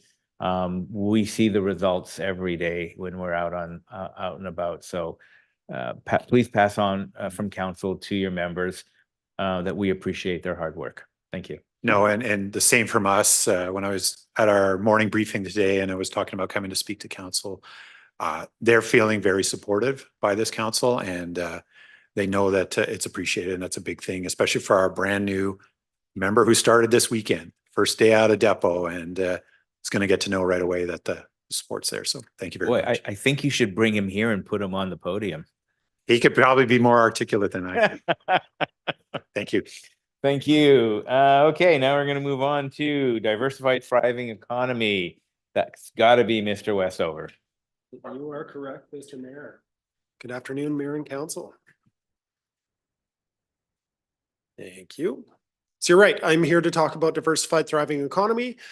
This strategic priority, I'm not going to read this verbatim, but is centered around having a diverse and vibrant community, ensuring that we're attracting investment and really having an arts and culture focus towards our community. As we start to look at the objectives and the key results here, main objective, or one of the three, is attracting, retaining, and expanding business investment to diversify the tax base and increase local employment. A few of the key results that we're working towards.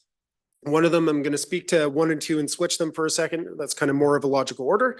1.2 is about an investment attraction strategy. So focusing on some of the recent investments that we've been seeing now, and then also continuing to pull and push on seeing investment as we go well into the future in different supply chains. From there, also looking at the potential of investment strategies or incentive strategies for new business attraction. That could include some of those key and competitive areas. Another one is focusing on our business retention and expansion activities. So having an analysis and an implementation plan to create some consistency well into the future. It's something we don't have at this point. And then as we look at the last key result in this area here, ensuring that business licensing, processing, and service delivery is capable of processing 20% more applications annually. A part of this is because of the short-term rentals that are going to be coming forward in some of the legislation. We do anticipate a bump required on the business licensing side, as well as growth that we see into the future. One of the next objectives is expanding training and educational options in Maple Ridge to build a skilled workforce. I'm sure a number of you were either a part of or saw a number of the announcements on the post-secondary education or post-secondary institute service expansion. So that was announced over this last little while, and we also had a roundtable with the then Minister of Post-Secondary here in Maple Ridge. So this is really ships to see post-secondary here and ensuring that there's good training within Maple Ridge. There's also a notation here about the potential of a tech hub, knowing that this has hit a number of different industries, ensuring that they are well suited and well able to be competitive into the future with a lot of the technical capabilities that they're going to require to have into the future. This does not necessarily mean a brick and mortar, could be a digital tech hub, so to speak, that could engage with entrepreneurs well into the future, and that's set out for Q2 of 2025. And then really ensuring that we're clear on the labor market and gap analyses that we do have here specifically for Maple Ridge. Canada is notoriously a little bit difficult to get labor data on. We do have great partners within the area with good programming to help us clarify more of that information. So there is an item that's associated with that as well.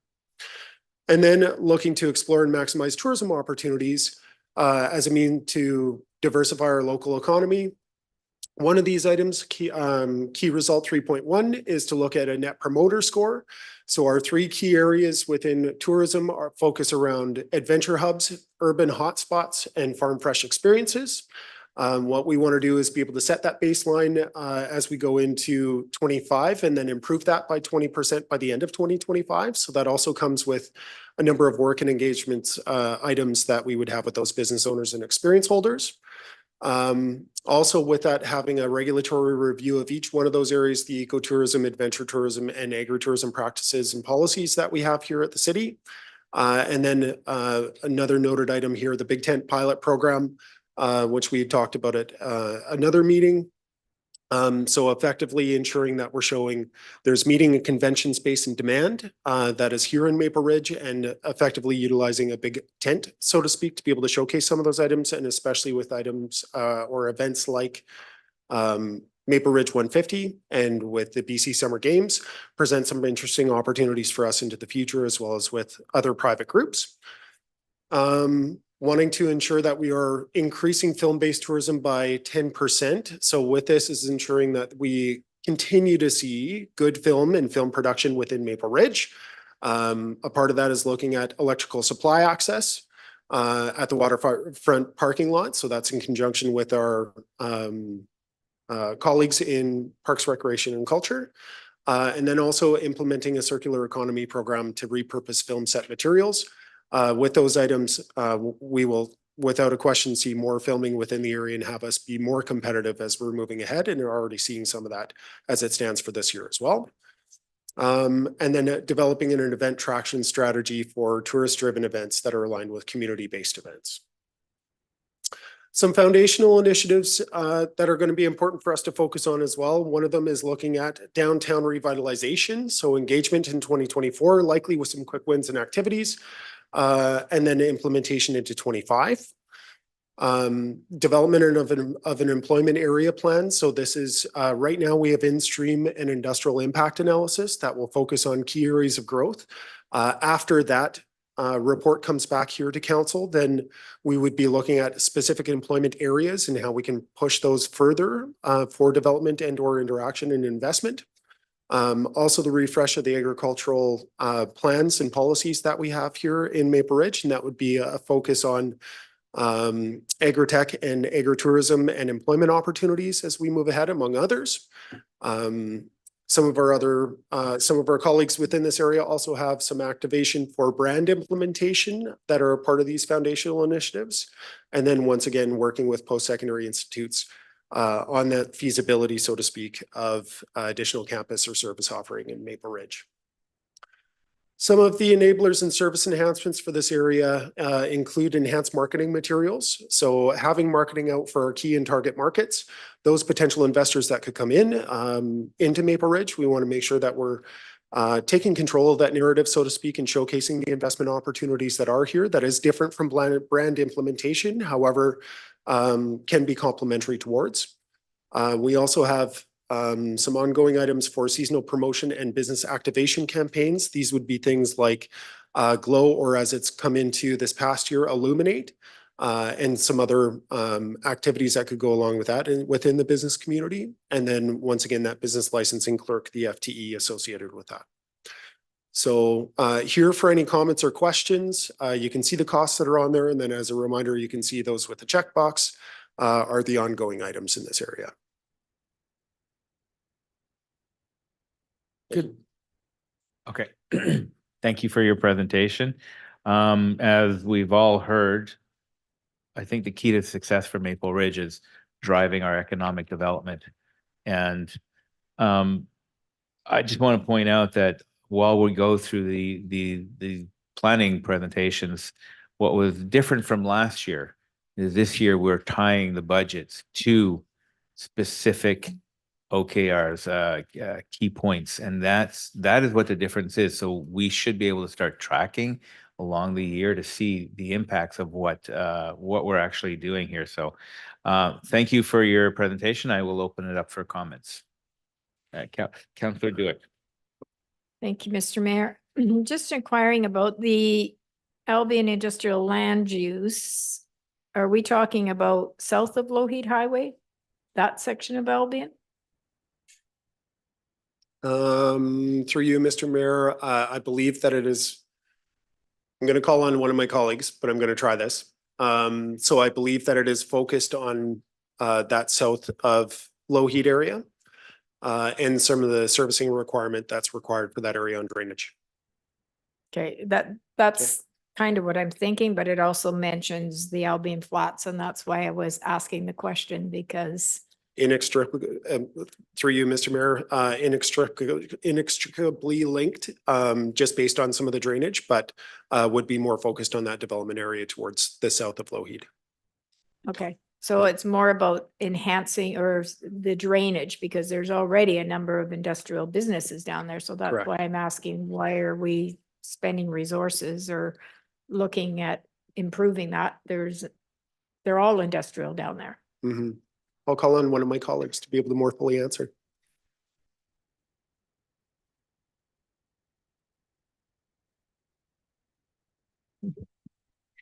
Good afternoon, through the chair. So we do have an industrial development south of River Road, south of Lougheed Highway. However, the servicing needs, for the type of uses we have there, we're fine. For the type of uses that we'd eventually like to see in this area, upgrades are required. Gotcha. So this piece of work would let us get ahead of what that looks like. There will be some elements that will touch Albion Flats, but it is very much focused south of Lougheed in order for the future redevelopment of those sites in the short to medium term. Okay, that makes sense, because yeah, there's definitely some drainage issues down there. So yeah, okay, thank you. Thank you very much. Councillor Schiller, followed by Councillor Tan. Thank you, Chair, and thank you for your presentation.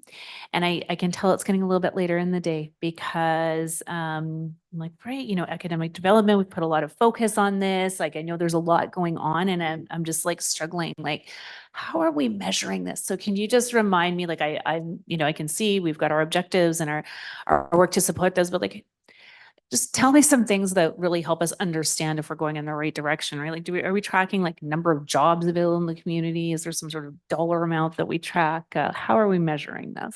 Through you, Mr. Mayor, that's a really, really good question. So there's a couple of measures that we can use as we're moving ahead.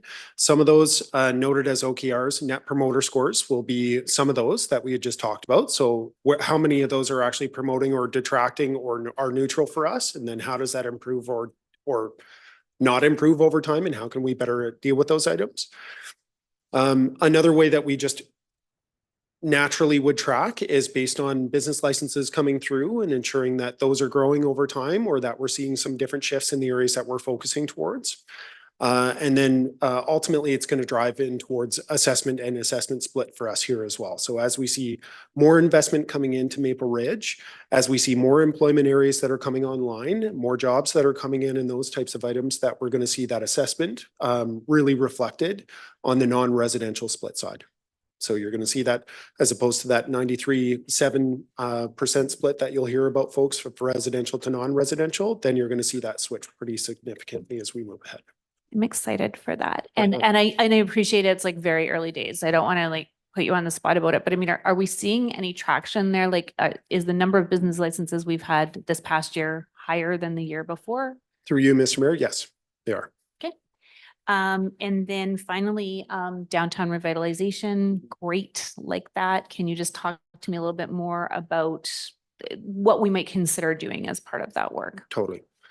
Through you, Mr. Mayor, what the intent is for the downtown revitalization is really ensuring that we're engaging with the local business community this year. Knowing that there are just so many events that we're going to be having in activations in the downtown. So we want to make sure that we're setting up well for this year and ensuring that they're engaged and aware of different things that they can all be a part of. And then into 25, that we've done our due diligence, that we have had our interactions and engagements with business owners to see what they would like to see well into the future. Some of that could be programming, some of that could be street dressing and those types of items. Some of it could be more structural into the future. It's really a part of the dialogue and what they would like to see, and as a part of overall design guidelines that we can start to adjust into the future in the downtown. Great. Thank you very much. Councillor Tan. Thank you, Mr. Mayor. A question for you to staff. I have a question again about the Big Ten pilot program. Now I'm really curious about this one because I did a little bit of anecdotal asking around and just some online Googling. And I know, and from what I've at least read, is that conference space is at a premium in Metro Vancouver. And so and I think the last time we talked about a Big Ten pilot program, you had talked about how it might be useful for showcasing Maple Ridge to different event organizers. So I think so what I'm trying to get at is that it is not an ongoing spend, but it is a one-time $150,000 spend, which is a large ticket item. So I'm sort of conscious of that. And I'm sort of wondering, can you just walk me through a little bit more? I know we're sort of at the start of the business case planning for just walk me through a little bit more why this is a spend that is on our radar, given that I think from the preliminary data, there's quite a bit of demand for conference space in Metro Vancouver. Is this sort of a need to prove out that are people asking us for this kind of big talent pilot program data, or like, why this, why now? It's an excellent question through you, Mr. Mayor. Really where this came onto a lot of our radar is engaging with some of the brand owners of hotels and accommodation industry. So if we were looking at different meeting spaces, convention space, or anything else, which we naturally notify or note over to them as you're starting to look at, or as we're providing options on the potential of new hotels coming into Maple Ridge, consider having some meeting rooms or convention space, you know, maybe not like a massive convention center, but consider having some ballrooms and those types of items that can handle some larger events that are here and be able to, you know, 300 to 500 folks, that type of thing.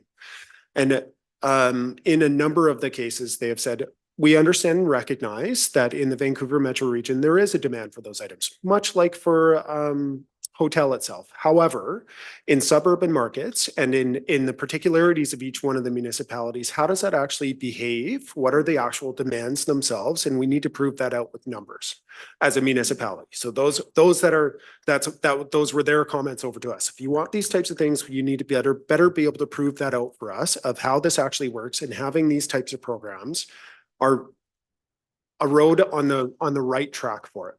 So we've done things like feasibility studies in the past, or market sounding and market studies and those types of items, which are good, very positive, and do de-risk, for lack of a better term, the business case. As they start to look at convention space, now they're also looking for something of the same and less theoretical. They want to see where that actually works on the ground and tangibly. So that's a part of the reasoning for it. I will also note as well, you all have some big decisions to be made as well. So this is maybe not A1 burning either. So, I mean, something to consider as well if there's some trepidation on that side. Thank you for that. I mean, like, and I'm the reason why I'm asking these questions is to say, well, pitch it to me, you know, like why this, why now, you know? And so I think where I'm sort of sitting at is, I think what I'm hearing is that you're saying that there are people saying to us, well, prove the need to us in Maple Ridge for this kind of room. And I mean, the reason why I'm hesitating is I don't doubt that there is a need for these kinds of spaces. The thing that I am a little bit cautious about is a big tent is very different from a proper conference space, you know, indoor with breakout rooms, you know, green rooms and washrooms and catering spaces and all that kind of thing. So I wouldn't want necessarily to spend $150K on something and folks like, well, that's not the experience we wanted.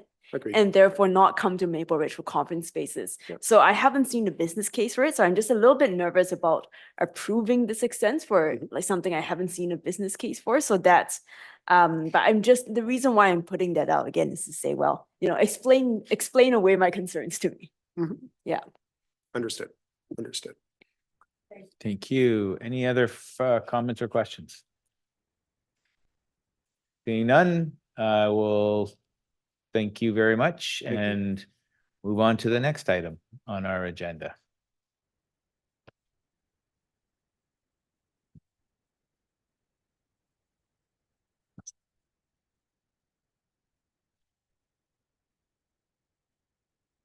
So thank you. We'll move on to governance and corporate excellence, which is the last of your strategic pillars.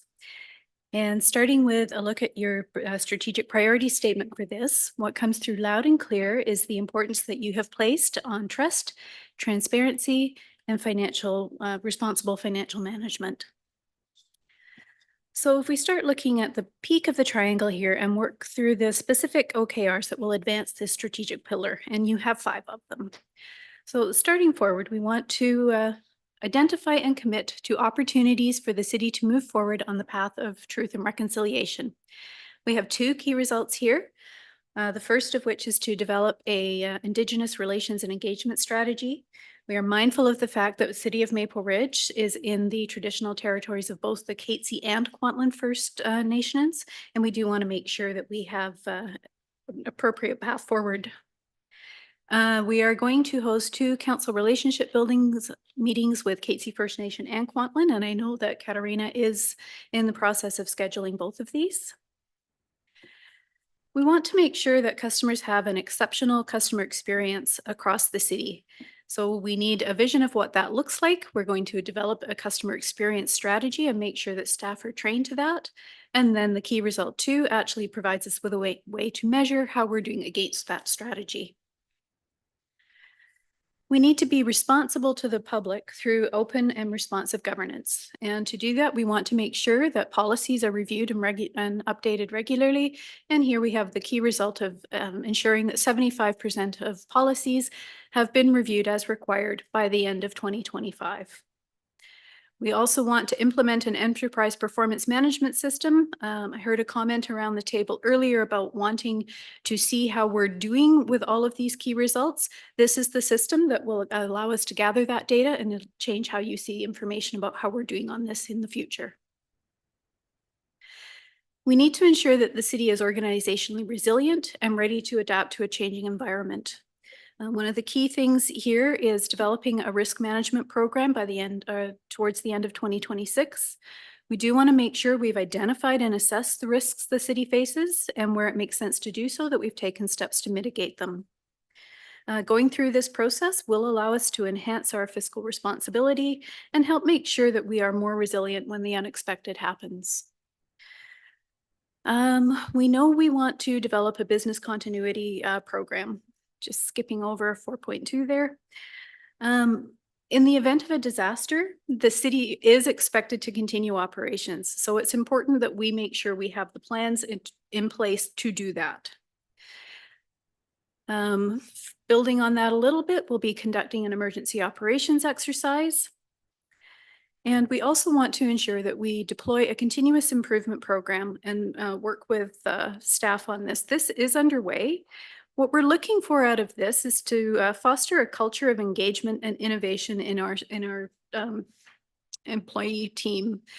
We want to ensure they've got the data available to them to drive decision making. We want that throughout the organization. This will help enhance our efficiency and make sure that we're able to adapt to the increasingly fast pace of change that we see in our business environments. And that last one there, 4.6, making sure we have an appropriate intergovernmental relations strategy really is going to be key as we advocate with other levels of government for things like the funding we need to deliver on that infrastructure that we know we need in this community. And lastly, ensuring that the organization and financial alignment to let me just try that again. We want to ensure the organization and financial alignment to achieve strategic priorities and meet the needs of our growing communities. So to do that, we want to do some streamlining. We want to take all of our various fees and charges bylaws and look at consolidating them into one single bylaw with a number of schedules and annual review dates. We know we need to complete a major development cost charges review. Mr. Thompson talked about this earlier, and he also talked about the fact that with some of the recent legislation that has been introduced by the province, that major review may now look a little bit different. And as much as you may have think this will have been a wonderful day today, we are going to optimize the business and financial planning process. It'll be even better in the future. We have some foundational initiatives that will support this moving forward. We know there's some policies we need to update, the financial sustainability one being one of them. If we talk to the leadership learning and development strategy, this is something that I'm will allow us to take a holistic approach to succession planning and developing leadership potential throughout the organizations. There's a number of initiatives underway in support of this. We have some learning programs that lean on the cohort model of learning. So we bring people together from across the organization for learnings, and it just helps break down silos throughout the organization. It's deliberately cross-functional for that reason.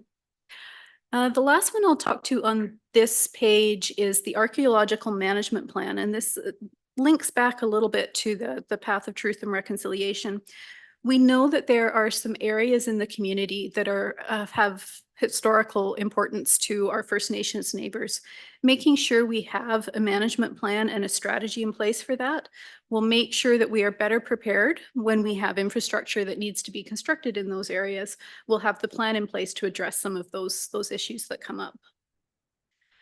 And lastly, looking at some of the incremental packages that you will see here, we are asking for an additional human resources associate. And I know last time we talked on this, we did a bit of a comparison to what we'd seen in the way of recruitments in 2019 compared to 2023. And it was significant. In 2019, I believe we had a total of about 40 recruitments in the year. In 2023, it was in excess of 170. We are looking for an additional GIS solutions analyst. There's a great interest in spatial data. You heard Ms. Saggart refer to the snowplow tracker app earlier. We've also been able to do some work with mapping water meters, and there's other works into the way.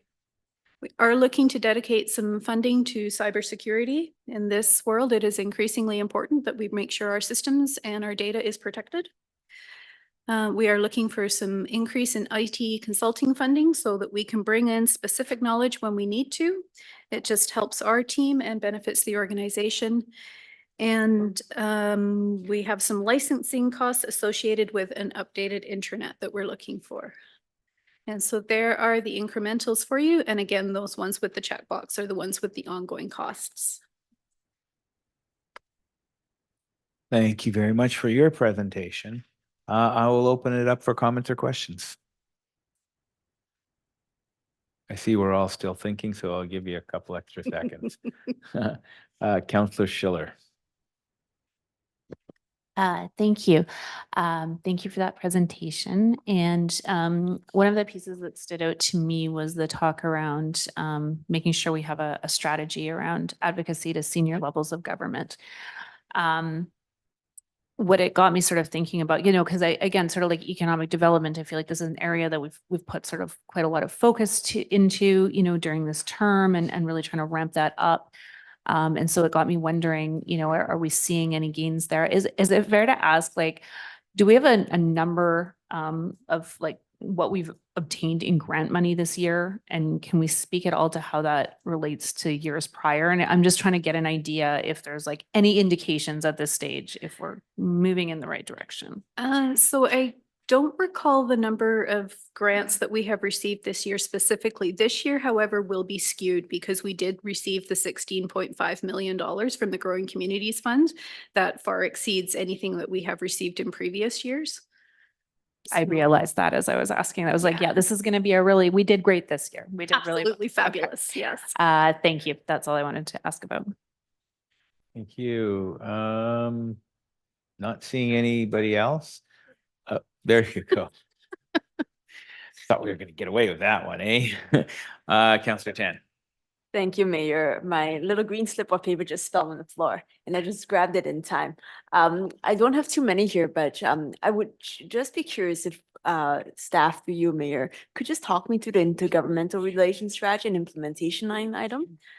What are we, could you just walk me through sort of the deliverables and what we expect from that item? Sure. And as with others, I'm actually going to call on a friend who has volunteered to help out in someone else's absence.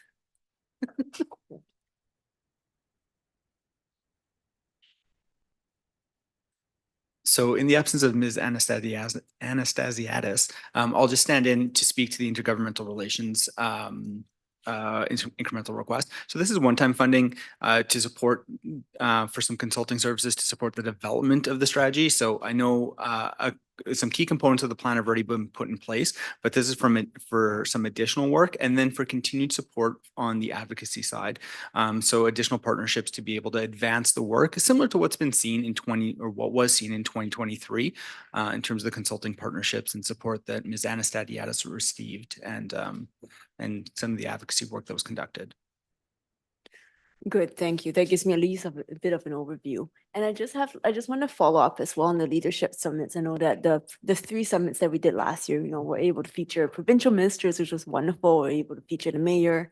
Could we talk through a little bit sort of what we're hoping to get in terms of outcomes from leadership summits in 2024? I noticed that we are looking to deliver 2. So how are we going to, how will we measure the effectiveness and outcomes of these summits? Thank you. Through the chair, the leadership summits of 2024, we've not yet confirmed what the topics are. We are in internal discussions with staff. Youth has come up as one alternative, as well as volunteerism, especially in preparations for the games.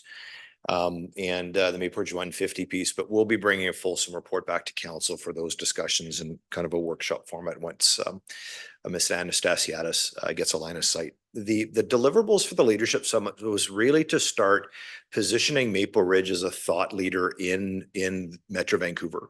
And while the opportunity existed between the climate summit, which was your first, the housing summit, which was your second, and your economic development summit, which was your third past year, was to really position Maple Ridge at the driver's seat of conversations going on at Metro.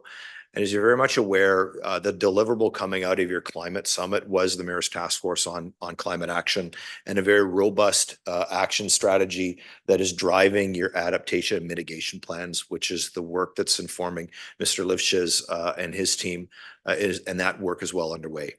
The housing summit was to start positioning Maple Ridge as a driver in the housing affordability discussion at the provincial level, which, as you saw at UBCM, opened up doors that we normally wouldn't been able to get to, and that is in the hands and in the faces of ministers, as well as deputy ministers and assistant deputy ministers. So it's part of a much bigger intergovernmental affairs strategy. And as Mr. Olivieri alluded to, the implementation strategy component is to continue on with Maple Ridge Moves. This is the lobbying effort that Maple Ridge needs to do to ensure that we have the funding and infrastructure and parameters in place to deliver on the Abernathy connector to 240th and possibly to 256, as well as looking at what we need to do at TransLink. And some of that advocacy was the success of the Mayor's Council through his worship to lobby for BRT. And all of this is about putting Maple Ridge on the map and putting Maple Ridge first in the eyes of the province and the feds, and definitely at Metro and areas like TransLink. That continued on with the Economic Development Summit. And that was really an opportunity for us to showcase investment attraction opportunities and the reasons why businesses need to look at Maple Ridge. And as a result of that, you saw things like Molly Energy come about, where Orion and Cedar Coast is looking at developing a massive industrial area in the Hammond area, as well as we have more keen interest looking at bringing jobs and big manufacturing into Maple Ridge, which gets you off your 93% tax rate for residential. It's really about getting us into the 80s and around that 85 percentile is kind of the internal target that we're using as we go through this process. So we want to continue on the successes of the summits in placing Maple Ridge and this council in the driver's seat on some of the hot topic items that Metro and the province are dealing with.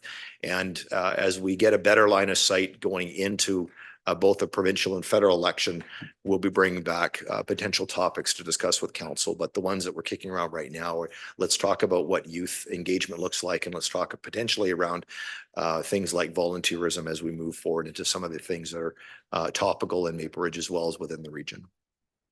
I'd just like to add on to that.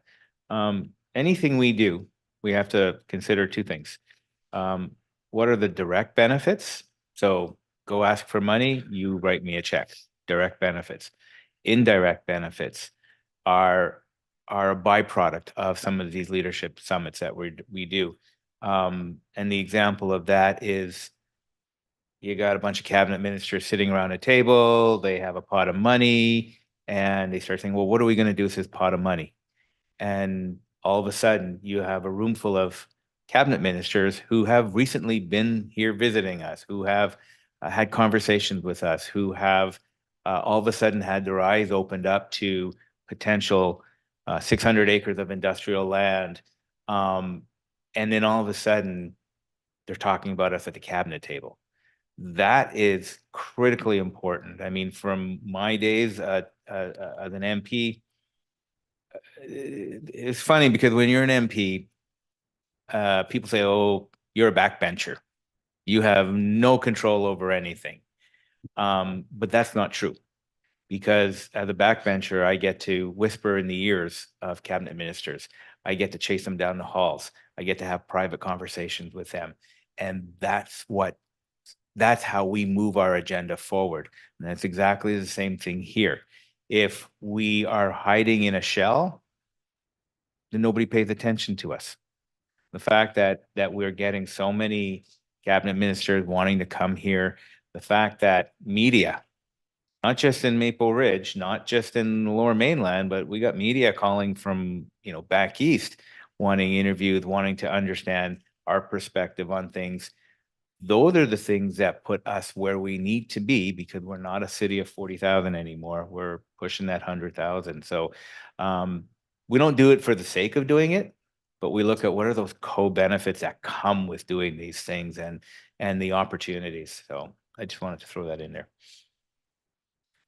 Yeah, thanks, Mayor. And I think it was certainly beneficial, the amount of face time that those summits got you as the mayor with the provincial cabinet ministers. I really appreciated that. And I think did a lot for our community. And as I think about, as we saw consider taxpayers, and as we look at this fairly large budget, I just think about how we can continue the success going forward, the summits, to make sure that it continues to position us. Because, I think we all continue to get questions about each line item that comes before us. And then, questions like, how do we make sure that each conference where sort of folks gather to talk and speak about subjects then translates to direct actionable items? I think is a question that we all continue to ponder. And that's the seed from which I come from, to make sure that, the money that we spend on advocacy like that, we have seen benefits in the past, and just positioning ourselves to continue to see benefits in the future, and really keeping that front of mind, to not necessarily have that just as a recurring item, but really front of mind. How do we make sure that this investment gets us what we need to get? Thanks, Mayor. Thanks. And that's in part the philosophy behind the intergovernmental manager position and the subsequent positions that would come with that. Is their role is to keep us top of mind, right? While we do our advocacy, their role is to make those inward connections. So when we're at events, they're the ones who are seeking out the business cards of the chief of staffs. And then tie that to a really strong comms department, which is where we're building up right now. Again, it's you're setting the pieces up for success, and it allow us to continue to move forward. To your point, is we were successful here, but how do we keep that momentum going? That's why we have these extra, like I said, comms, who I think they're doing a fabulous job, especially on social media. Same with Katarina. So, it's a process. They don't all know yet to get in touch with the intergovernmental affairs person. So sometimes it gets lost around, bouncing off the walls and sort of thing. So we have some work to do, but it's definitely paying off. Any other comments on Councilor Schiller? I just actually had a question related to fire. And I think I sort of thought we were going there after RCMP, and then we just moved on to the next thing. So it's a question, I can ask it now. But I just wanted to clarify something about the number of fire positions. Sorry, what was the question?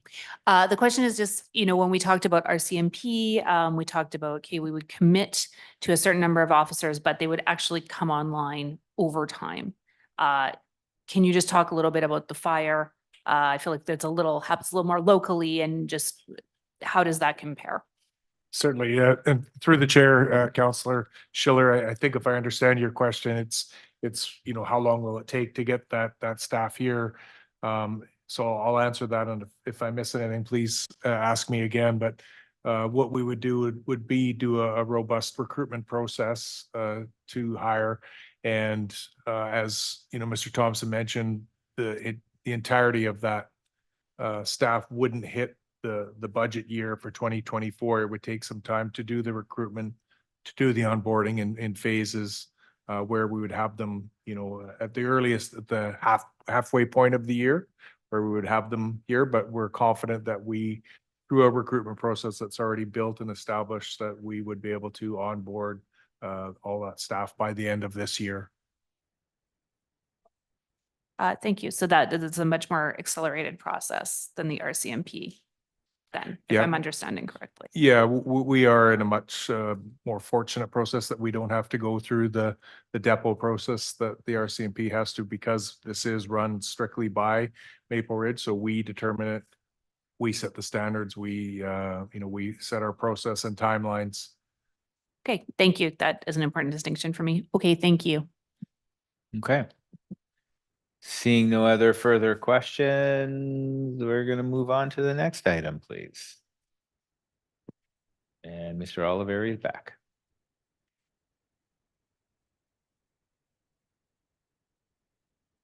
This is the last time you'll see me, I promise. So on the engagement side of things, we conducted an engagement process over the course of January, from January 16th to 28th on the priorities that should shape and guide the city's budget. We hosted the engagement on the Engage Maple Ridge platform. There's a dedicated page with links to a number of different pieces, including council's objectives and key results, council strategic plan, and a whole set of action items that relate to the deliverables and delivery of each of the strategic priorities, as has been presented today. The online survey was conducted for the period noted above. And we also conducted 3 budget pop-up sessions to engage the public and get a little bit more support and awareness of the survey. And as Mayor Rumi identified, the communications team has done a tremendous job in getting the information out there about our various activations and engagements, and the budget engagement was one of those activities. So in my years doing and working on business planning, this is one of the most, it's actually the highest volume of engagement in terms of surveys completed on a budget that I have experienced. So we had over 2,500 visitors to the Engage Maple Ridge page. And we had over 2,000 individuals review the page, review content, and then we're considering 1,200 of those individuals to be of having been informed, and then a further 460 individuals actually completed the survey. And then in our budget inbox and email inbox, we received 3 specific emails with some details, including completion of some surveys. What isn't represented on this in this analysis and this report is the fact that we did also run newspaper ads, but also digital newspaper ads, so through Black Press. And what we actually saw was that our message got across the desk or across over 45,000 eyes. So it was viewed many, many times over the course of our engagement period. So there was a lot of awareness beyond what was just seen on the Engage page. The engagement itself in the survey essentially can be broken into 2 pieces. The first piece is the question that's actually presented up on the screen, which was asking individuals to rank each of the priority bundles of actions from most important to least important. So 1 to 8 when considering their family and their community. So we provide a listing of all the actions that are related to the bundles and then asked users to rank them. As has been noted even today, community safety came out on top as the #1 priority. We've seen this historically and consistently throughout our citizen engagement surveys that community safety does rank highest. In this iteration, we also saw that city infrastructure and all the actions contained within it ranked very closely in second, as well as economic development. So you can see the list there ranking from most important to least important. This ranking, while it provides some sense of priority, we wanted to delve a little bit deeper. So what we did is actually assigned a point system to each of these priorities based on the responses, because individuals, some of them actually chose not to provide a ranking for some of the priorities, and we want to reflect that. So in the assignment of points, we actually see that the spread between the top 3 is very, very close. So they're very closely aligned in terms of priority. And then it sort of tails off, but there's also kind of a mid pack and then the lower end. All of this information informed how we came up with the scenarios that will be presented on in a little bit.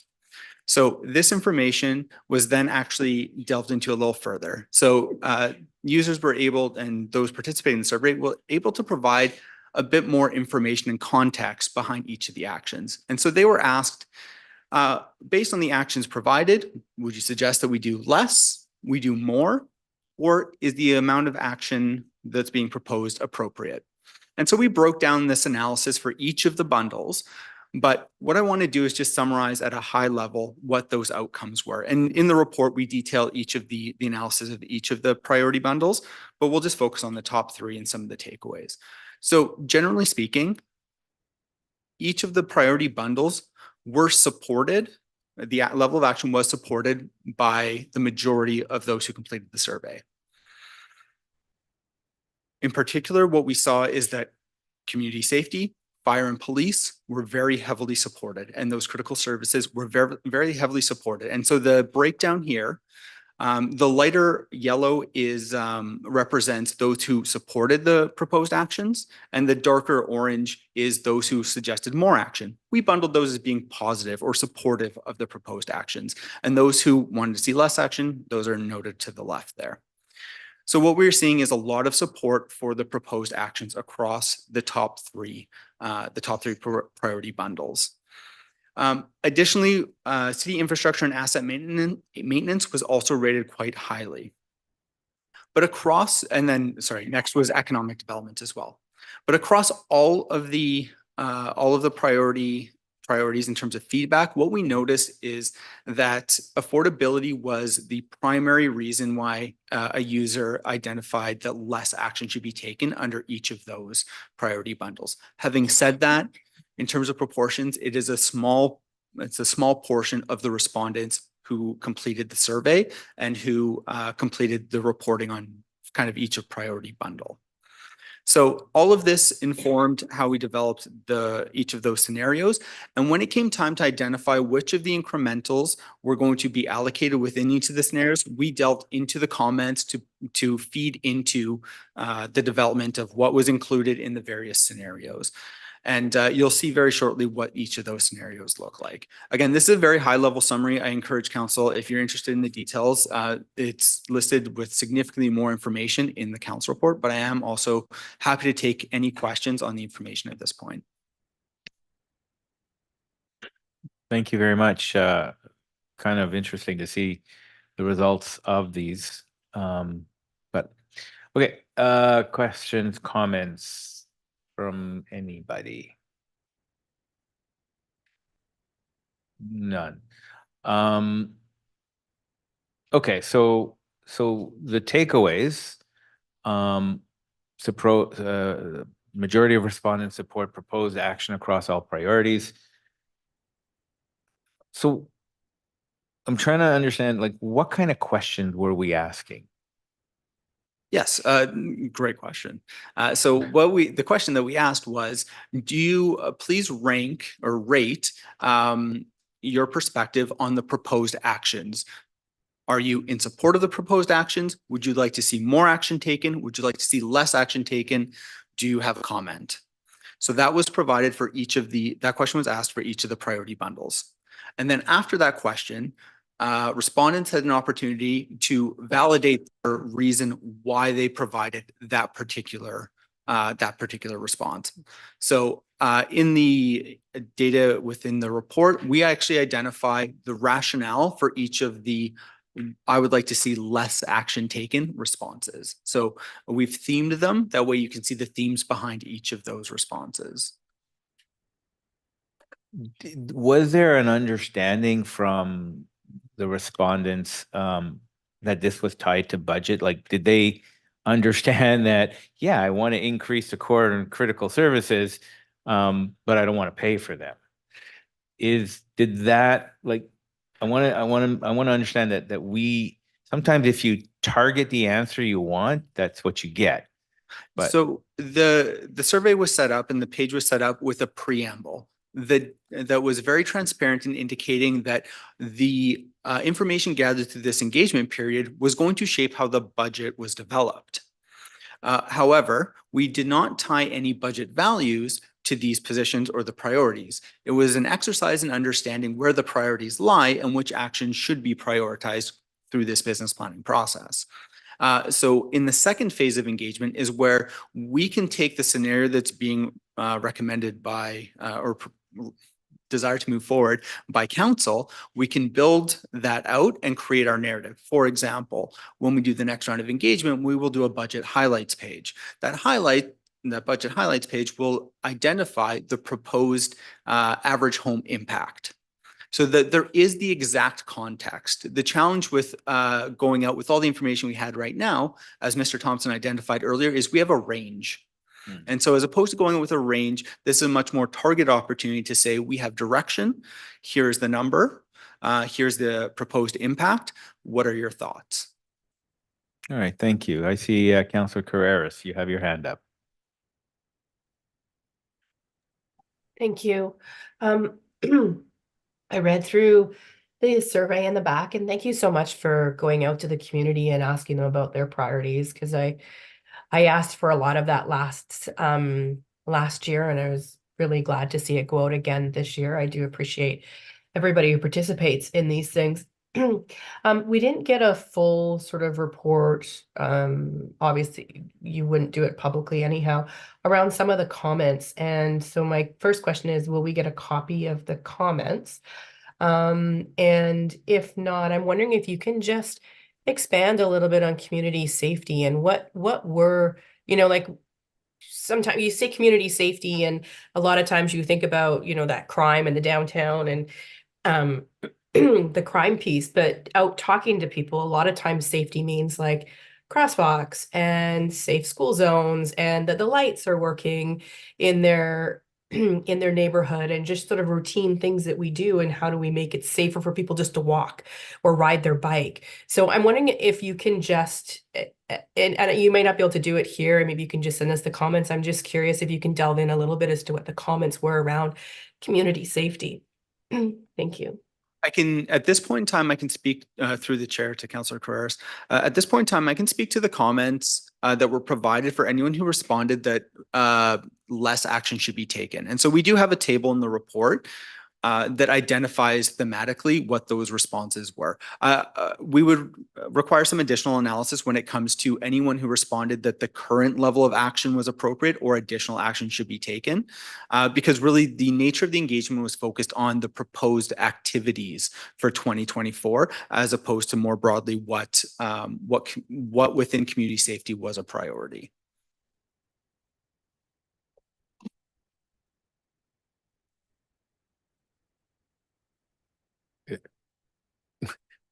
Is that a pause? Are you thinking, clearing your? I just had a follow-up and I can't unmute myself when I'm participating remotely. So I'm like, I need to go. The reason I ask is I can see that you've lumped things into sort of categories and priorities and stuff, I find that sometimes the comments are quite interesting to read, because sometimes that's where you get the little nuggets that we weren't ever thinking of, or it's where they can actually write something and say something that might be a little bit different. And that's why I'm always curious as to what the comments are, because I always find those are kind of where those nuggets are as to where people are thinking. Thank you. Thank you. Seeing no further questions or comments, we thank you very much for your presentation. We're going to move on to the next item, but before we do, I'm just going to ask Mr. Hartman, can you give us a sense of where we at so far? Because I know we have next week for overflow. Where are we in that?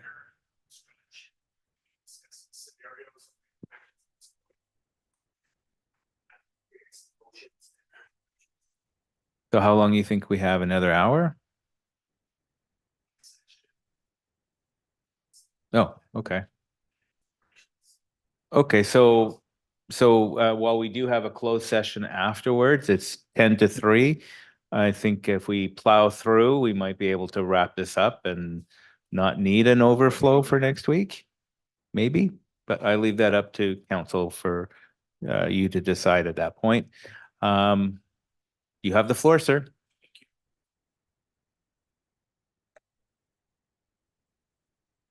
Maybe just one thing before I get going. There was a question earlier about how we measure things, and I just wanted to maybe take the opportunity to remind council that the OKRs this year are new. So a lot of the OKRs are actually initiatives to develop strategies. Once those strategies are developed, we will have things to measure. So the OKR might be develop an attraction strategy. In that strategy, it will then identify what specifically we should be measuring going forward. So it's a feature of new OKRs that will evolve over time and become much, much more quantitative. Just wanted to bring that forward. So incremental requests. So we've looked at all of the pieces so far regarding capital and base budget, and you've looked at all the strategic priorities with the strategic plans. Now let's look at all of those incrementals that you've already seen within the strategic priority presentations in one single place and go through them together. So starting first with the one-time requests, the one-time incremental requests. So on page 139 of council's package is a complete listing of all of the one-time incremental requests across all of the strategic priorities, and these total just under $2.6 million in one-time funding. Since this is one-time, these are one-time funding incrementals, they don't affect tax rate, and they're funded through either existing base budget resources or through external funding mechanisms such as grants. To ensure maximum benefit for the community, staff will continue looking for several additional funding sources to offset these one-time costs. To be able to move forward with these important projects, staff will be seeking advance approval for these one-time incrementals today. However, should prioritization be required within this list, staff will utilize the data from the community engagement to inform the prioritization of the projects. And this is the recommendation for the advanced approval. With this motion, staff are seeking approval today to advance these one-time projects by including them in the financial plan. This, as I mentioned, will allow staff to initiate work on these important initiatives in advance of the adoption of the financial plan. We will come back to this motion along with all of the other motions following this presentation. And lastly, we now get into the ongoing incremental requests. These are the requests for funding for staff and/or ongoing programs. Since only ongoing incrementals have the potential to impact the proposed property tax, staff have developed 3 scenarios for council's consideration and deliberations, and these are comprised from the list of ongoing incrementals only. Since each scenario will result in a different impact to the tax rate, staff will be seeking council's direction on which scenario or which combination of scenarios should be included in the financial plan and the subsequent community engagement. It's also important to note that while all of the ongoing incremental requests are shown to be funded by the tax rate, staff will again continue seeking opportunities to offset these costs with grants wherever possible. For example, the incremental requests for planning staff that will enable growth in development approvals for housing that may be funded through the Housing Accelerator Fund, as mentioned earlier by Ms. Thompson. So what you're seeing is a view through tax funding. However, opportunities for grant funding will be sought and continue to look for those kinds of opportunities. Shown on this slide is scenario 1. This table shows the name of the incremental, the category of the incremental, the type of request, whether it's a staff or a program request, and the full-time equivalent FTE impact if there is one. Scenario 1 is ultimately the primary priorities identified for the 2024 budget. These priorities were identified through community engagement outcomes as well as key operational priorities. Scenario 1 also includes staffing resources for public safety and for housing, and additionally, this scenario addresses cybersecurity needs to protect the data of residents and citizens. Without the use of alternative funding sources, This scenario, in addition to the base budget impacts that were reviewed by Mr. Thompson earlier, is estimated to have a 6.7% impact or increase impact on property taxes, which is approximately $155 increase per average home in Maple Ridge.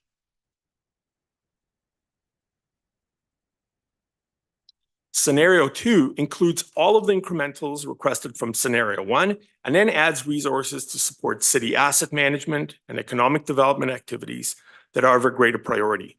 The focus on asset management and economic development was included due to these categories being identified as high priority in the community engagement survey. Additionally, the scenario includes, firstly, an incremental request for stage activations, which will bring no-cost performances and programs to more residents of the city and will support the Maple Ridge 150 activations. Staff included this incremental given the opportunity for the community engagement and celebrations related to the Maple Ridge 150 anniversary.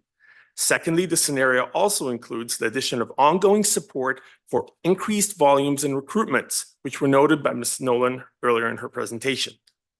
As presented, Scenario 2, with the base budget impacts that were reviewed earlier, is estimated to have a 7.7% increase on taxes, resulting in a $177 impact on the average home.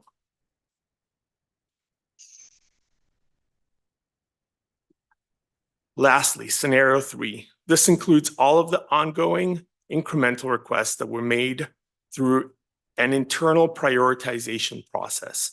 This scenario will allow the organization to achieve the deliverables related to all of the OKRs, enablers and service enhancements, and foundational planning initiatives discussed through the strategic priority framework tiers.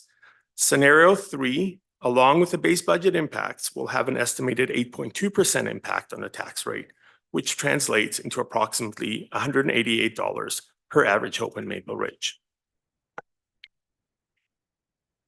And here is the recommended motion. For the ongoing incremental requests, the motion seeks council's direction for which of the three proposed scenarios is supported by council. As with the other motions, council will see this motion again when moving into the deliberations portion of the agenda. Before concluding today's presentation, I just want to open up the floor for a discussion on the incremental requests, either the one-time list or the ongoing incremental scenarios, before we move into deliberations to discuss the motions before council today. Thank you. Thank you. And just, I don't know if it's different online. I have a paper copy and they're all numbered separately. Like there is no 138, 139. So that's why I was struggling to find out where that was. Okay. And I don't know if other councils have had the same challenge. No, you know, you've got it? Okay. Okay. I just want to make sure we know where to find this information. It sounds a little confusing, but why don't we just open it up for questions? As to where we want to start. I think the challenge is we don't know where to start. Am I right or wrong? Okay, well, we're in the incremental section now. Yeah. At this point, what is presented before council are two separate listings. The first is all of the one-time incrementals. Can we go back onto that? And before we go further, what exactly are we voting on? Like, I want to be careful because if I looked at the last column that you had with all the bells and whistles, it's 8.73, I think it was. 8.2, yeah. If we say we're going to go there, we're not actually approving that number, are we? Like, what are we actually voting on right now? Just a thought or a suggestion. It may be worthwhile to chat on the capital piece first while you've got all the folks here, if that's an easier conversation to deal with that resolution, and then get into incrementals. Just a thought. I don't mean to. Okay, but I still would like to know what it is that we're. So when we bring up the motions, and we can certainly do that, what staff are looking for approval on are the things today we're seeking approval on those which will not impact taxes. So that is the capital, the Growing Communities Fund, and the one-time incrementals. Separate from that, we're not seeking approval on the three scenarios. We're seeking council's direction on which of the three scenarios or combination of scenarios that council would like us to move forward with to include in the financial plan and also to take back out to the public. So 3 approvals on those pieces that don't impact taxes and just direction on the scenarios that do. Okay, so why don't we start off with what doesn't impact taxes? Okay. And is there a specific slide that shows that? Yeah, so capital.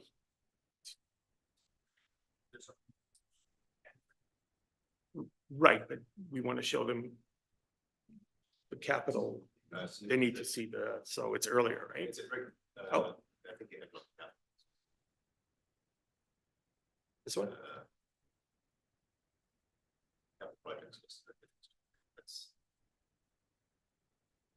You see the recommendation, but Right. we don't really know what it is that we're voting on right now. Yeah. We need to see the list of what we're voting on for capital.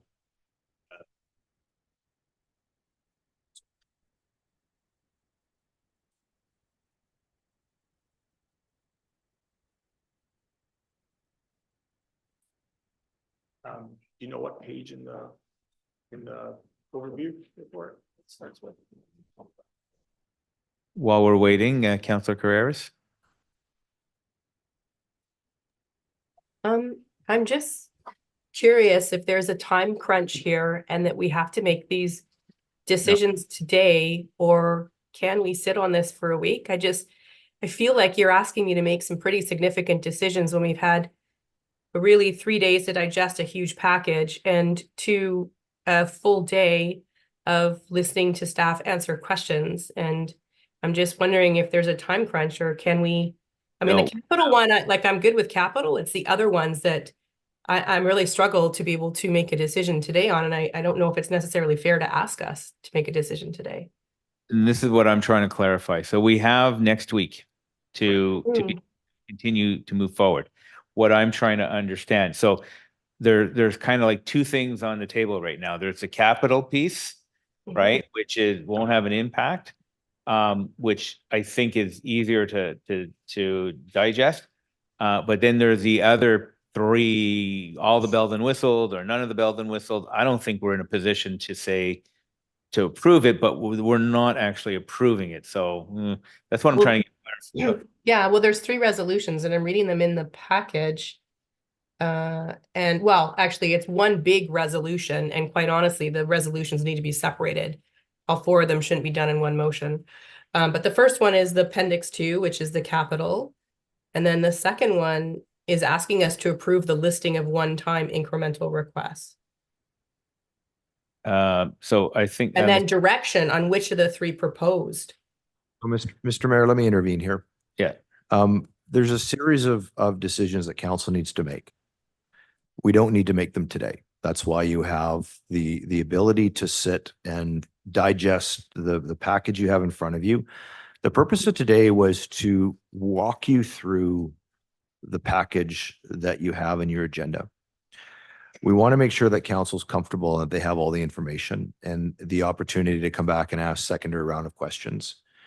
If council is comfortable with the capital discussion that you had this morning that has right now no impact on the actual tax rate because it's funded through a series of reserves and grant and other components, that may be something that we could address today and put that to rest.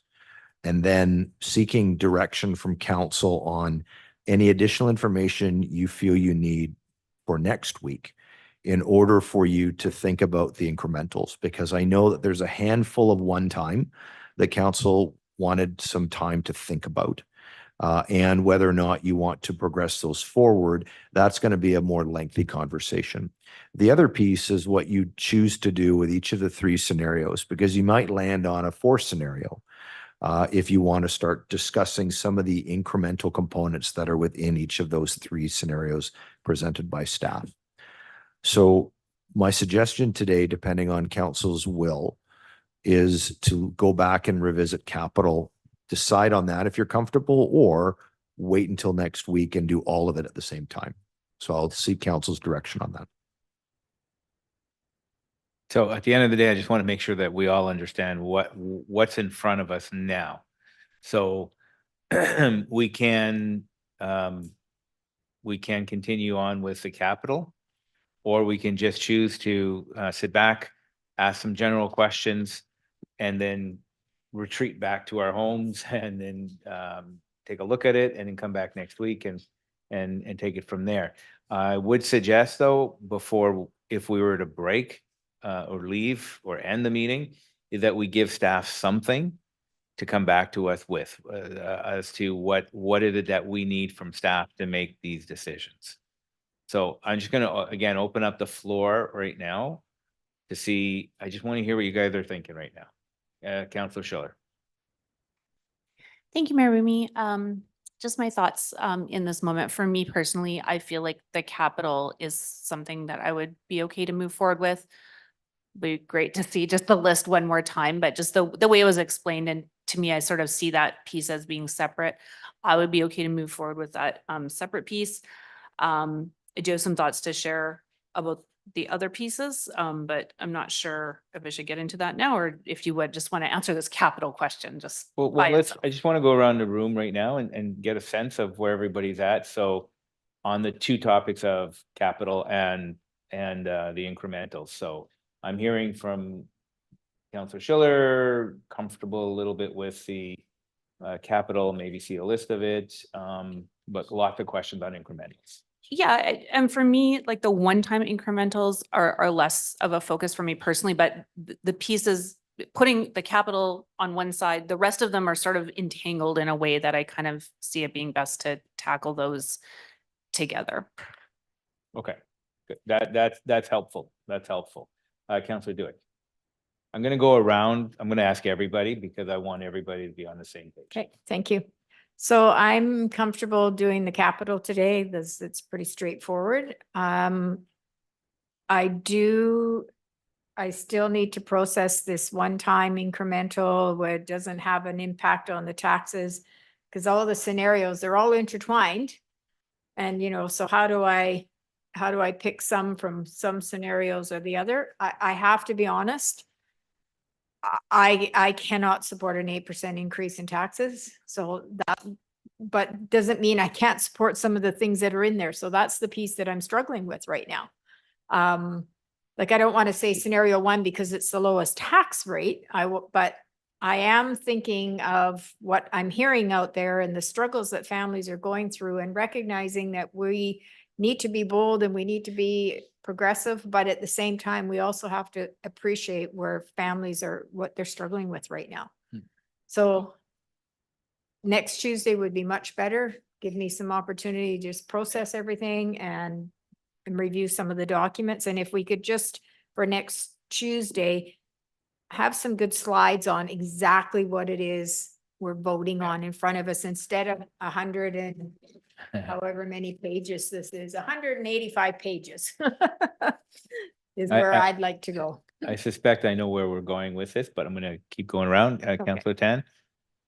Thanks, Mayor. My preference would be to postpone all three discussions, the capital, the one-time and the ongoing incrementals, to next week. Just keeping in mind, as Councillor Carrera said, we really only had 3 days and 1 full day of presentations to digest.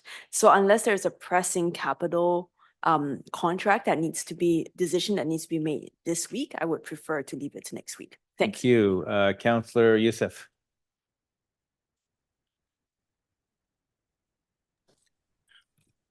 Thank you, Mr. Chair. I'm Councillor Dewick on this one. I'm comfortable moving forward with the capital expenditures at this moment and looking at possible scenarios for next week. Councillor Carreras.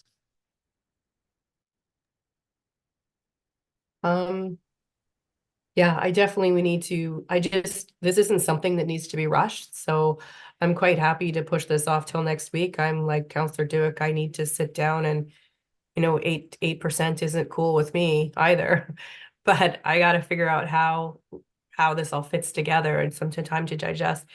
I mean, if we want, You know, the capital is probably the only one I could move on. But then again, if there's nothing pressing, I don't see why we don't postpone it till next week too. I'm good either way. Okay, well, for me, I would have looked for something that was unanimous. We don't have unanimous, so I think the fair thing to do is to make all those decisions next week. So what I'd be looking for right now is some direction of what you'd want to see next week. And I just want to point of clarity. There is nothing pressing on capital, correct? No, you're correct, Your Worship. The ability here is to make sure that council has a line of sight to make informed decisions. And what would be helpful before we adjourn for today is to Councillor Duick's point, is finding what you need on this, what additional information you need other than just time to digest the package for staff to prepare in preparation for next week's deliberation. Councillor Schiller. Thank you, Mayor Remy. Yeah, happy to take some time to digest this because there is a lot here. So just two sort of topics I wanted to touch on. The Community Growth Fund represents a lot of, you know, funds available to us for one, you know, in a one-time manner to address growth. And I'm a little frustrated about this piece because I feel like I've asked about this over the year since we received it. And I don't feel like council's had a ton of input into this. And so now it kind of comes forward as like, hey, here's the plan. I'm very reluctant to start picking things apart because it is a plan. And when you pick out one piece, it impacts other things. But I just, one thing that stuck out to me is that, you know, we need to move away from having a volunteer fire department. We are deintegrating our RCMP.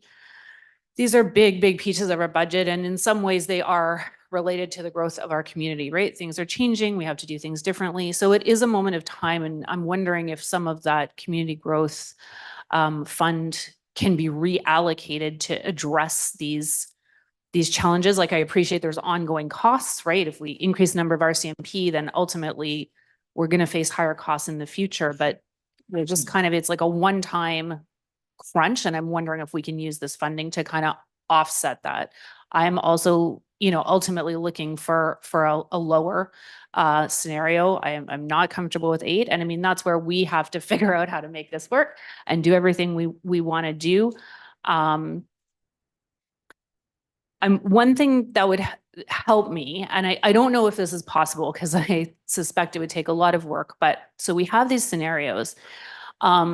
You know, is there a world where a scenario can be shared with us that's like, hey, here's a 3.5% tax increase. And that's what this would really mean. And I appreciate that that is not a keep the lights on increase. Like that's a turn off lights and shut things down and, you know, have some really serious impacts. But I just, you know, you see the percentage, right? And it just is challenging to tie that to what that actually means on the ground for the community. And I just wonder if something like that or sort of something along that line would be helpful to me and helpful to the public in saying, hey, you want a low tax increase, but like, that's what this really means. And are you really okay with that?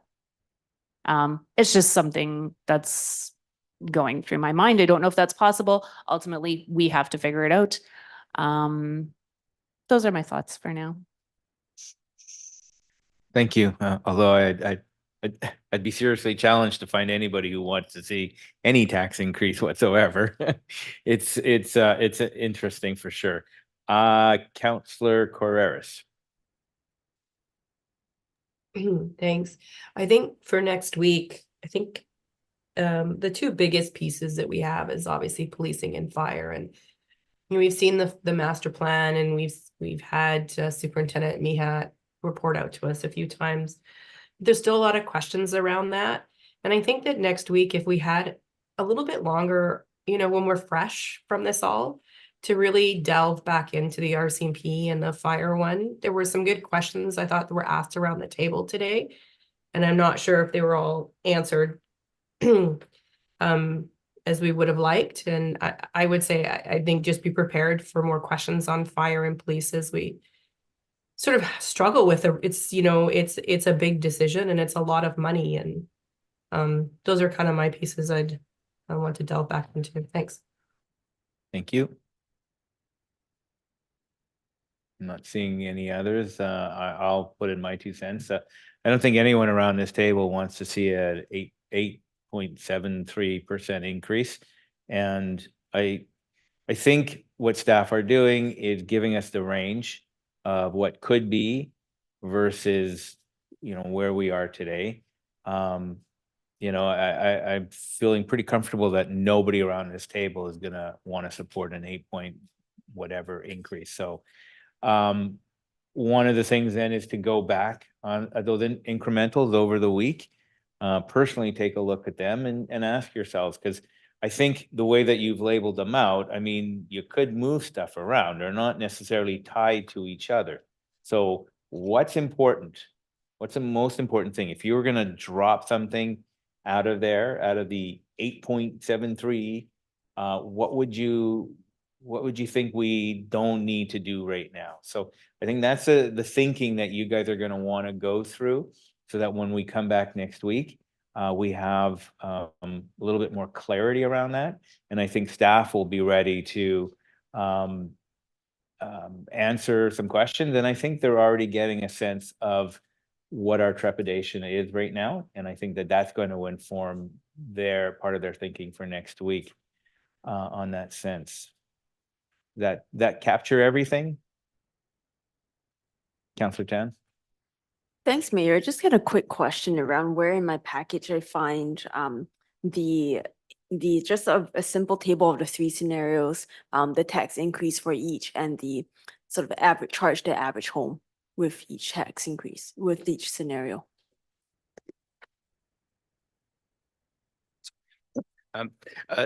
In the digital package, all the scenarios are listed on page 112.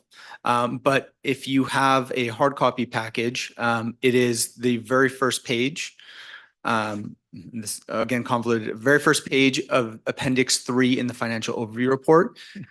So I believe it's page 40 or something to that effect. Wonderful. Yes, I got it on 110 of my electronic report, 110 of 185. So I'm good. Thank you. Okay.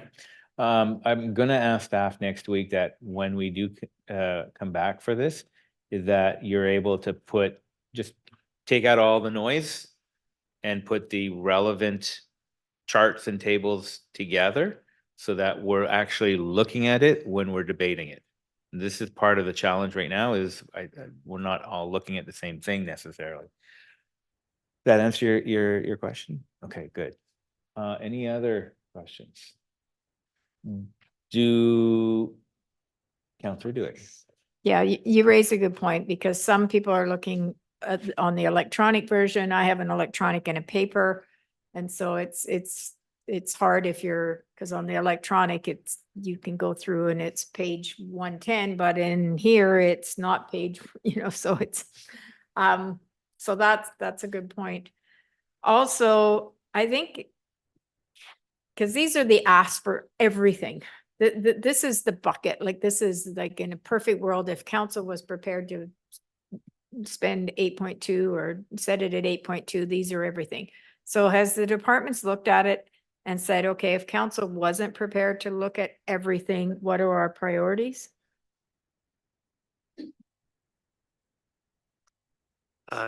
Through you, Mayor Rumi. So the process started with many more incrementals that did go through several times of shrinking down the number of incrementals and prioritizing them down and distilling them. What we've come up with is 3 scenarios. That scenario 1 is the corporate priority. These are what the corporation has identified as the most important things. Scenario 2 includes what was in scenario 1, but also adds the lens from the community, what the community identified as areas of importance, where more was wanted, where a lot of support was seen on those work plan items. Scenario 3 is everything. not everything that came in, but everything that made it through our internal prioritization. So all the things that made it through were identified as important, but number one is the top priorities. Number two is we're layering in community priorities.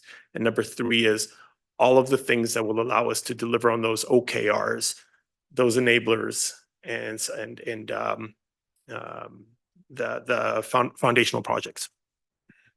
Okay, so that's helpful. So if on Tuesday, if you could present it that way, so that it's, you know, scenario one slide, this is the corporation's priorities and just like you just did. So that when it's in front of us, we can kind of digest it and in the meantime, focus on those three scenarios and see. Thank you. And I think that's important. I think just for council to understand, if you look around the Lower Mainland and other municipalities, there's a small range of what most municipalities are proposing for their increases. Very, very, very few are under 6, right? And that's because of everything we heard today, you know, inflation, job action, increases to construction, increases to a whole bunch of things. So while I just want everybody to think about that we are moving forward in a lot of areas. So what are those most important things that allow us to continue to move forward? And maybe stuff that we don't necessarily need to do right now. And also, I don't want to come out and tell you what I think that number should be at. I think that you guys need to figure that piece out. But go through those scenarios, and that'll help inform you of what do you really don't need, right? I think and I don't want to get confused with the police piece, because that is police is not scenario capital, is one. It's in scenario one. That's in scenario one, but with the cost of that, we want to be careful on how we approach the police and the fire. Those things are stuff we do need to move forward on, but I don't know what the answer is right now. So I just want you to pay some thought and consideration and look at those scenarios and highlight something maybe we don't need to focus on. Mr. Hartman, did you want to add anything? No, I think, Your Worship, I think you summed it up nicely. Staff have, I think, an adequate direction in order to prepare for next week. We just want to make sure that you have the information and staff will tighten up the slide decks so that when you're discussing each of those items, that you have that on the slide as well. You know, the challenge today is we had electronic copies that went through clerks, and then we provided some hard copies to those in chambers, and those are different PDF files, so that's why the numbering is slightly different. And we'll make sure that that consistency is there. But what you're talking about, to your point, we want council to be able to have some time to digest the information presented today. Come prepared with your questions for next week, and staff will do likewise. And we'll start looking at some of those scenarios and how we can facilitate the conversation so that you land in a place that you're comfortable with. Yeah, because we all need to be comfortable with this. Not going to be easy, but that's where we are. Or anything else you need to add? You're done? You're done? Anything on our? No. So as we have no further business on business planning, before we adjourn, do we need to take a 5-minute before we get back into closed? Councillor Dewitt. Didn't you add public questions to the agenda? Oh, forgot about that. You did, so. I did. Is there anybody, we're in question period. Is there anybody online or in chambers that wishes to come and speak? Any of the staff that want to? No, okay. Seeing how there's no anybody who wants to speak in question period, we will, again, before we adjourn, do we need to take a quick break, or do we just want? How long do we need? 5 minutes? Five, 10 minutes. All right, good. 10 minutes. Okay. No further business. We'll see you in 10 minutes. We are adjourned. Thank you very much.